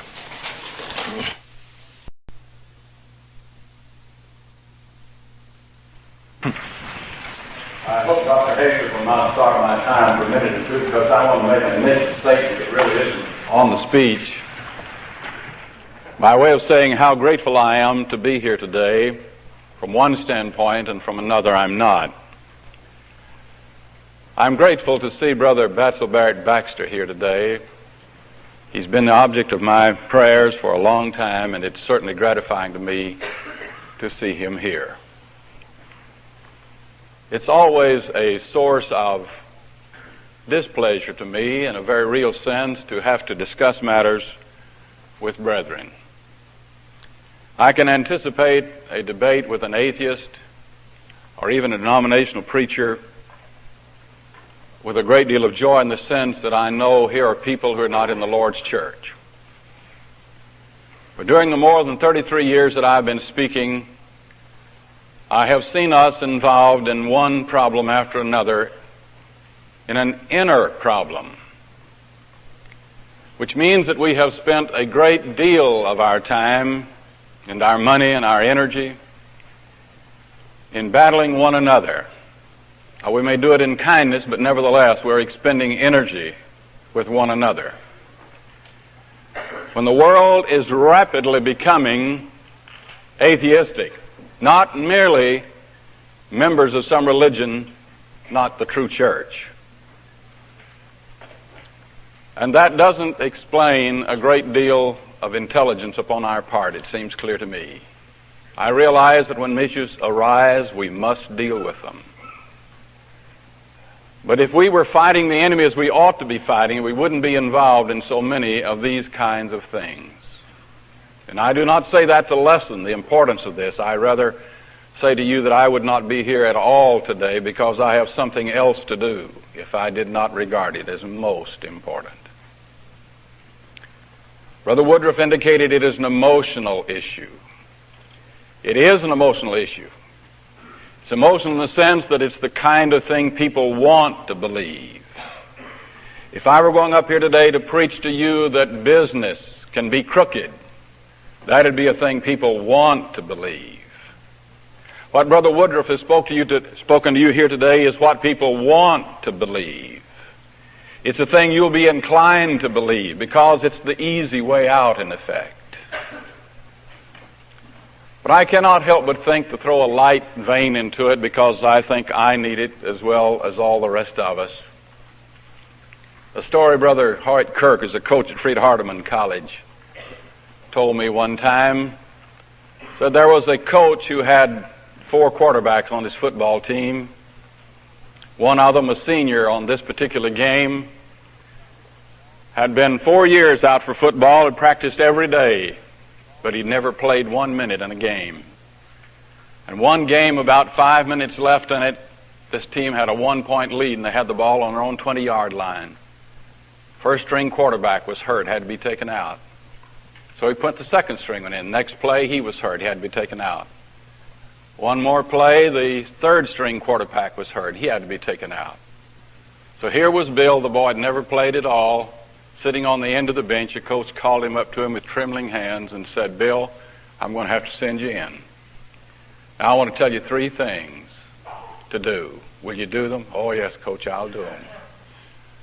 "I want you to send the fullback into the line 3 times and then punt." "Now do you understand that?" "Yes, Coach, I understand." "Well, repeat them for me. Send the fullback in the line 3 times and then punt." "Say it once more so I'll know you understand." "Send the fullback in the line 3 times and then punt." "All right, Bill, go in there and do it." So he went in, first play, gave it to the fullback. He gained about 20 yards up to the 40. Next play, gave it to the fullback. He gained about 30, down to about their 20. Next play into the line, down to the 1-yard line. The coach was ecstatic. Here he knew he was going to get 7 more points and have an 8-point lead with about 3 minutes left. Lo and behold, while he was rejoicing, the team lined up and the boy kicked it out of the stadium.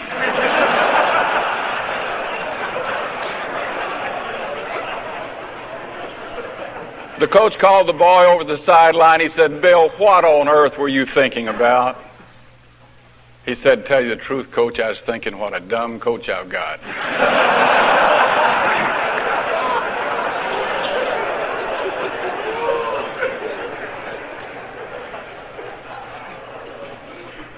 I wonder, as the Lord looks at us today in a very real sense, if there's not some analogy there we could learn. I look at Russia, atheistic, not merely a political system, atheistic. China, almost a third of the world's population, atheistic, not merely political. Africa being swept by the use of Russia into the atheistic camp, and so on and on and on. And what are we doing about it? Every state, college, university in America, basically in those departments that have to do with the destiny of man and what he is, are atheistic. We can carry the gospel to them, and if we will do that, I think we'll find ourselves united on almost every other issue without having to embroil ourselves in issues that tend to divide us. Brother Woodroof, and I'm ready now to begin my speech, Brother Woodroof said he's here to explain and not to defend a position. I remember one day when I was a student at Vanderbilt University, the chairman called me in, the man I liked a great deal personally. He said, "Tom, you know, there's one thing I've noticed about you. You're not open-minded enough." I said, "Exactly what do you mean by that?" He said, "Well, you know, you want to come down on places. You want to say this is it. So what we want you to do is stay up in the air. We want you to keep your options open." I said, "Well, if by keeping options open you mean that I do not draw conclusions until I see the evidence that warrants that option or that conclusion, then you can count on me to do that, because that's what the Bible demands of me. But if you're asking that after I've seen the evidence, and after I've seen that the logic of it demands the conclusion, that I then cannot draw it, then I might as well withdraw from the school now, because you can't count on me to not come down where it's true." Now, I'm here not only to explain a position, but to defend it, not in any arrogant or self-righteous way, but simply out of the strong conviction that what you have heard is wrong, and that what I'm going to tell you is right, that it is right in harmony with Bible teaching. I want you, I hope, in the question and answer to ask about these 4 lessons that Brother Woodroof has given, because I may not get to them. But if you will ask about them, I will do my very best to show you what's wrong with what he has done. Now, I want to present my case. You will understand that I love Brother Woodroof. I appreciate his ability. I've held meetings where he preaches. His wonderful ability to work with young people and influence them. And I have nothing whatever against him personally. If there's anything in this world I could do to help him, I would do it. And you will understand that as I talk today about these matters, about this being true and that being false, that I'm not saying anything against him or anyone who agrees with him personally. But with all of my heart, I'm trying to be a servant and soldier of Christ to show you what is the message of the Bible. Now, I'm going to be saying almost everything I have to say on these charts. I'll have to do it rather rapidly. You try to follow as you can. All right, number 1. What are we to do about the fact that 1 out of 3 marriages end in divorce today? What some say, and this is basically what Brother Woodroof has said, and this is things that's being said all over, Hollywood stars and so forth, this till death do us part bit has got to go. Let's interpret the Bible so as to fit the world's practice. Let's not preach God's Word and show men that to be saved they must conform their lives to fit the demands of God's Word. I know that those who hold the view, the basic view to which you have heard today, which you have listened, would say that is not it exactly. But I plan to show you that it is the implication of what they are saying. This is not a matter of counting noses or of looking out and seeing what the world is doing. It is a matter of finding out what the Bible teaches and preaching that without regard to whether men like it or do not like it. Paul said, "Preach the word, be instant in season, out of season, reprove, rebuke, exhort, with all long suffering and teaching." And he assigned the reason, for the time will come when men will not endure the sound doctrine, but having itching ears will heap to themselves teachers after their own lusts. Men tend to gather around them. Men will preach what they want to hear. And people who have been divorced and remarried out of harmony with Christ's teaching want men to tell them that they're all right in what they're in. As Brother Leroy Brownlow said to me at the recent Abilene lectures, "Brother Tom, as we preached in Fort Worth 20 years ago, I could not possibly have imagined that we would hear in the church today what we are now hearing." Can you imagine Noah gathering his family around him and saying, "Well, now, folks, there are just 8 of us, so we've got to rectify some things. We've got to fit in with the world." Or Caleb saying to Joshua, "Now, Joshua, just you and I of all the adult population, so we've got to get in line with what everybody's talking about." But notice what Jesus did. I'll not take the time to go in it. Matthew 7:13 and 14. What Peter did in Acts 2. "You by the hand of lawless men did crucify and slay," and he demanded repentance.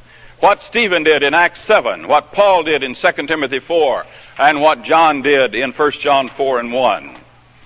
Let us look at chart 2, God's will on marriage. Of course, as you talk about the problem of evil with the atheists, they hold that if there is any suffering at all, as one man said, even if that my shoe pinches me one bit, this is sufficient to prove that God does not exist. That, of course, is absolutely absurd.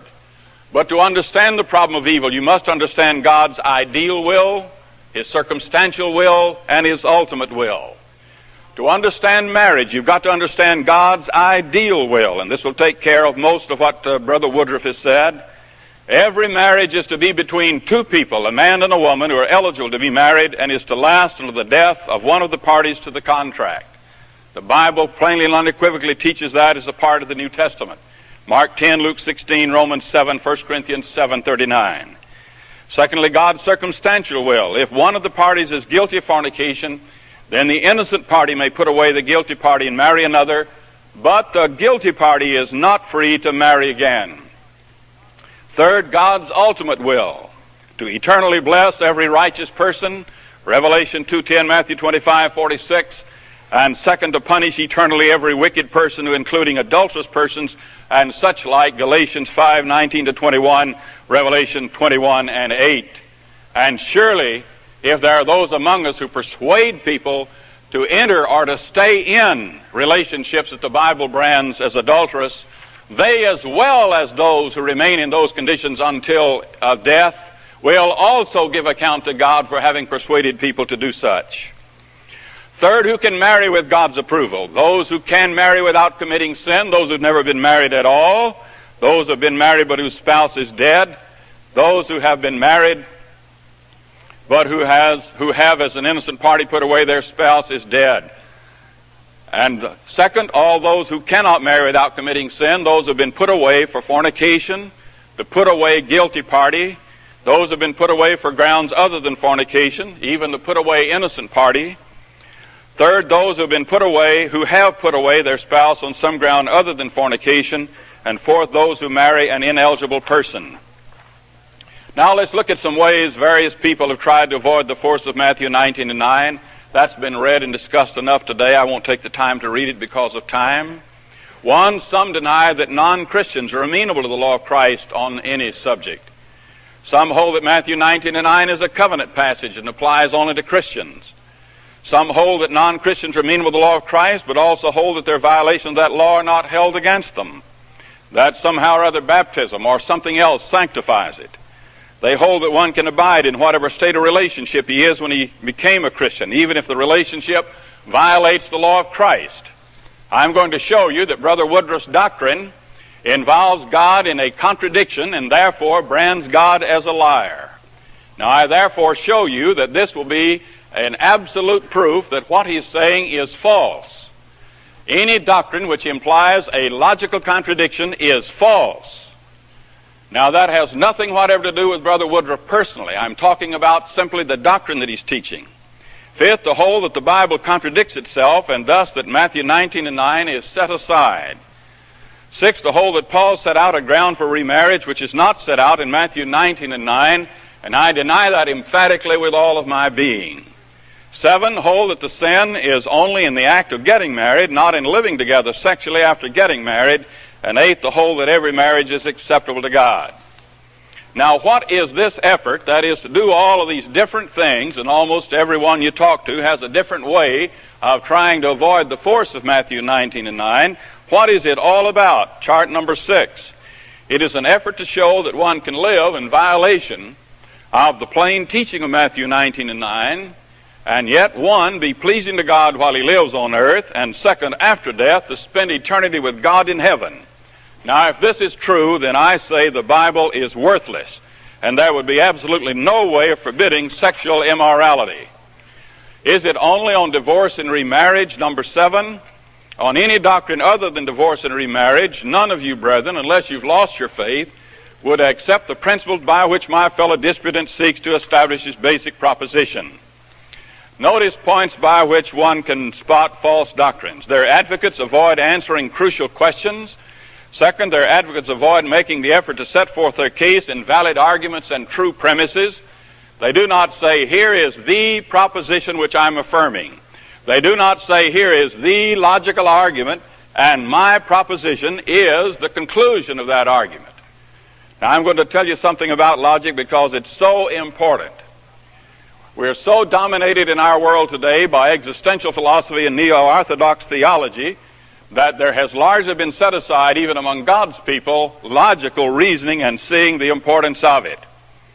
The advocates of it seem little concerned that they may be shown to be involved in the implication of a false doctrine, which itself implies that your doctrine is false, or that they are involved in a logical contradiction. And little concern, perhaps sometimes, that their doctrine involves a denial of an explicit contradiction of a plain statement in the Bible. What I plan to accomplish in this discussion: number one, the refutation of positions which have been advanced here in this building today. Not all of them, of course, but some of them.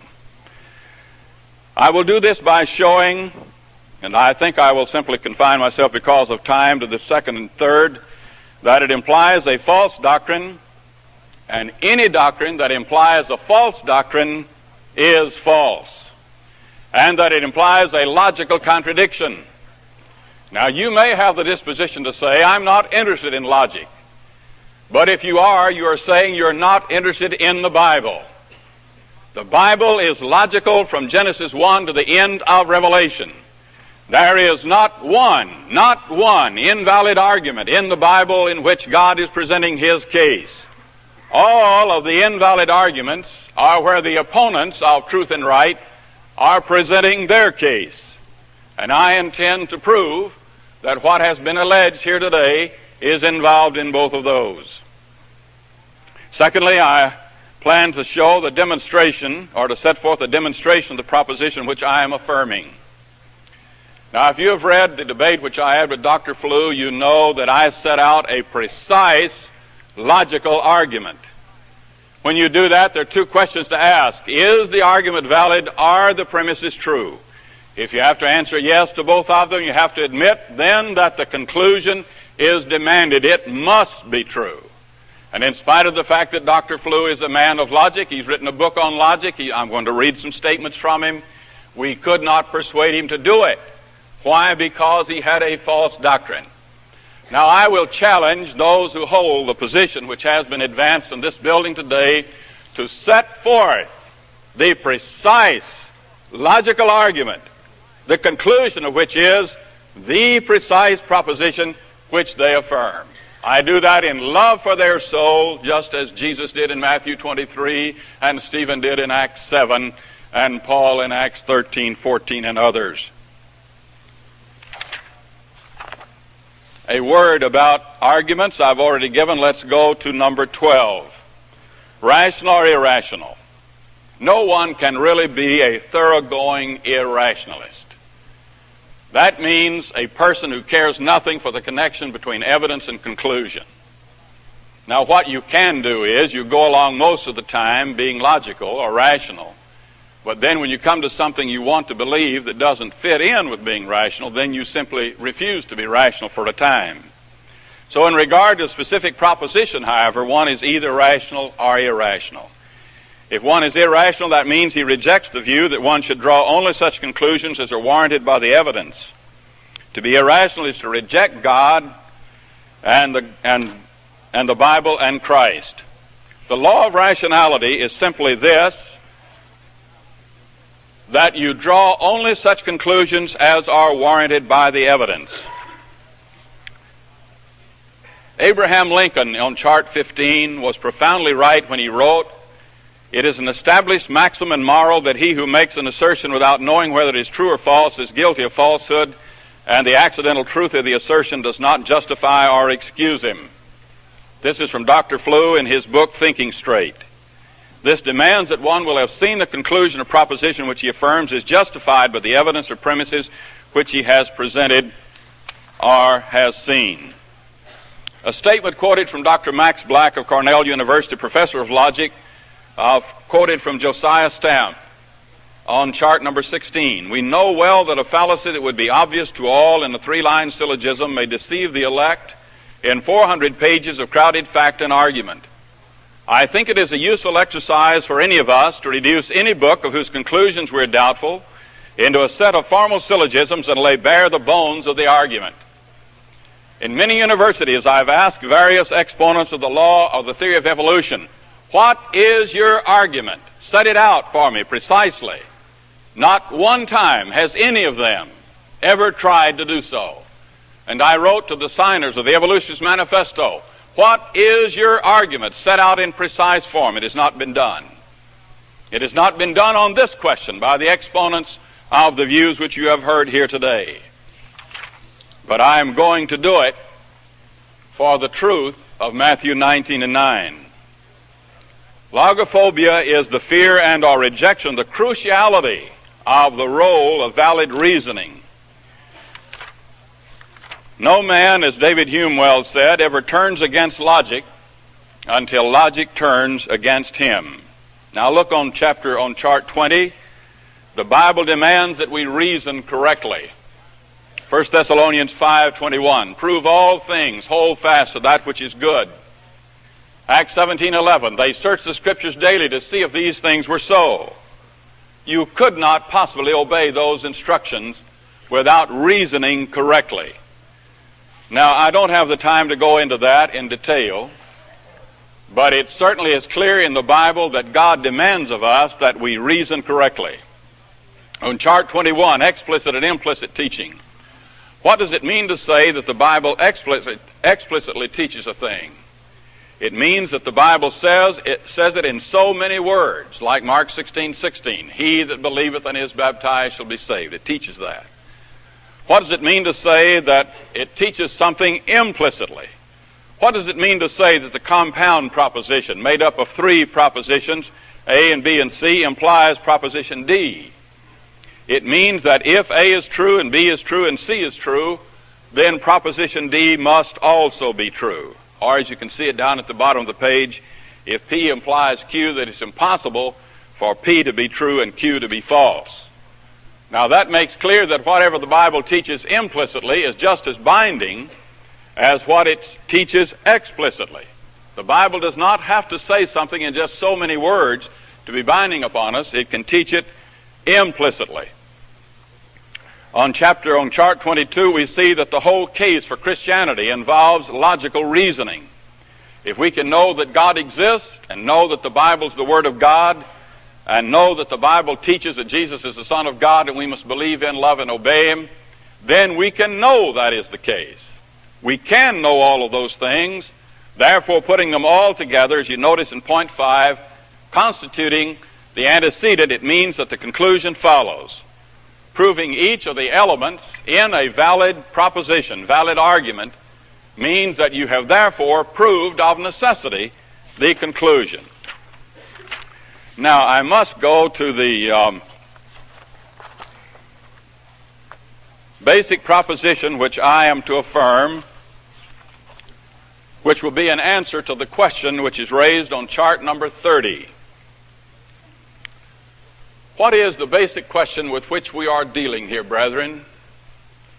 Here it is. Is it the case that all persons, whether in or out of the church, about 24 or 5 years ago, I had a written debate with Brother E.C. Fuquay, who affirmed that Christ's law is addressed only to members of the church. That's still around somewhat. But I'm asking the question here, this is what's before every one of us. Is it the case that all persons, whether in or out of the church, who in violating the law of Christ, specifically now the problem we have here, in divorcing and marrying again on some ground other than fornication, in violation of Matthew 19:9, are involved in sinful practices and our states and our relationships, are persons who are instructed by that law to sever or to get out of those relationships? The Bible answer is yes. On chart 31, then, I set forth the basic answer to that question. This is what I am affirming. Here's what I'm saying that every man who involves himself in this or any other Bible question has the responsibility to do. And that is to say, here is the specific proposition which I am affirming, and here are the propositions, the premises, which prove that proposition. So I'm affirming that all persons, whether in or out of the church, who in violating the law of Christ, specifically in divorcing and marrying again on some ground other than fornication, in violation of Matthew 19 and 9, are involved in sinful practices and our sinful states and our sinful relationships, are persons who are instructed by that law to cease those sinful practices, to get out of those sinful states, and to sever those sinful relationships. Now, I will prove this thesis by, one, setting forth a valid argument, the conclusion of which is the basic thesis of proposition stated above, and second, by proving that every premise of that valid argument is true. By proving the argument to be sound, I will have also proved that every theory which holds that there is some other ground other than fornication is false. So you see, it entails the fact that I do not have to address myself to any and every theory that someone may raise. This proposition, if I can prove this proposition, then it will have proved not only that proposition's true, but it will prove that everyone that differs from it or contradicts it is false. Now let's look to chart number 33. This is the beginning of this particular argument. It is the first premise. Now, I realize that it's rather complicated, but most of us have the tendency, as Professor Black quoted Stamp to say, you can read a book of 400 pages where a fellow just making statement after statement and not think much about its complexity. But when someone tries to line it up in a 3-line syllogism or in a basic argument precisely stated, then we tend to react. That's because, talking about first century influence, that's because of 20th century influence in a reaction against logical thought which is anti-biblical. Now notice carefully, I'm giving you 5 propositions which serve as an antecedent of a consequent. If proposition A, namely, all persons, whether in or out of the church, are persons who are amenable to the law of Christ, that's a proposition I'll have to prove. And if, secondly, proposition B, all persons, whether in or out of the church, who are amenable to the law of Christ, are persons who are amenable to the instructions of that law in divorce and remarriage, including Matthew 19 and 9. And if C, any person, whether in or out of the church, is a person who is eligible to put away his or her spouse and to marry another, if and only if the putting away is done by the innocent party for the cause of fornication on the part of the one being put away. And if, fourth, proposition D, all persons, whether in or out of the church, who put away their spouses on any ground other than fornication on the part of the one put away and marry another, are persons who commit sin in so doing and who enter sinful relationships in so doing.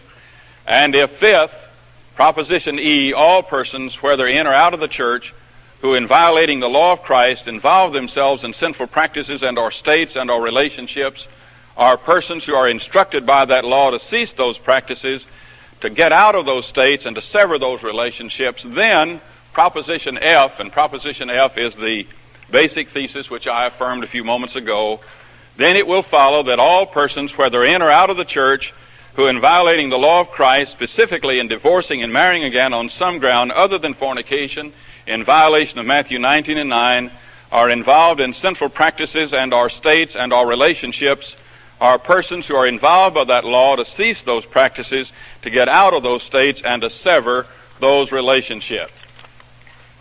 All right, now note on chart number 35. In proving that baptism is essential to salvation, to remission of sins, essential to remission of sins, proves that one is not saved at the point of faith in Christ. Now by the B there with a little horseshoe sign, that means if baptism is essential to remission of sins, then it follows, and that little tilde in front of the F means it is false that, then it is false that one is saved at the point of faith. It is the case that baptism is essential to remission of sins, therefore it follows that the contention that one is saved at the point of faith is false. Now, what I will be affirming is basically in that form of argument.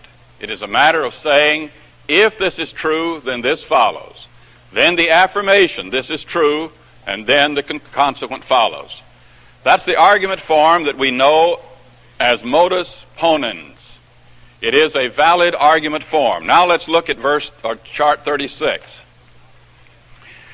In chart 36, I'm showing you here how we have through all of these years, go about proving such matters as church cooperation. The principle involved in the Herald of Truth radio and television program. How is it defended? Now, many people may go along with it without knowing how to defend it, and I rather suspect that's true. The principle is found right here. If this is true, and this is true, and this is true, and this is true, this follows, where F here in this one would be that the cooperation or one church may assist another church in preaching the gospel of the radio or television. Now notice what I've done. You see the A and the B and the C and the D and the E before the F. Then I prove each one of those constituent propositions separately. I prove the A, then I prove the B, then I prove the C, I prove the D, and I prove the E. Then by what we call in logic the process of conjunction, I put all of them in step 7 together. A is true, and B is true, and C is true, and D is true, and E is true. Now then, that you see constitutes back up in number 1 the antecedent. A and B and C and D and E. That's the same form, you see, as P implies Q, where P represents the evidence, and here we have A and B and C and D and E is the evidence. And if you prove that's true, then you have proved the conclusion. Now I give you the challenge. Let's see you prove that the principle involved in the Herald of Truth is scriptural without using this argument. Does anyone know how to do it? Now, located preachers, all you fellows are taking your check, your regular check, from a church each week. Where's the example? We've heard quite a bit about example today, haven't we? Where's the example? Where's the example of a radio cooperative program?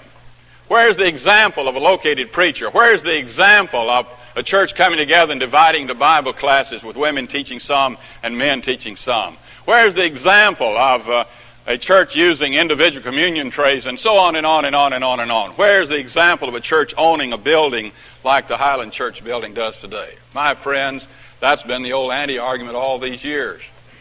Where's the example? The Bible teaches by example, but it teaches in other ways as well. It teaches by command. It teaches by implication. It teaches by direct statement and so on. But to prove your work as a located preacher is right, you have to use the argument that I've given at the bottom of page 36. Now, the argument which proves my basic thesis on chart 37. I'm showing you here that I'm using exactly the same basic approach. Now, you may turn away and say, Brother Warren, I'm not interested in that logical approach.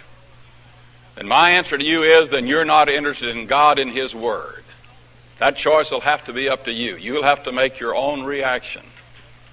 But I'm telling it to you the way it is in God's Word. It is the most logical book that has ever been written. There has never been another book that even purports to be anything like the Bible that does not make errors of this sort.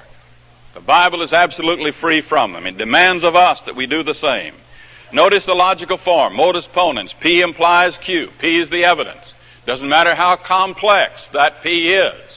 It may involve 50 propositions, but nevertheless it's still the same basic form. And if you can prove that P is true, then it follows that Q is true. So that's what I will be doing here.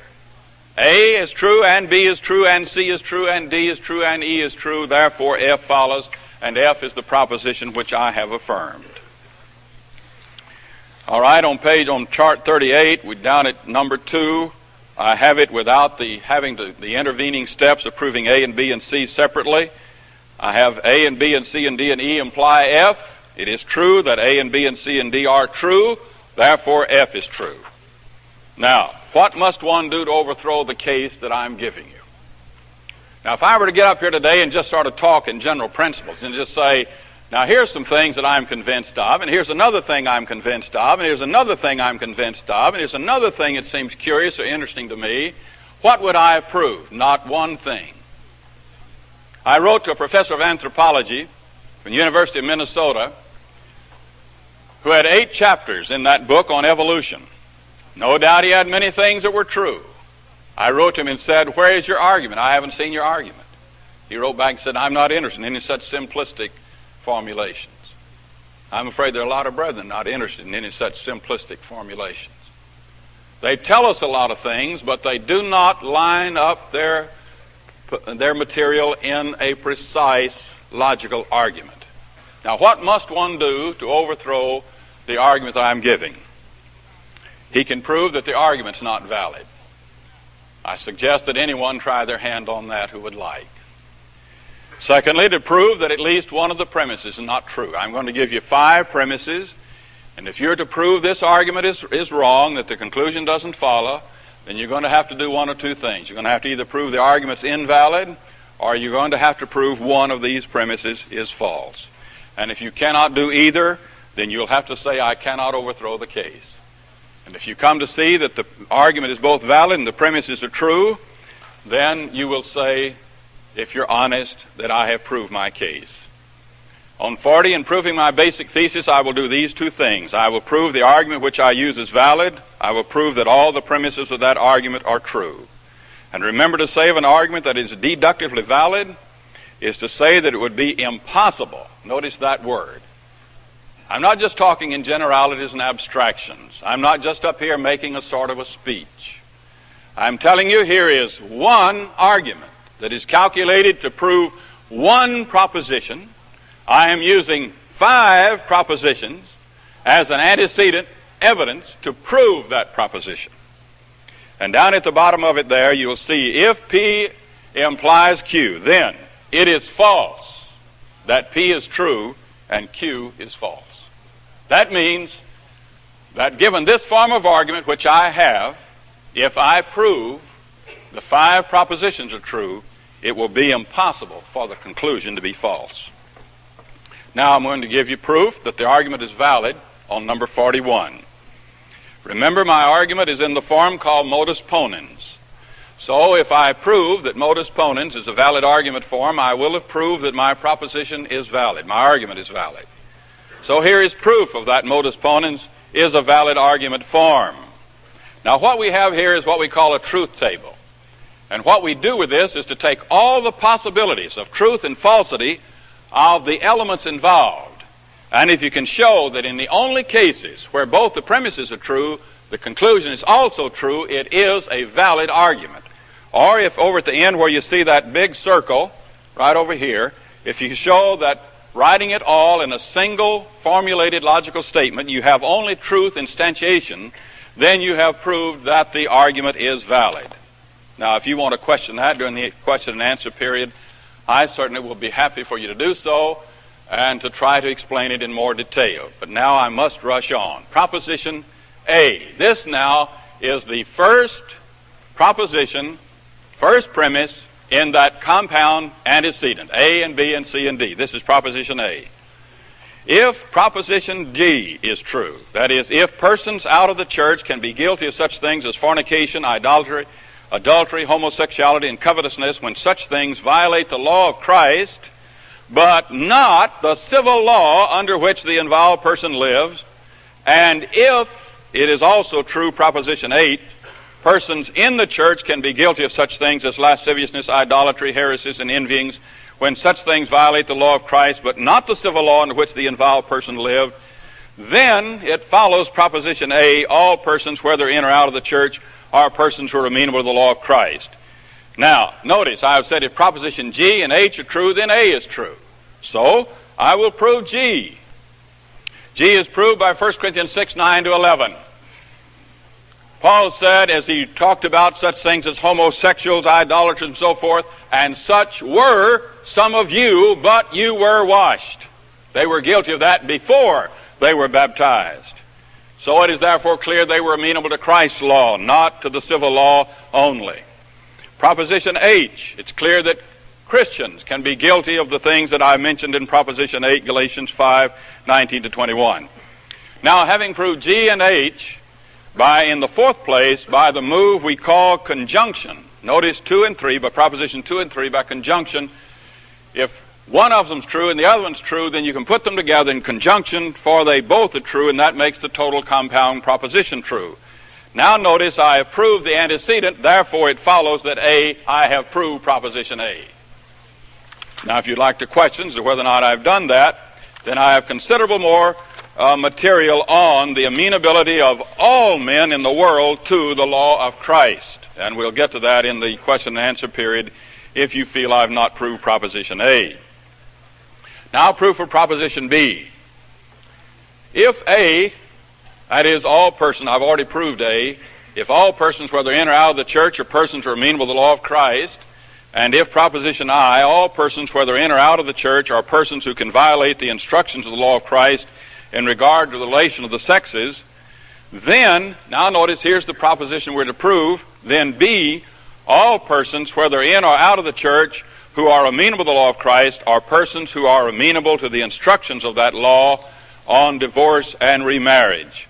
Let me just put a bracket there. Are persons, then all persons, whether in or out of the church or amenable to the law of Christ, are persons who are amenable to the instructions of that law on divorce and remarriage, including Matthew 19 and 9. Now, look, the proof of Proposition A. This is part of the compound antecedent of this compound proposition. It is proved by 1 Corinthians 6, 9 to 11 and Galatians 5, which I did on the preceding chart. Proposition I is also proved by 1 Corinthians 6, 9 to 11, Galatians 5, 1 Corinthians 5, Colossians 3, 5 to 7. Then in Proposition 4, A and I, you have Proposition 3, right? A and I, the conjunction from Propositions 2 and 3, then we have that the antecedent of this compound proposition is true, therefore it follows that Proposition B is true. Now I have proved the second of our 5 propositions. Now let's look at chart 44.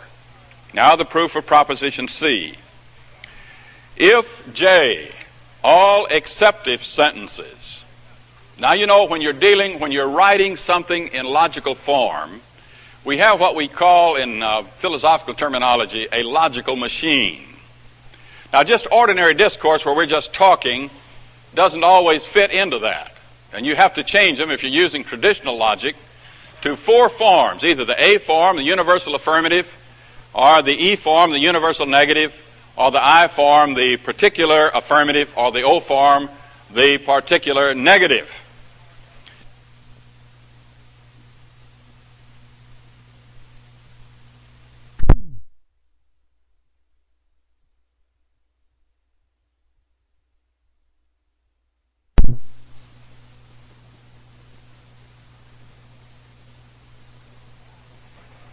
Now, acceptive sentences come under a sort of a special category. Now, I'm afraid that many of our brethren, even though they may be experts in Hebrew and Greek, are a little bit short on logic in that they do not know how to deal with acceptive sentences. And I say that kindly with all respect and love for my brethren. And the brethren I have in mind, I love and honor and respect, and I'm sure they love the truth as much as I do. But we're here today to help one another to come to the truth, and that's why I'm speaking as plainly as I am about this matter. Now then note, if J, all acceptive sentences carry the force of if and only if, and they do. Anybody that knows, has been in a logic class for 3 weeks, knows that. It means if and only if. Say, I give a message. Whosoever goeth out of this room, except he is more than 7 feet tall, will be shot. Now that means all the persons can go out of this room and not be shot if and only if he's over 7 feet tall. Now that's what Jesus is saying. He's not saying something over here that's going to be modified in 1 Corinthians 7. Brethren, I'm sure in all honesty, are saying that Christ gave instruction during his earthly ministry, and then through the Holy Spirit guiding the apostles, contradicted himself by saying here is some other ground. Ah, brethren, to accuse our blessed Lord and the Holy Spirit of contradicting himself is accusing God of being a liar. And the Bible teaches in Titus 1 and 2, God does not lie. Hebrews 6:18, it's impossible for God to lie. And 1 Samuel 15:29, God is not a man that he should repent or lie. Jesus never contradicted himself. He did not give an absolute instruction of an acceptive sentence of if and only if, as in John 3:5, and he said, except a man be born of water and the Spirit, he cannot enter the kingdom. That means if and only if you're baptized can you enter the kingdom. Now our Baptist friends tell us that Acts 16 and 30 gives us another door in the kingdom. Believe on the Lord Jesus Christ and thou shalt be saved in thy house. But don't you believe it for a moment. You've got just as much chance of proving that Paul taught another ground for divorce and remarriage in 1 Corinthians 7 as you do, as proving, the Baptist proving in Acts 16 that that Paul gave another ground for entering the kingdom than being baptized in the name of our blessed Lord. All acceptive sentences, if they do, carry the force of if and only if. And if K, Matthew 19 and 9, is an acceptive sentence as pertains to divorce and remarriage, then C, any person, whether in or out of the church, is a person who is eligible to put away his or her spouse and to marry another if and only if the putting away is done by the innocent party for the cause of fornication on the part of the one being put away. Now, proposition J is true. It's true, obvious from the language of Matthew 19 and 9. I'll go just a moment into the material on acceptive sentences. K is true from the obvious import of the plain statement. If an acceptive sentence carries the force of if and only if, then it is clear that a person has the right to put away his wife or husband, whatever the case may be, and marry another if and only if they put away that companion for the single cause of fornication. Now let's turn over to chart number 46. Let's see, David, do you have 45A there? 45A. I want you to look at this one for a moment.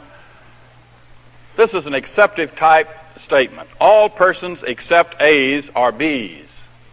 Now in order to say something like everyone except all students will graduate except those that are lazy, you've got a peculiar problem.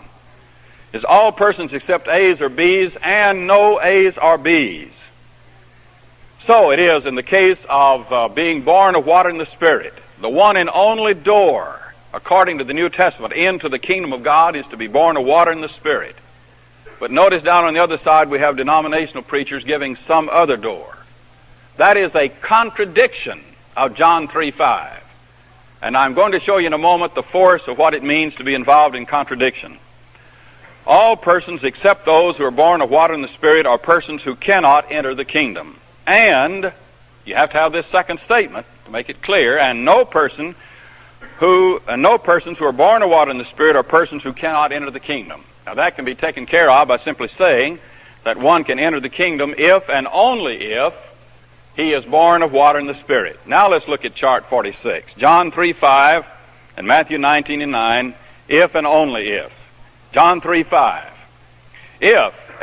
John 3:5 teaches that a man can enter the kingdom if and only if he is born of water and the Spirit, that is baptized in the name of Christ.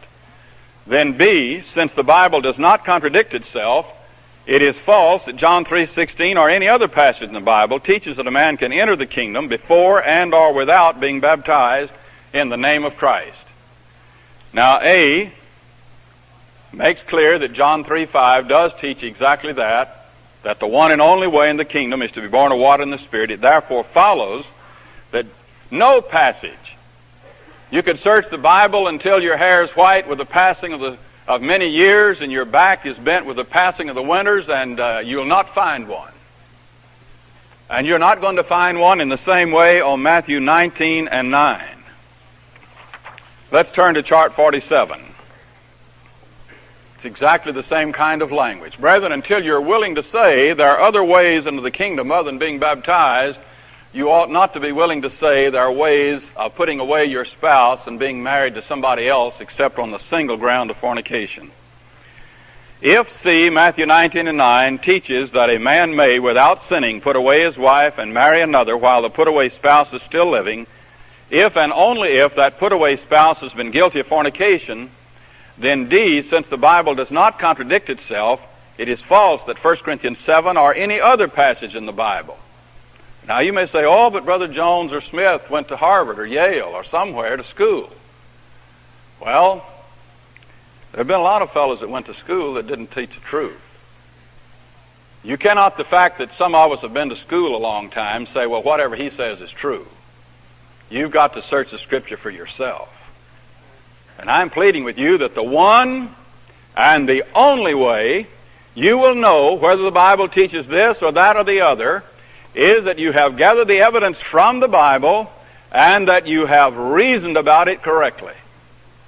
Just a citation of a lot of Greek or Hebrew or some historical background here and there does not do it. However relevant those things may be, you still have to reason correctly about it.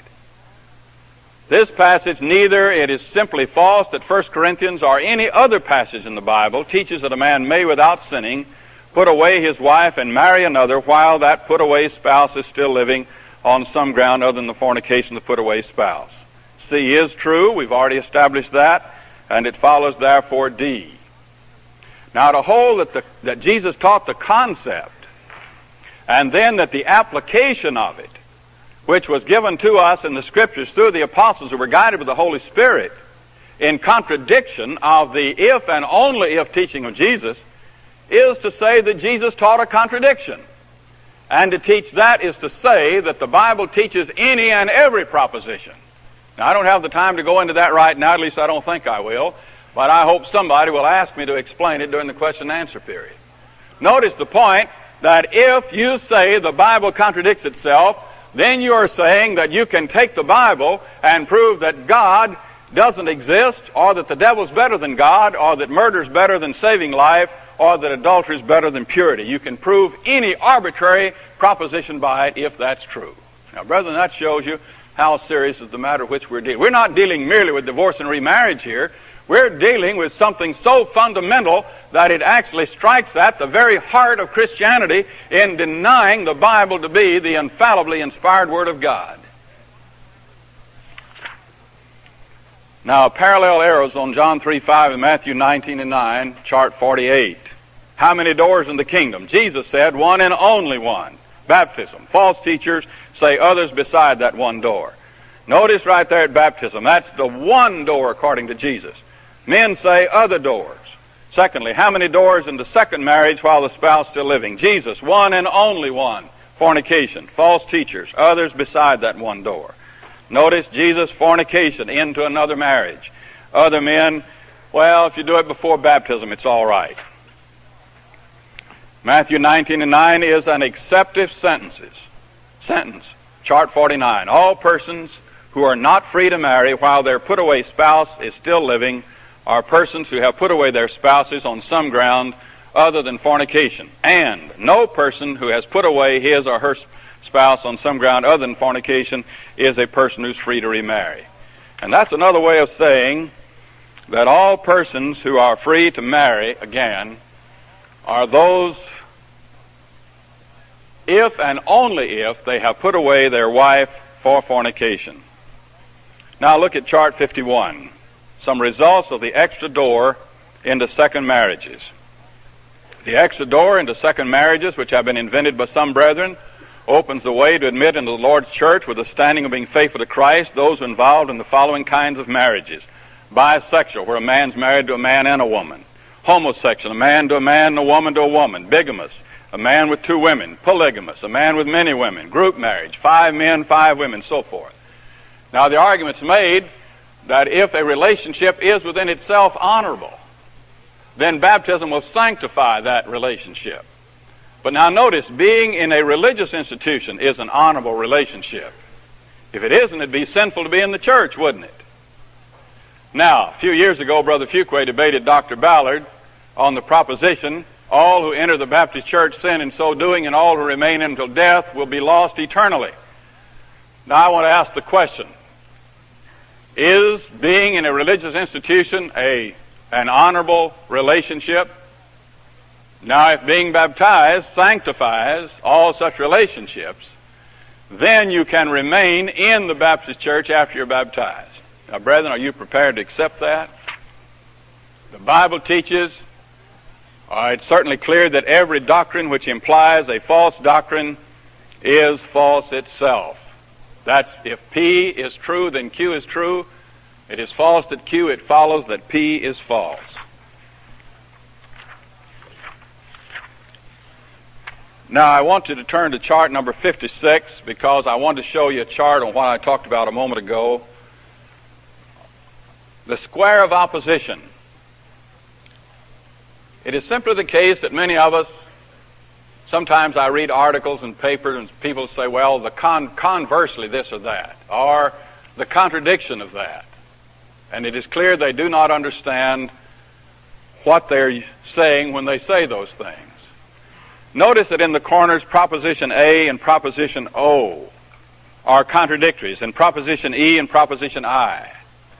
Now, when Jesus made clear that all men, up here at A in the corner, David, all men who put away their wives on any grounds other than their wives' fornication marry others are men who commit adultery in so doing. Now, when someone comes along down here in O and says some men who put away their wives on some ground other than their wives' fornication marry others are not men who commit adultery in so doing, that is a contradictory. Show that on the arrow. That's a contradictory to proposition A. And therefore, what we've heard today is that Jesus, through the Holy Spirit and the apostles, contradicted himself as to what he said in his earthly ministry. Now, I submit that to you. I have more material to give you on the logical contradiction during the question and answer period. But now I must go to proposition D, 59, chart 59. If proposition C, and we've already proved that, any person, whether in or out of the church, is a person who is eligible to put away his or her spouse and to marry another, if and only if the putting away is done by the innocent party for the cause of fornication on the part of the one being put away, then it follows, proposition D, all persons, whether in or out of the church, who put away their spouses on any ground other than fornication on the part of the one being put away, are persons who commit sin in so doing and who enter sinful relationships in so doing. Now, I've already proved C, therefore D follows. Now, notice that. If it's the case that a person, whether he's in or out of the church, is eligible to put away his or her spouse, if and only if that putting away is done by the innocent party for the cause of fornication, then all persons, whether they're in or out of the church, who put away their spouses on any ground other than fornication, are persons who commit sin in so doing, that is, in entering the relationship, and who continue to commit sin while they stay in that relationship. All right, chart 60, proof of proposition E. Now, this is the last of the 5 premises, A and B and C and D and E. Now, I've shown you that if I prove all 5 of these, the conclusion must be true. It doesn't matter what kind of a position one brings up. If I prove this, I've proved. If what he says is contradictory of this, I prove what he says is wrong. All right, proposition E. All persons, whether in or out of the church, who in violating the law of Christ are involved in sinful practices and our states and our relationships, are persons who are instructed by that law to cease those practices, to get out of those states, and to sever those relationships. 2 Corinthians 6, 14 to 18, 1 Corinthians 5, 1 to 13, 2 Thessalonians 3, 6 to 5, Ephesians 5 and 1, and so on and on. Now, that follows then on chart 61, the proof of my basic thesis in this discussion. The argument, I repeat, number 1, if it's true that A is true, and B is true, and C is true, and D is true, and E is true, then F is true. I have proved, premise 1, I proved A, and B, and C, and D, and E. Therefore, by conjunction, I have proved the compound proposition A and B and C and D and E, which is the antecedent in the first premise. Therefore, it follows under the form modus ponens, where if P implies Q and P is true, then Q is true. Therefore, it follows that F is true. And what is F? F is the basic thesis which I set out in the beginning. All persons, whether in or out of the church, who in violating the law of Christ, specifically in divorcing and marrying again on some ground other than fornication, in violation of Matthew 19 and 9, are involved in sinful practices and our states and our relationships. Our persons are instructed by that law to cease those practices, to get out of those states, and to sever those relationships. Note, the argument is valid, the premises are true, and so the conclusion must be true. Now, I have proved this basic affirmation. I have given you a specific proposition to be proved. I have given you a precisely stated proposition or argument. I have taken up each premise one by one and proved it. It therefore follows, as surely as night follows day, that this proposition is true.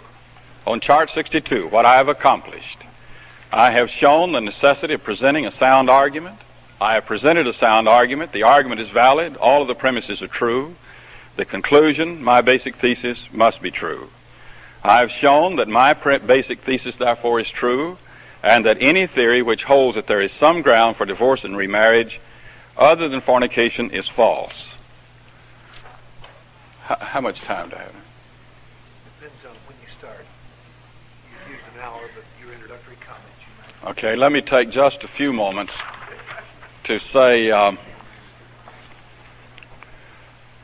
thus I have proved on chart 63, all persons, whether in or out of the church, who are involved in marriages which violate the law of Christ, are persons who are instructed by that law to sever those sinful or adulterous relationships. Now note carefully, this instruction is not countermanded by marriage taking place before baptism. It's not countermanded by emotional factors. It's not countermanded by God's being loving and gracious. It's not countermanded by hardship factors. Revelation 2:10 tells us to be ready to give our lives for the cause of Christ. Now I want, in the closing few moments of my discussion, to turn to chart number 126.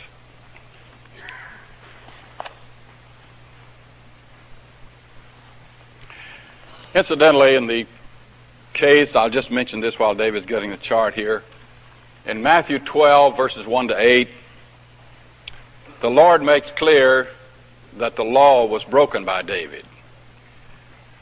We have here today a case of the teaching of situation ethics, of holding that the law teaches one thing, but it's perfectly all right to violate it in certain situations. That's exactly the doctrine of Joseph Fletcher.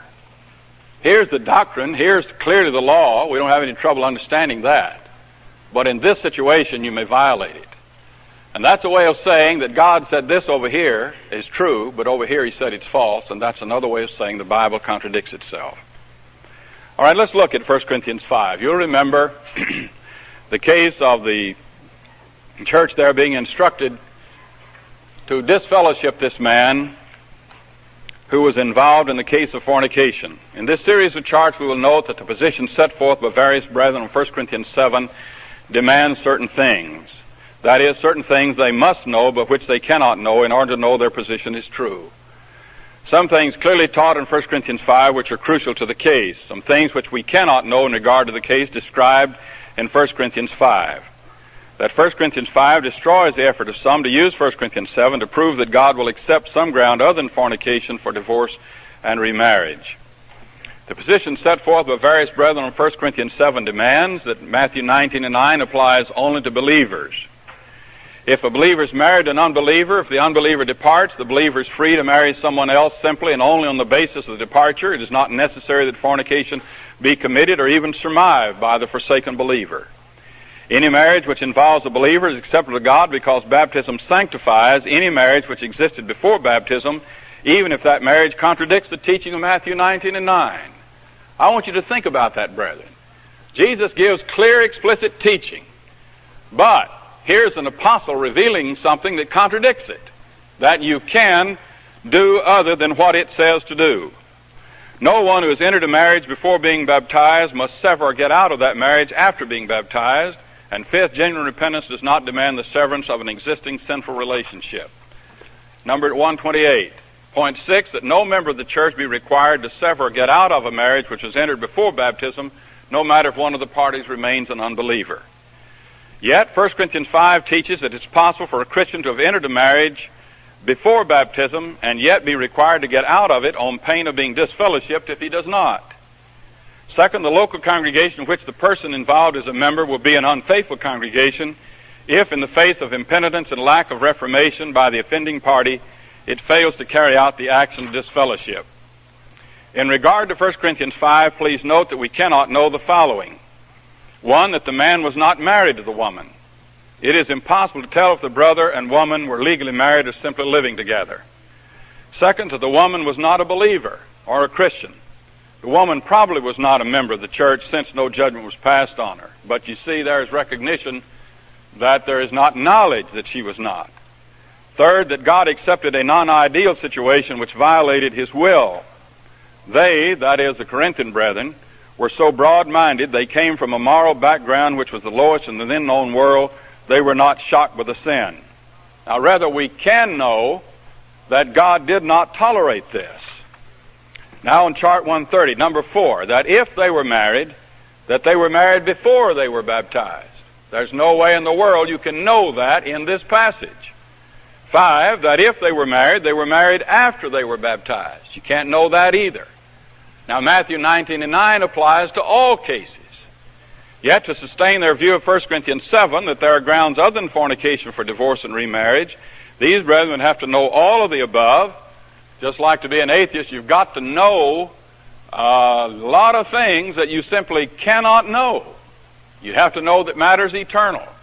You'd have to know that man owes his ultimate origin to spontaneous generation from non-living matter. You can't know that.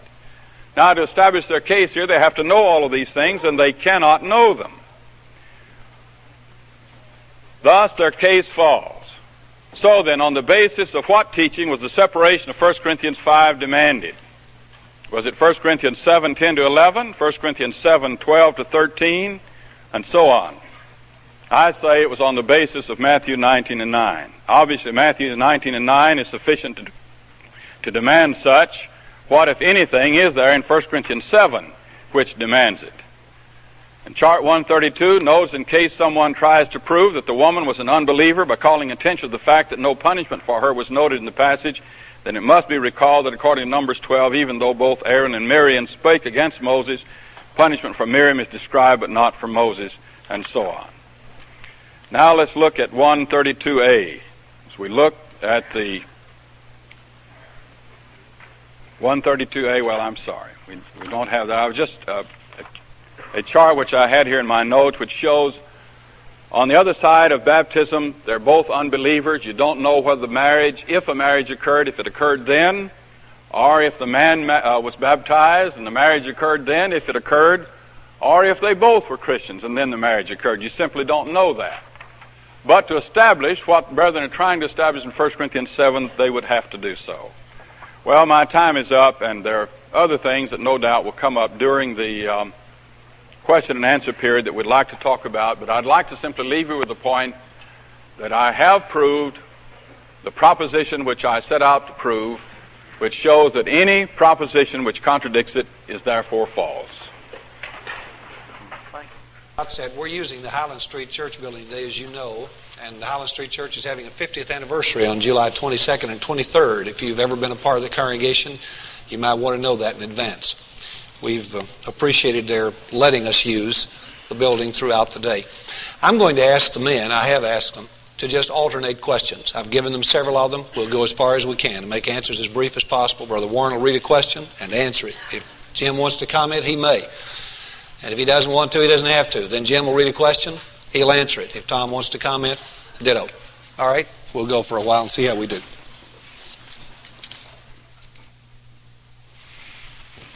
I haven't especially tried to pick them out. I've just picked one up here. And as Dr. Hazlip indicated, if Jim wants to say something afterwards, well, that'll certainly be great. If divorce is always wrong and never right, how can a second divorce be right? Pure logic would not, cannot prove this, but is opposed to this. If A does not equal B, how can B equal A? Well, of course, I have not said that divorce is always wrong. Any time divorce occurs with approval of God, sin has to have occurred. There has to have been fornication for there to be a divorce, the right to remarry. And so the question is based on a false assumption. But the rest of it, pure logic cannot prove this. Well, I certainly have not said pure logic proves anything. Pure logic is strictly an intellectual exercise. Logic does not give the content, and I have not done that at all. It's difficult for me to understand how a person could have listened to what I had to say and then asked this question. But what logic does do is after you've gathered the evidence, I can say, there's the Bible. Here's a Jehovah's Witness has the Bible, a Mormon has the Bible, Pentecostal has the Bible, a Catholic has the Bible, and they all come out with different answers. Why? Because somebody's not reasoning correctly. That's the one reason. Now, they may not reason correctly for a number of reasons.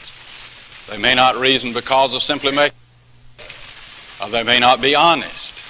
They may be trying to evade the obvious truth. But pure logic doesn't do anything. That's just like setting up and saying, if P implies Q and Q is false, then P is false. Sure, that's true logically, but what has it proven in the real world? Nothing. But I've given content to it by giving you Bible teaching. Now, on the back it says, if A does not equal B, how can B equal A? Well, of course, that cannot be, and I don't know what relevance that has.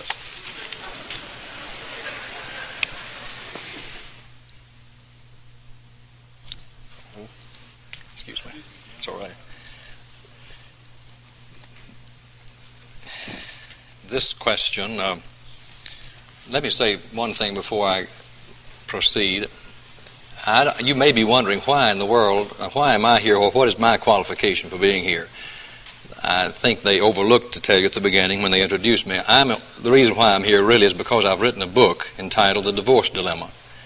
And it wasn't intentionally overlooked, but you may be wondering what is your qualification for being here. So that's really the reason, and they're here available for you if you'd like to take one. They're not free, but they're almost free. But the notes are there also, but I thought probably you'd like to know that. This question says, if a person outside of Christ is married, divorced for some cause other than fornication, and remarried, is the remarriage sinful before baptism and then after baptism? I would say that the remarriage is sinful before baptism. I would also say that in the light of what the New Testament teaches, that I believe it teaches, I believe that the relationship itself of marriage is honorable, and that the relationship of a person who is in that condition is sanctified not just by baptism, but by the fact that that's where Christ meets that person and the law is applied to him in the way that Christ makes the application. Let me read, and I thought about this and I decided against it, but these conclusions that I've drawn are not just the harebrained conclusions of some young upstart. You know, there's a whole raft of people who take these positions and who have taken these positions. Alexander Campbell, for one, but here, G.C. Brewer makes a statement. Toward the close of his life in 1954, Brother Brewer drew some conclusions that were different from the conclusions he drew earlier in his life. You may say, well, he was getting senile, but nevertheless, these are some of the things that he said, and this applies to this particular question. From this, you can see that I draw the conclusion that a relationship that may begin by a sinful act might later become a legitimate and sanctified relationship. The sinful act which started the relationship could be as nearly corrected as such acts can be corrected by an honorable treatment of each other and of decent living together thereafter. In other words, if a child is begotten by a sinful act, this does not change the fact that the child is related to both parents, and such relationship is not destroyed by the fact that the life was begun by a mistake or by a sinful act.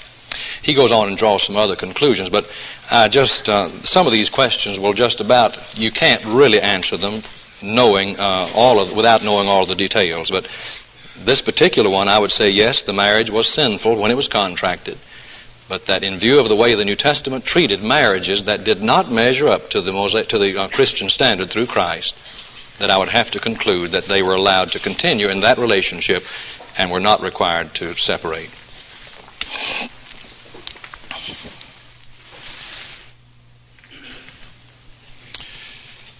The next question I have is, please demonstrate that the argument for Proposition A is valid. Okay, let's turn to Proposition A, David, and then after that I want you to go to beginning with Chart 80. I've got so many questions up here on the top. I'll try to find That's chart 42.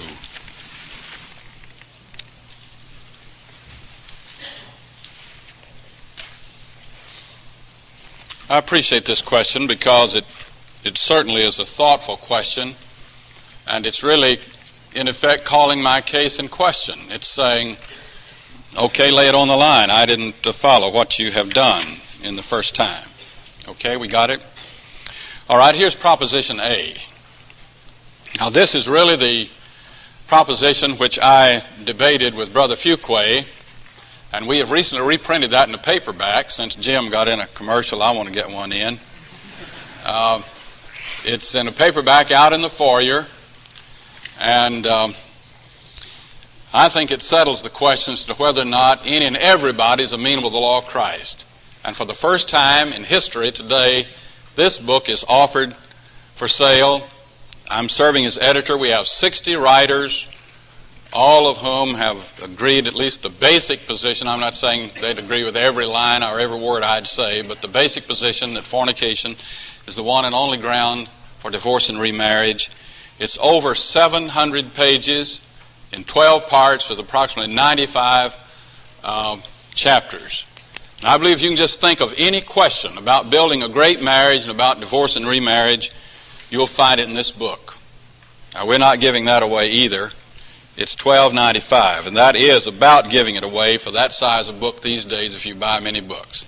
But now let's look at this question about divorce, about the amenability of everybody. Proposition A. Proposition A is this: all persons, whether in or out of the church, are persons who are amenable to the law of Christ. Now, I have argued this way. If proposition G is true and proposition H is true, then it follows that proposition A is true. Now look at proposition G. If persons out of the church can be guilty of such things as fornication, idolatry, adultery, homosexuality, and covetousness when such things violate the law of Christ, but not the civil law under which the involved persons live. Now remember, if ever there were a city that didn't have a law against fornication, it was Corinth. But Paul said to those brethren at Corinth, and named homosexuality, fornication, and such were some of you, but you were washed. I was in a discussion with a gospel preacher a few years ago, and in the course of discussing this very question, he took the position where he said, Brother Warren, you couldn't even commit fornication or homosexuality, any sexual sin, before you're baptized. I said, well, let's read 1 Corinthians 6, 9 to 11. He read it, and he said, but that wash doesn't mean baptized. I said, Brother so-and-so, I'm just going to say that's the first time in all of your life you ever took the position that washed in that passage doesn't mean baptized. Now look, the law of Corinth did not forbid those things. You cannot violate a law you're not under. But they were guilty of homosexuality, fornication, idolatry, and so on. What law did they violate? They violated the law of Christ. And therefore it's clear that men out of the church are amenable to the law of Christ. Then proposition H. And if persons in the church can be guilty of such things as lasciviousness, idolatry, heresies, and envy, and so forth, when such things violate the law of Christ, but not the civil law under which the involved person lived, then it follows. If everybody out of the church is amenable and everybody in the church is amenable, isn't that everybody? All people, whether in or out of the church. But lest we not satisfy you on that, let's turn to chart number 80. Now, Jim, I'm taking a little long here because this is an important question. Is this proposition true or false? Now, before Brother Fuqua and I had our debate, and I loved old Brother Fuqua, I hated more than I could explain to you to have to be involved in a written debate with him. But I was approached to doing it, and Brother Fuqua was writing in his paper and saying, no man dare challenge this, till finally we just had to do it. I assure you from the depths of my heart, it gives me no pleasure to expose anything that any brother teaches that's out of line with Bible teaching. But before that, he had debated Dr. L.S. Ballard an outstanding Baptist debater whom I later debated myself in an oral debate, whereas Brother Fuqua debated him in a printed debate, a written debate. Brother Fuqua affirmed this proposition: Baptist churches were created and today exist without divine authority. And being spiritual institutions, their essential owner and head is Satan. And all who enter them thereby commit sin, and all who remain in them till death will be lost. Now, friends, that's either true or false. Brother Fuqua said it was true. Dr. Ballard said it was false. Now, when he debated me, and before he debated, when he wrote on the marriage, divorce, and remarriage question, he kept saying things like this: all in the world are under no law from God on any subject. They are subject to civil law only. Now, in my opening speech or article, I said, now, Brother Fuqua, the state of Texas does not have a law against entering the Baptist church. You said everybody in that debate, you say everybody out of the church is under civil law only. Show me the statute on the books of Texas that forbids anybody to enter the Baptist church or to remain in it after they get there. In all of your debate with Dr. Ballard, you used only the law of Christ. Never did you use civil law. And you know, in spite of all the fact that all of his life he had taught that baptism is a dividing line between the world and the church, he then invented a new realm in between the world and the church called the ecclesiastical realm. And what he did with that was bring all sectarians under the law of Christ on divorce and remarriage. Now, friends, this proposition's true right here. Now, I ask the question, can one remain in an unscriptural relationship without committing sin? You commit sin in entering the Baptist church. What law do you violate when you do it? The law of Christ. Can you remain in it after you get in it? If you enter it before you're a Christian, can you stay in it after you're baptized? Being in a religious institution is an honorable relationship. Brother Woodroof admitted that. Now then, he goes on to draw the conclusion on marriage that therefore baptism sanctifies it. Does it sanctify being in a religious institution whether it violates the law of Christ or not? You see, the point that he misses is that it does not sanctify any relationship that is out of harmony with the Scriptures. Now notice a question and a challenge on 81. True or false, unbelievers, non-Christians commit sin when they enter the Baptist church. Do they? Do they or don't they? Another question. True or false, all believers, non-Christians of accountable age who remain in the Baptist church until death will be lost eternally. Is that true or false? Of course, now I know we've got a lot of brethren who probably got some writers of magazines here today will be willing to write up this discussion and call us really dogmatic and so forth if we hold that people in the Baptist church are lost. But I'm willing to affirm that. That's the truth. Now, set forth the sound argument shows that all men are amenable to 2 John 9-11. It shows only believers or Christians are amenable to Matthew 19:9.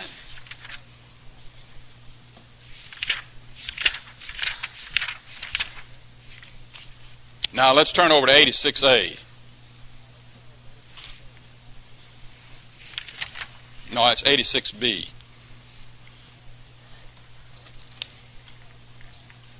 There's been a lot of discussion about punctiliar and linear action in the last few months. Of course, I don't for a moment agree with the idea that committeth adultery is punctiliar action. But I'm going to argue here ex hypothesi, that is, granting the assumption that it is. Suppose I say, whosoever rejecteth the gospel of Christ and entereth the Baptist church committeth adultery, that is, spiritual adultery, in so doing. Now notice the parallel. Whosoever putteth away his wife and marrieth another committeth adultery. Now we have point action, it rejecteth and entereth and committeth adultery. And putteth away and marrieth and committeth adultery. Now even if it is granted ex hypothesi, that is, granting the hypothesis, for argument's sake, that it is punctiliar action, it still follows that one who's entered a relationship which is sinful must get out of it in order to please God. Now you've got as much chance of going to heaven in staying in an unscriptural marriage after baptism as you do in staying in the Baptist church after you're married, or after you're baptized. I'm sorry. Okay, Jim, if you'd like to say. I better take three at a time. And I'll answer these three real quickly. What part does repentance play in the conversion of people married more than once before baptism? Repentance simply means that they stop that kind of lifestyle. There's no more divorcing and remarrying and divorcing and remarrying. They stop. Yes. No, I don't. It doesn't require an answer from him. I say that repentance requires a change of conduct in the sense that it makes them stop what they've been doing over the years. If they've been marrying and remarrying and marrying and remarrying and divorcing and all, that has to stop. That lifestyle ceases. They solidify the marriage they're in, according to 1 Corinthians 7, and then there's no more divorcing ever for a Christian. Divorce is wrong. Second question, if a Christian marries a non-Christian, and I think this has reference to 2 Corinthians, the 6th chapter and verse 14. If a Christian marries a non-Christian, what is the sin committed? And what must he do to rectify it? If it is a sin for a Christian to marry a non-Christian, I believe that the statement made in 2 Corinthians 6:14, Alonzo Welch, I don't know whether he coined the phrase or whether he just picked it up from someone else, he called it God's precautionary law, that the relationship in itself is not sinful, but the dangers that it opens the Christian to are such that God, as a good father, just simply says, don't be unequally yoked with unbelievers. And those of you who have married unbelievers understand why that instruction was given. What must be done to rectify it? Just do the best you can. You're in it. You shouldn't divorce, but you may very well lose your soul because he may pull you down to the point that you can't live the Christian life. But that's perhaps a question that can't be answered too clearly. Now, Paul did not say there is a kind of incest not named among the Gentiles. This is 1 Corinthians 5. He said a kind of fornication. How do you explain this? Well, simply that incest is a type of fornication. Fornication is the broad umbrella term. Incest, like homosexuality and all the other forms of sexual immorality, are included in the broad term of fornication. Thank you. I'd like to say a word about what Brother Woodroof has just said about 2 Corinthians 6:14. If you'll just open your Bible, let's read it. His whole case depends on this. 2 Corinthians chapter 6, verse 14. Be not unequally yoked with unbelievers. So he didn't say do not be yoked with unbelievers. He said do not be unequally yoked. Now that means you cannot be in a yoke with an unbeliever where there entails compromise of Christian responsibility. Now, in 1 Corinthians 7, it's clear that a Christian can live with a believer without being so involved. Brother Woodroof would have these two passages contradict one another, and then he would have you to simply not pay attention to what 2 Corinthians 6:14 to 18 says. Let's read on. For what fellowship hath righteousness with it and iniquity, or what commitment hath light with darkness, and so on. Now notice down in verse 17. Wherefore come ye out from among them, and be ye separate, saith the Lord. Now if you are in a relationship that is envisioned by this passage, Brother Woodroof says you can stay in it. But Paul, guided by the Holy Spirit, said you've got to come out of it. And that's Brother Woodroof's problem with this whole thing. He simply will not see where the Bible says to come out. He wants to stay where it says to come out and to go in where it says to stay out.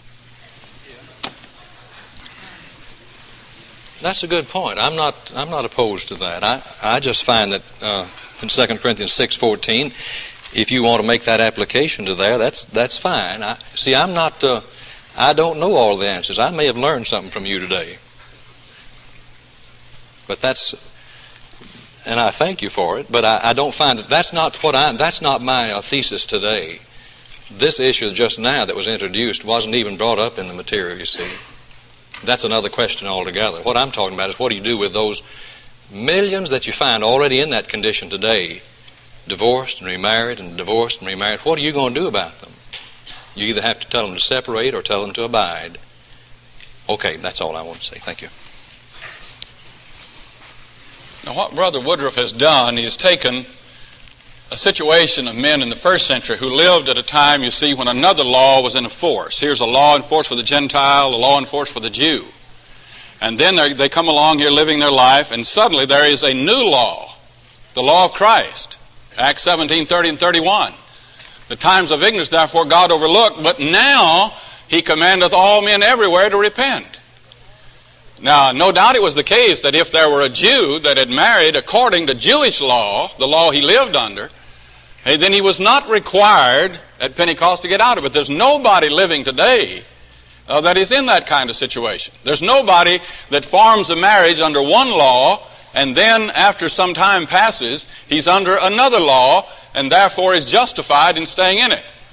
Now you see the reason why I've pleaded, and I've done this kindly.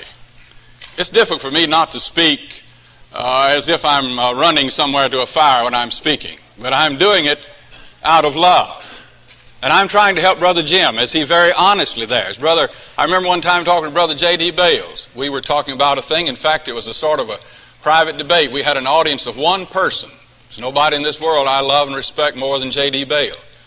And to show you the honesty of the man, he stopped in the middle of it and said, "Tom, I can't answer that. And I'll go home and think about it." And he did.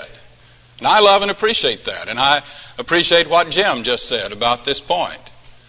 But there's nobody living today, Jim, that has that kind of situation. That's why if you would formulate this thing into a precise logical argument, you see, you would see the fallacy of trying to reason from that situation in pre-Pentecost days to the situation presently. Now you say, what to do about it? What's the practical application? Friends, if there is a difference between the concept that Jesus taught and the application, then the Bible contradicts itself. Now, I did not have the time today to take the charts. I've got them here. Incidentally, I've got about 200 charts. I'm planning to produce them.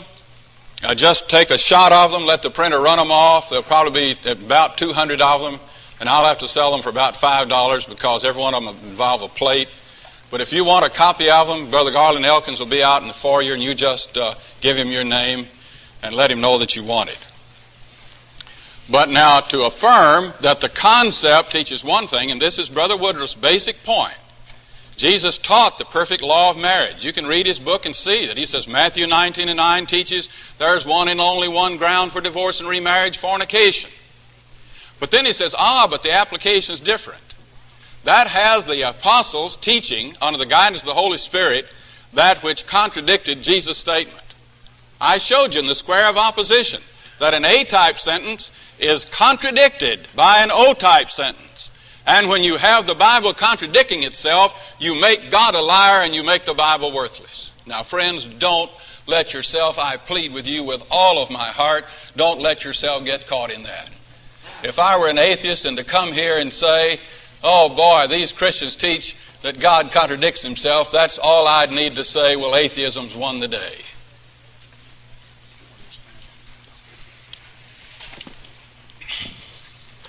I'm sure it's going to take some time listening to tapes and looking at charts and reading the books to digest and redigest everything that's gone on today. But we need to bring things to a conclusion. I've seen some people from out of town leave already who have an airplane to catch. We appreciate your patience. It's been a hard day for everybody. Just a long day when you sit for 8 hours and you're in strange circumstances and you're out of your habitat, and many of you have traveled hundreds of miles to be here. We really appreciate your cooperation, your support. I'm just sorry that all of you haven't been on the campus of the graduate school, so you would at least have a little bit more of a feel of what we're doing 365 days a year. We hope you'll stay in touch. When you have an opportunity to be in Memphis again, that you'll visit with us. I'm going to ask Bob Brewer, who's an elder of the Raleigh congregation seated on the front, to come and lead us in a closing prayer, and then we hope you'll take all the time you want in leaving or in visiting, or if we can help you in getting away from the city or taking care of any arrangements to stay overnight, please let us know. Will you stand for the prayer, please?